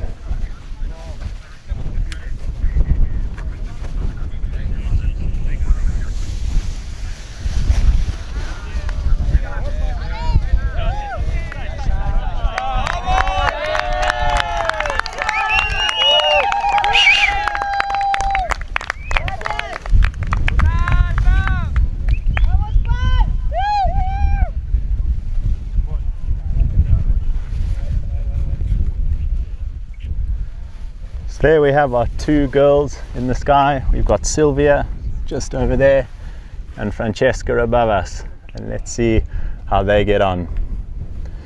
We will probably look to wrap up this live stream quite soon. We want to make sure we can reconnect with the front group, although they are flying very slowly, so hopefully that's not too difficult. But most of the athletes now in the sky. We've got a very well-known face over here. We'll just get some shots of him, the running man, Toma Kokonea. He's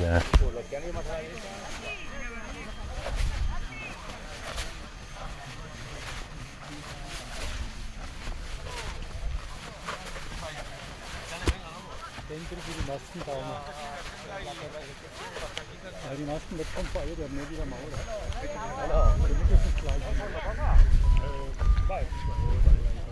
¡Aupa Coconea! ¡Aupa ahí! ¡Aupa Rumanía! ¡Aupa ahí!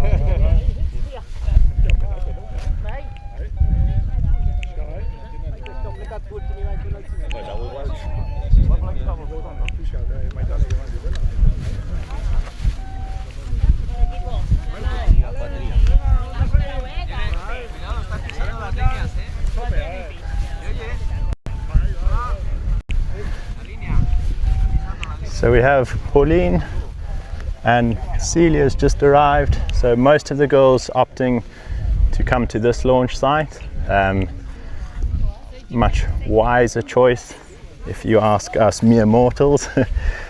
Easier to launch, nice grass, more laminar wind, and there's a lovely site. We've got the two girls together. Try and zoom in there. So you got Francesca on the green wing behind and Sylvia on the white wing.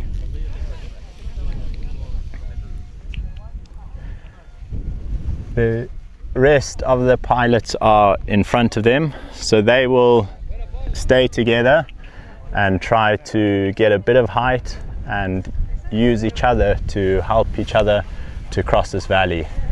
There's some good signs out the front. Let's try zoom in and get you some footage there. There you can see they got a lot of that gaggle are starting to climb out, so that's a really good sign. Once you manage to cross this valley, it looks to be working not fast but slowly on that side, and that's a huge boost for them to get that second climb. If they can top that climb out, they'll be able to push down that next valley. It's a little bit more south facing, and they're all just trying to make ground towards that long south ridge. Once they get onto that south ridge, you'll see the speed really increase. Yeah, the craziness will begin. But for now, it's about patience, it's about flying slowly, and it's about staying in the sky. Still flying slowly is way faster than on the ground, so all the athletes will really be doing their best to try and stay in the sky. Sorry, I see I've been showing you sky for the last 2 minutes. I'll pull that back. They're getting quite far away, so I will try and head down that direction soon. We'll see. Let's see if we can get Toma taking off. He's still got a little bit of setup to do. He's just checking his wing there, checking the wind, and all he's doing there, you see he's not connected. He's just checking that his lines are clear and his wings ready to go. We've got Pauline here. She's in a hurry. She will try and link up. Sylvia and Francesca have started pushing forward, so she will try and get in the sky and follow them. You don't want to be left behind. Staying by yourself in these conditions is really difficult to stay up. So you really want to stay with the other pilots, not get left behind, and use each other to take up.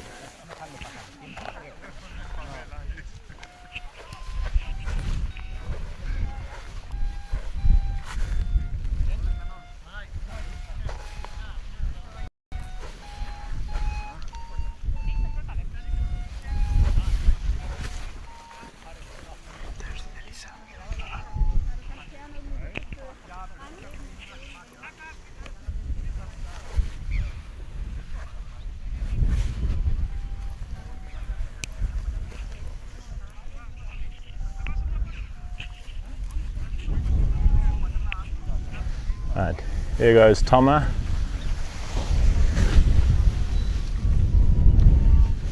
A little bit of a gust there as he pulled up.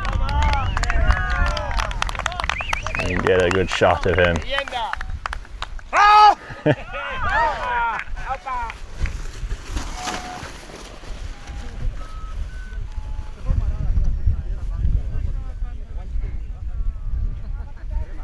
He's no stranger to these races. Tom has been doing this since I think the start.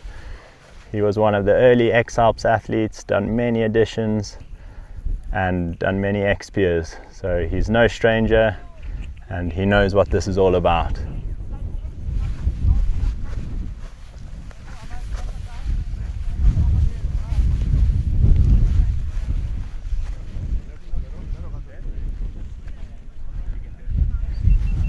Here we've got Pauline.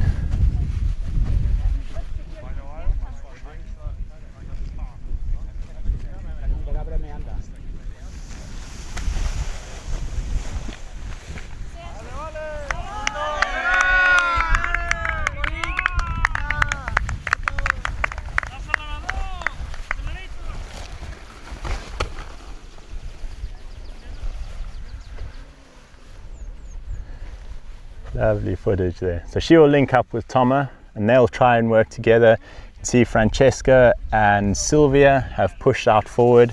They're trying to reconnect with that front gaggle. That front gaggle is really slowed down. You've got two pilots who are above the rest of the pack, but they are maintaining, so they'll be optimistic. There will be a few pilots. I know there's some that have gone down more to the north there, and some on the other side who will have landed and will be hiking again, and tough decisions for them with the conditions not really working that well. If they have an obvious launch, they will probably look to hike and launch, but some of them might look to just cover ground on foot. Still hot up here in the wind, but you can feel the heat and really tough conditions for racing today.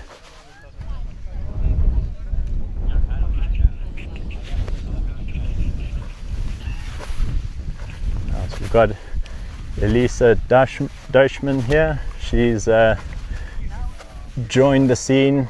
She's almost ready to take off. So all the girls very close to each other. The girls are very strong athletes. It's been amazing to watch what they've achieved over the last 2 years. And I think we're going to have a really interesting race amongst them. Really tight, really close, and worth following, both the front and the girls, and hopefully we will see the girls up at the front too. They have the ability, the skills, and it's really great to see so many girls in this edition.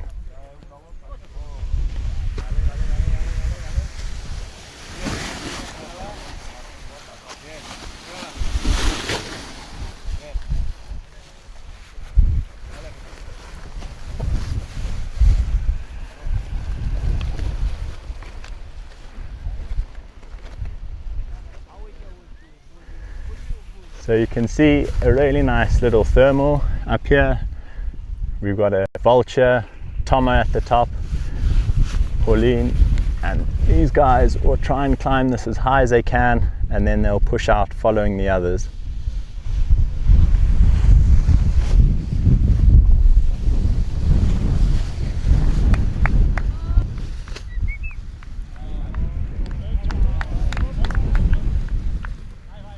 Here we have, I think this is Celia. It sounds like her. There we go.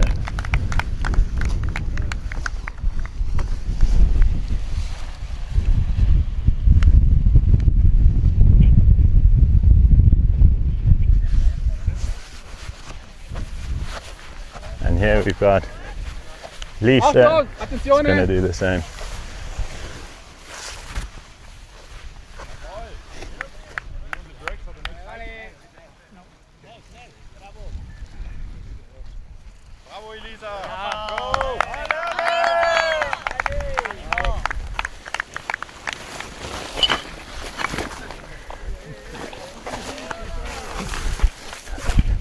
Bit of carnage there, a few bushes and rocks to navigate. Lise is a hugely strong pilot. She's flown a lot of PWC and she'll really be one to watch this edition.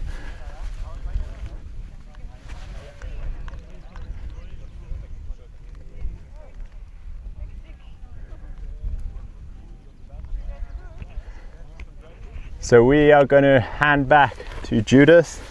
She's still at the signboard. Most of the athletes have launched here. We've got a few more coming in. But sí, para necesitamos para Yo he traído uno verde y yo no sé si... No, mis padres tienen una enorme. Es que yo tenía, ¿te acuerdas el mío negro? Sí. Me lo perdieron mis sobrinos. Vale, necesitamos... Hello, sorry, I was just grabbing a little bit of shade. I have to apologise to you with our interruption in service, but it's so hot here that the camera fried. So we've had to put some ice packs on it to get it going again. We've managed to get online again, but I'm really sorry. It is so hot here. It's unbelievable. And yeah, so we've had lots of people through. We're waiting for a few more. We've had 5 women arrive. We're still, well, Gabriela, unfortunately, we think is taking a wrong route and is taking a long way around, so we don't know when she's going to arrive. We're still waiting for a few people. We're still waiting for Tilan Senglar, Barish from Turkey. We're also still waiting for Sebrand Warren.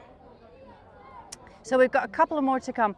Sebrand was injured 2 weeks after the last X-Alps and broke a bone in his foot and had to take a long time to recover. He's fought back valiantly, but he was declared fit to enter this race. So we're hoping that he's going to make it soon. I can tell you that, I mean, I haven't had the internet. I'm supposed to be responsible for the WhatsApp group as well, but I cannot get a signal up here to update. There's messages waiting. When you get them, they'll be old, and I apologise for that, but there's nothing I can do about the coverage here.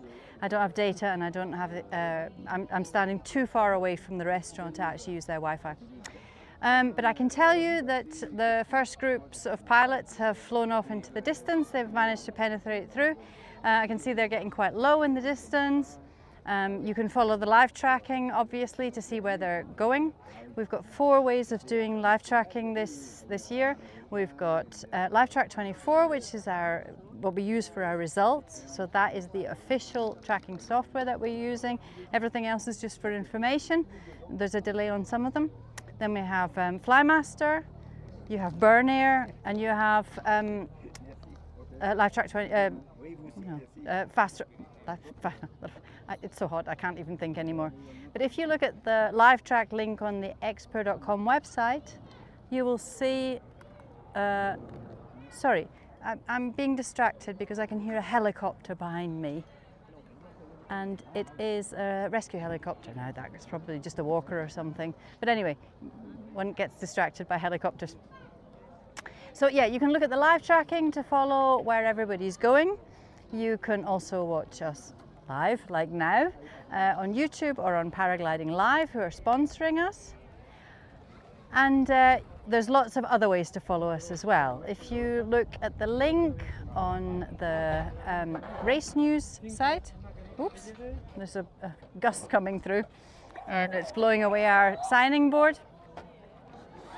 But yeah, if you look at the race news bit of our website, you can see a post or a page that's called Want News, and it will give you a whole list. So if you didn't tune in before, you've only just joined us now, can I please make you aware that we're offering commentary, an evening commentary every... Sorry, we are moving because we don't want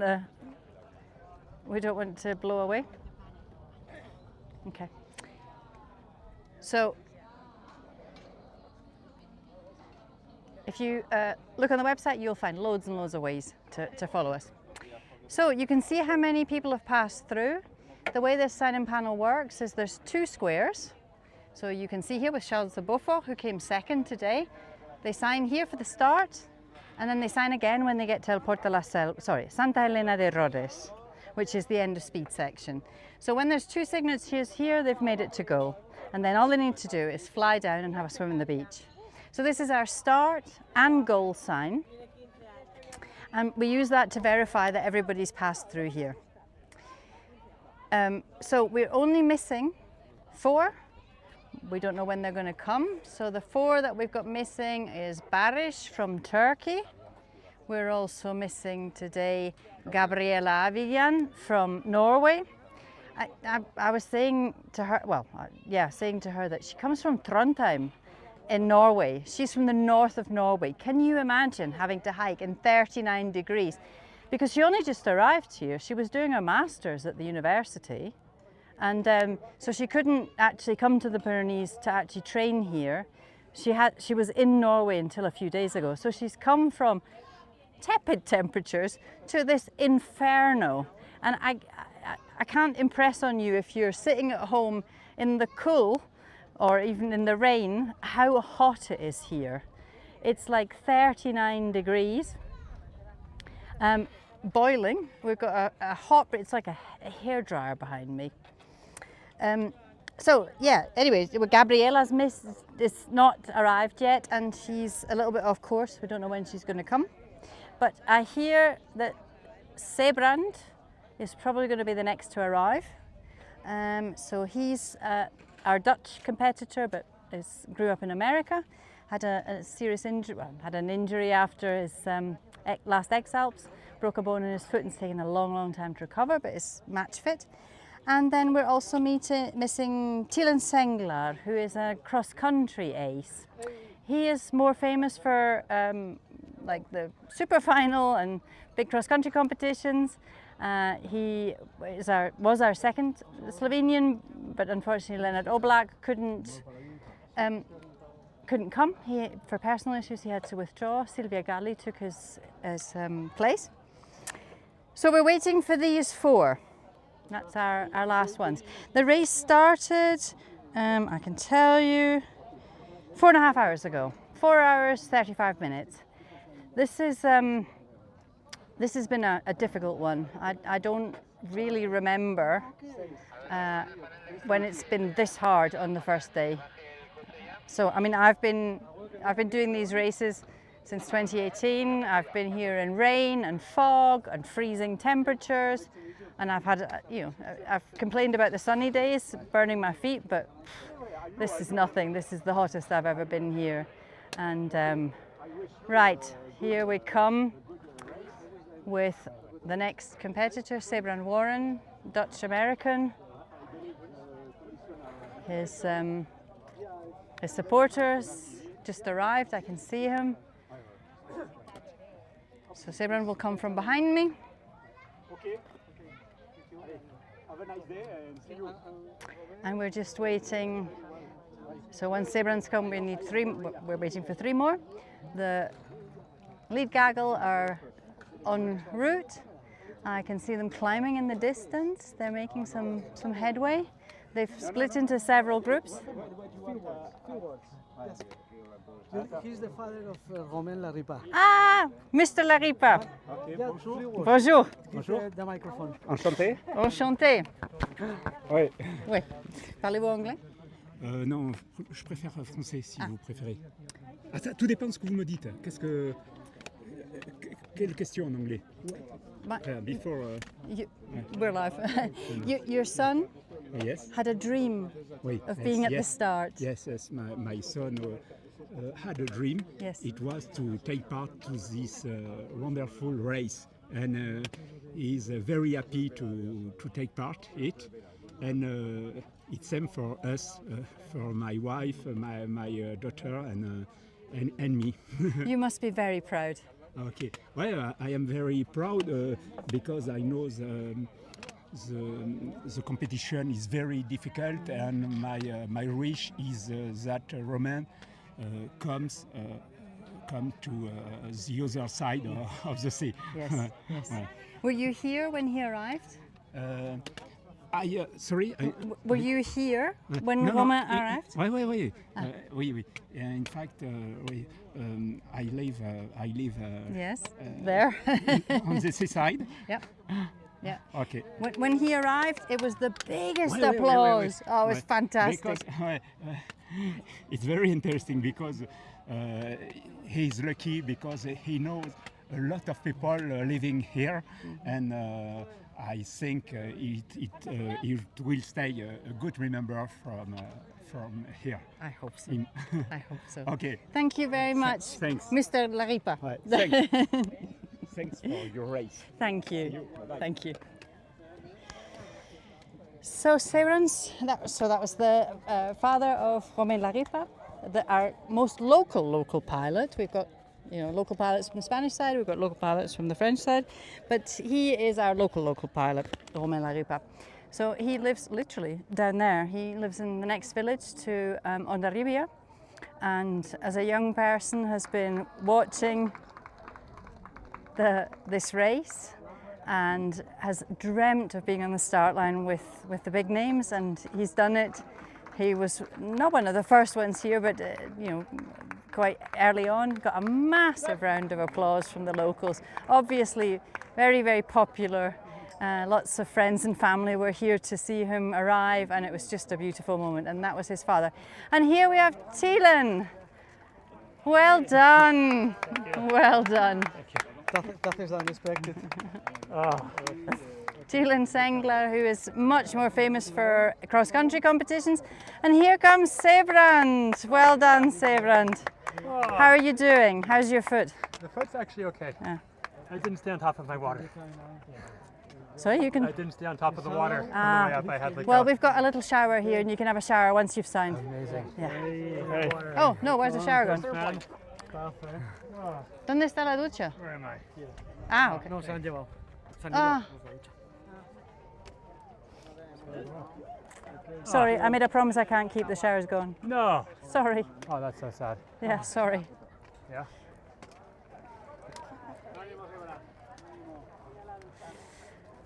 Okay, so now we are only missing Barish from Turkey and Gabriela from New Zealand. So we will have to wait and see. I can ask them, the race director, where it is. That's what happens. People wander by. So yeah, we're waiting for two more athletes. We're only waiting for Barish from Turkey and Gabriela from Norway. Is she okay?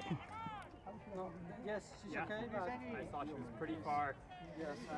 So yeah, Gabriela took a alternative route to the other athletes, and she ended up going a totally different route to everybody else, and unfortunately a route that will take her much longer and is much more punishing than everybody took.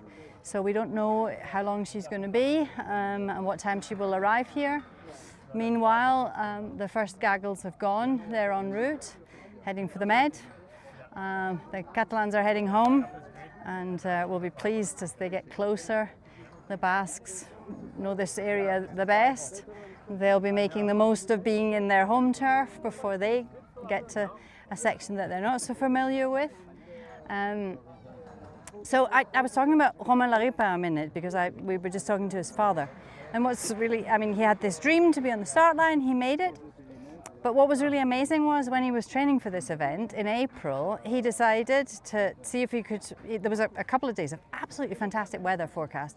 So he took off not from here, not from Laron, but a little bit further east and flew into Perpignan in 2 days. So he crossed the whole Pyrenees in just 2 days. Obviously not the race route, which is much longer. Coast to coast, it's only 400. But this course is 580, but even so, to do it in 2 days is like pretty ridiculously good. So he had already, he's already flown across the Pyrenees and gone to Catalonia, so that would have given him a big confidence boost. And yeah, but I mean, we wish them all well. It's going to be an exciting race.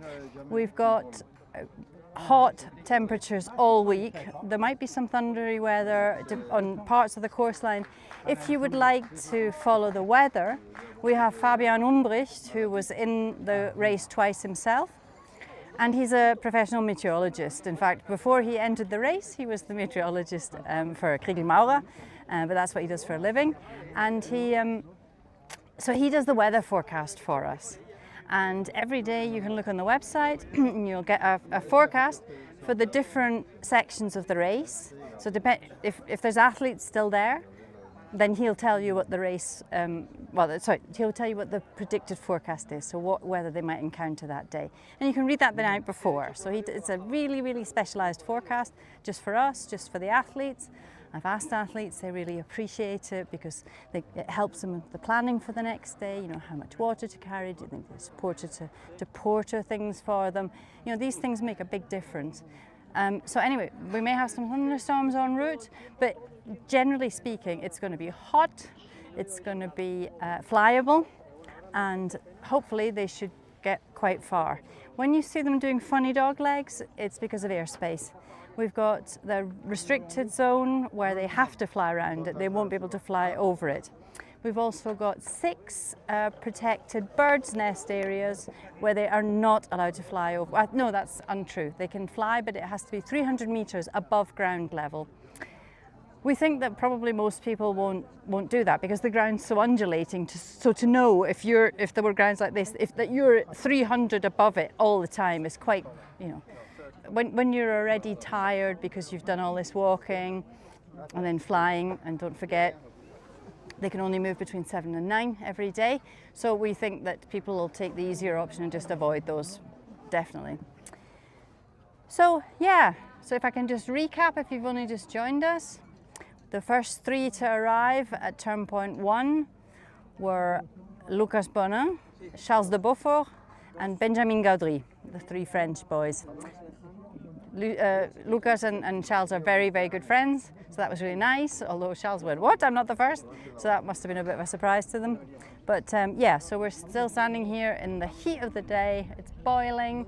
I can see the little dots getting further and further away in the valley, but there's still lots of vultures circling above me.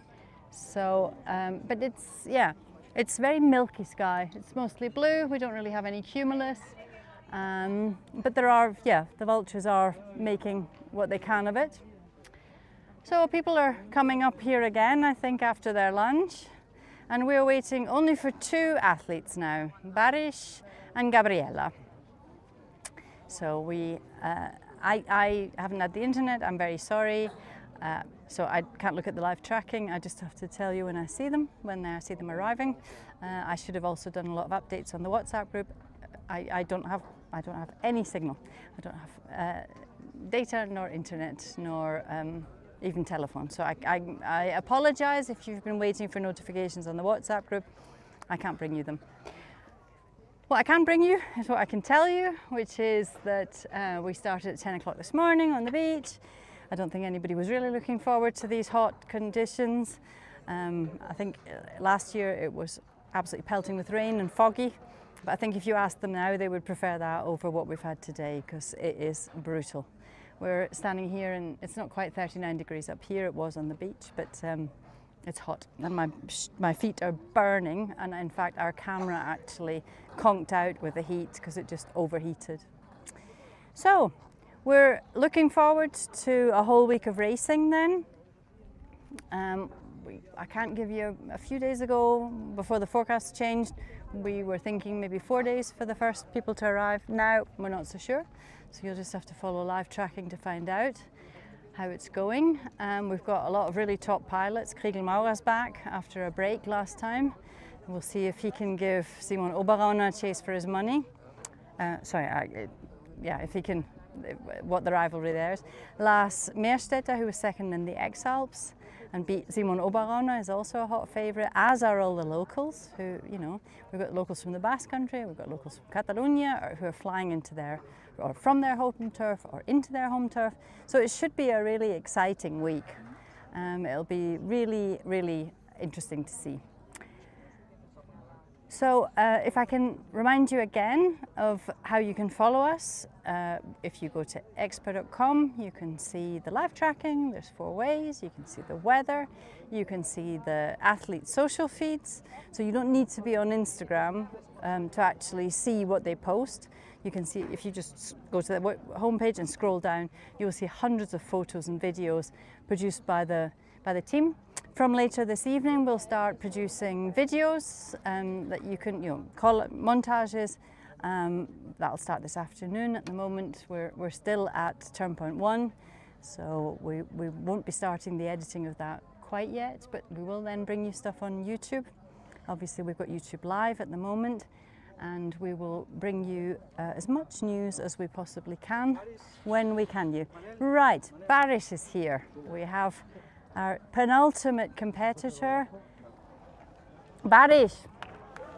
Ah, okay. Oh, he doesn't want to go up the stairs. No, he doesn't. We have a ramp and we have stairs, and Baris has. Oh no, he's coming up the stairs. He's probably used to the hottest weather out of all the competitors, and he looks to be suffering. Like at home? No, not like at home. I run in desert. Welcome. Harder than desert. Well done. Sorry. Well, yeah. Okay. Okay. So Baris just said he runs in the desert. This is hotter.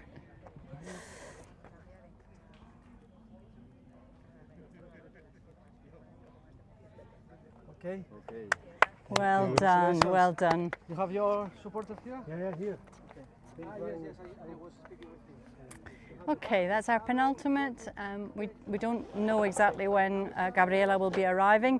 She took a wrong turn and she's still quite far away from here, so we are not quite sure. So I'm not sure if we can bring you some shots of the takeoffs and the flying.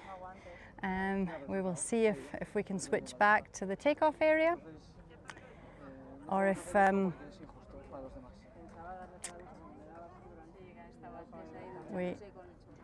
we'll need to have a look if it's possible to switch back to the takeoff. Maybe it's possible to switch back to the takeoff. We don't. Okay. Because so many people have taken off, Ben, the roving reporter, is now heading towards turn point 1. Sorry, turn point 2. I'm at turn point 1. Turn point 2 at Villanueva. So. Yes, sorry. No? Yes, We need to pass time, so I'm the perfect one for that.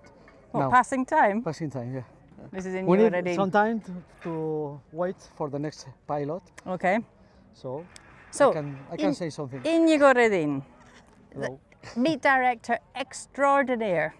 What? Who? You? Me? No. No extraordinaire. They are extraordinaire. The pilots, the teams. They are the best. Okay, so you've this is the 8th edition? No. 8, yes. The problem is that in 2020 we couldn't do that. It's 7th edition actually. Yes. Yeah. So I mean, this wasn't quite what we expected, was it? Yeah, but it's been better than expected because we thought it wasn't going to be flyable. So finally it's flyable. So that's nice. It's good news. We changed the really bad weather. Not the heat for today, but at least they can fly. It's not easy to fly to the south, but they are doing that, most of them. So that's nice. And for the pilots that reach the turn point, it's good news to know that they can fly. Can I let you just talk to the viewers at home for a few minutes? The viewers of the what? Talk to the people at home for a few minutes about the race. Okay. So what can I say? I'm going to say it in Spanish also. Thank you very much for being here. Muchas gracias a todos por estar aquí, por estar en el directo.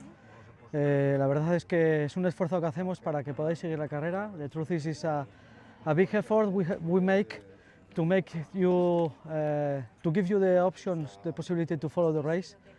So that's nice. We are here waiting for the next pilot. We have 2 pilots that have to sign yet the one of them is Artur Moindreau, and the other is Gabriela Bagian. But Gabriela is a bit far from this point, so I don't think we could wait for her, sorry. We are really sorry for that, but we need to follow the race. We are a small team and we need to give our best for the race. Bueno, esperaremos un rato, lo digo también en español, para el público que siga esto en castellano. Bueno, esperaremos un rato, queda un piloto, Artur Moindreau. Y mientras Artur llega, queda también Gabriela Abagien, pero bueno, ha tenido un mal día, se ha quedado bastante atrás y por desgracia no creo que podamos esperar a que llegue la organización porque tenemos que irnos, no tenemos todo el tiempo del mundo. Y nada, ¿qué podríamos decir? Un día un calor tremendo, los pilotos, alguno estaba realmente fundido. Por cierto, una noticia muy importante, Thomas Coconea nos ha dicho que es su última competición de hike and fly. This is the last competition, hike and fly competition for Thomas Coconea, and we have the pleasure to share this really interesting moment with him. So thank you, Thomas. Thank you to all your team for being here. And we really appreciate that. Para nosotros es un honor que Thomas esté con nosotros aquí este año. Bueno, y aquí tenemos a Artur Moindreau llegando. Creo que tiene una pájara importante. Here we have Artur Moindreau. Bueno, da igual, no importa. I can do it. We are with him. Artur is coming. Ah, no, not Artur. Who's him? Artur was the next, no? Ah, ya están, puto. Sorry. Yes, Artur was here. Yes, ya están, puto. Come on, ya están. Ya están, puto. Vamos, Don. Está firmado. ¡Ale! ¿Alguien ha firmado? ¿Será este? Ya están, puto. Ah, han mezclado, sí. Big cramps. Okay, sorry. Are you okay? Yeah. Okay. A bit sick and big cramps. But... Ah, okay. Take your time now. Okay? Anyway, congratulations for being here. Yeah, that's the first part. No? For today. Yeah. So just we have to yeah, be sorry because Marcus Anders put it in yours on your so box. if you could do that and we'll swap you later. Yeah. Yes. Okay, I give the mic to Judith, but after just done, we'll close. Okay, so Justin just said that he has terrible cramps and he's been sick. So he's suffering. It was bound to happen that somebody really suffered in this heat, and it's been incredibly difficult to actually keep hydrated, because what you need to appreciate is that the supporters cannot drive to the top. So any team that's only got 1 or 2 supporters, somebody has to drive the van. If they can, they will come up with the athlete and actually porter the water and the food that they need. But when you've got such a long path with no shade, nowhere to actually stop without being in the baking sun, and no source of water, it's a bit of a logistical nightmare. And the teams that have got 3, 4 or 5 supporters, you know, some people bring a lot of people, they can actually organize themselves that, you know, they split those tasks. And we've passed lots of people on a bicycle. Just now was hiking with a brolly, an umbrella I should say, earlier, which is smart. But yeah, it was inevitable. I mean, Thomas Coconea, who is the running man, that's his nickname, who used to be able to run hundreds of kilometers, well, probably 100 in a day, easily. And he arrived here and said, that's it, that's the last hike and fly race he's going to do. He is the oldest competitor in this race, he's 51, so you know, the inevitable was about to happen. We're very pleased that he made us his last race. But yeah, in these conditions, it just gets ridiculous. And yeah, Justin will have to, he's resting, I can see him. I mean, he had struggled down the stairs because of the cramps that he had in his lower legs. He needs to get some electrolytes. He needs to really have a lot of water and recuperate before I think he can even think about going down and running off to take off. So we're only missing one person now, Gabriela. So we don't know when she's going to come. So we're going to close our broadcast very soon because, you know, I can stand here talking to you, but it's not the most interesting thing, and we don't have our roving reporter at the start anymore at the launch because not many people to launch now. So can I just again remind you that at X-Pyr.com you... Okay, So if you just look at X-Pyr.com, you can find all the information that you need. Please remember our evening broadcast every day at 8 o'clock Central European Time, every morning at 10 o'clock Central European Time. And in the meantime, please watch our videos, please follow us, check out the live tracking, and like us, subscribe, do all the things that help us get, the audience we want and the sponsors we need so that we can make this race happen again next time. Thank you very much. Ya te digo.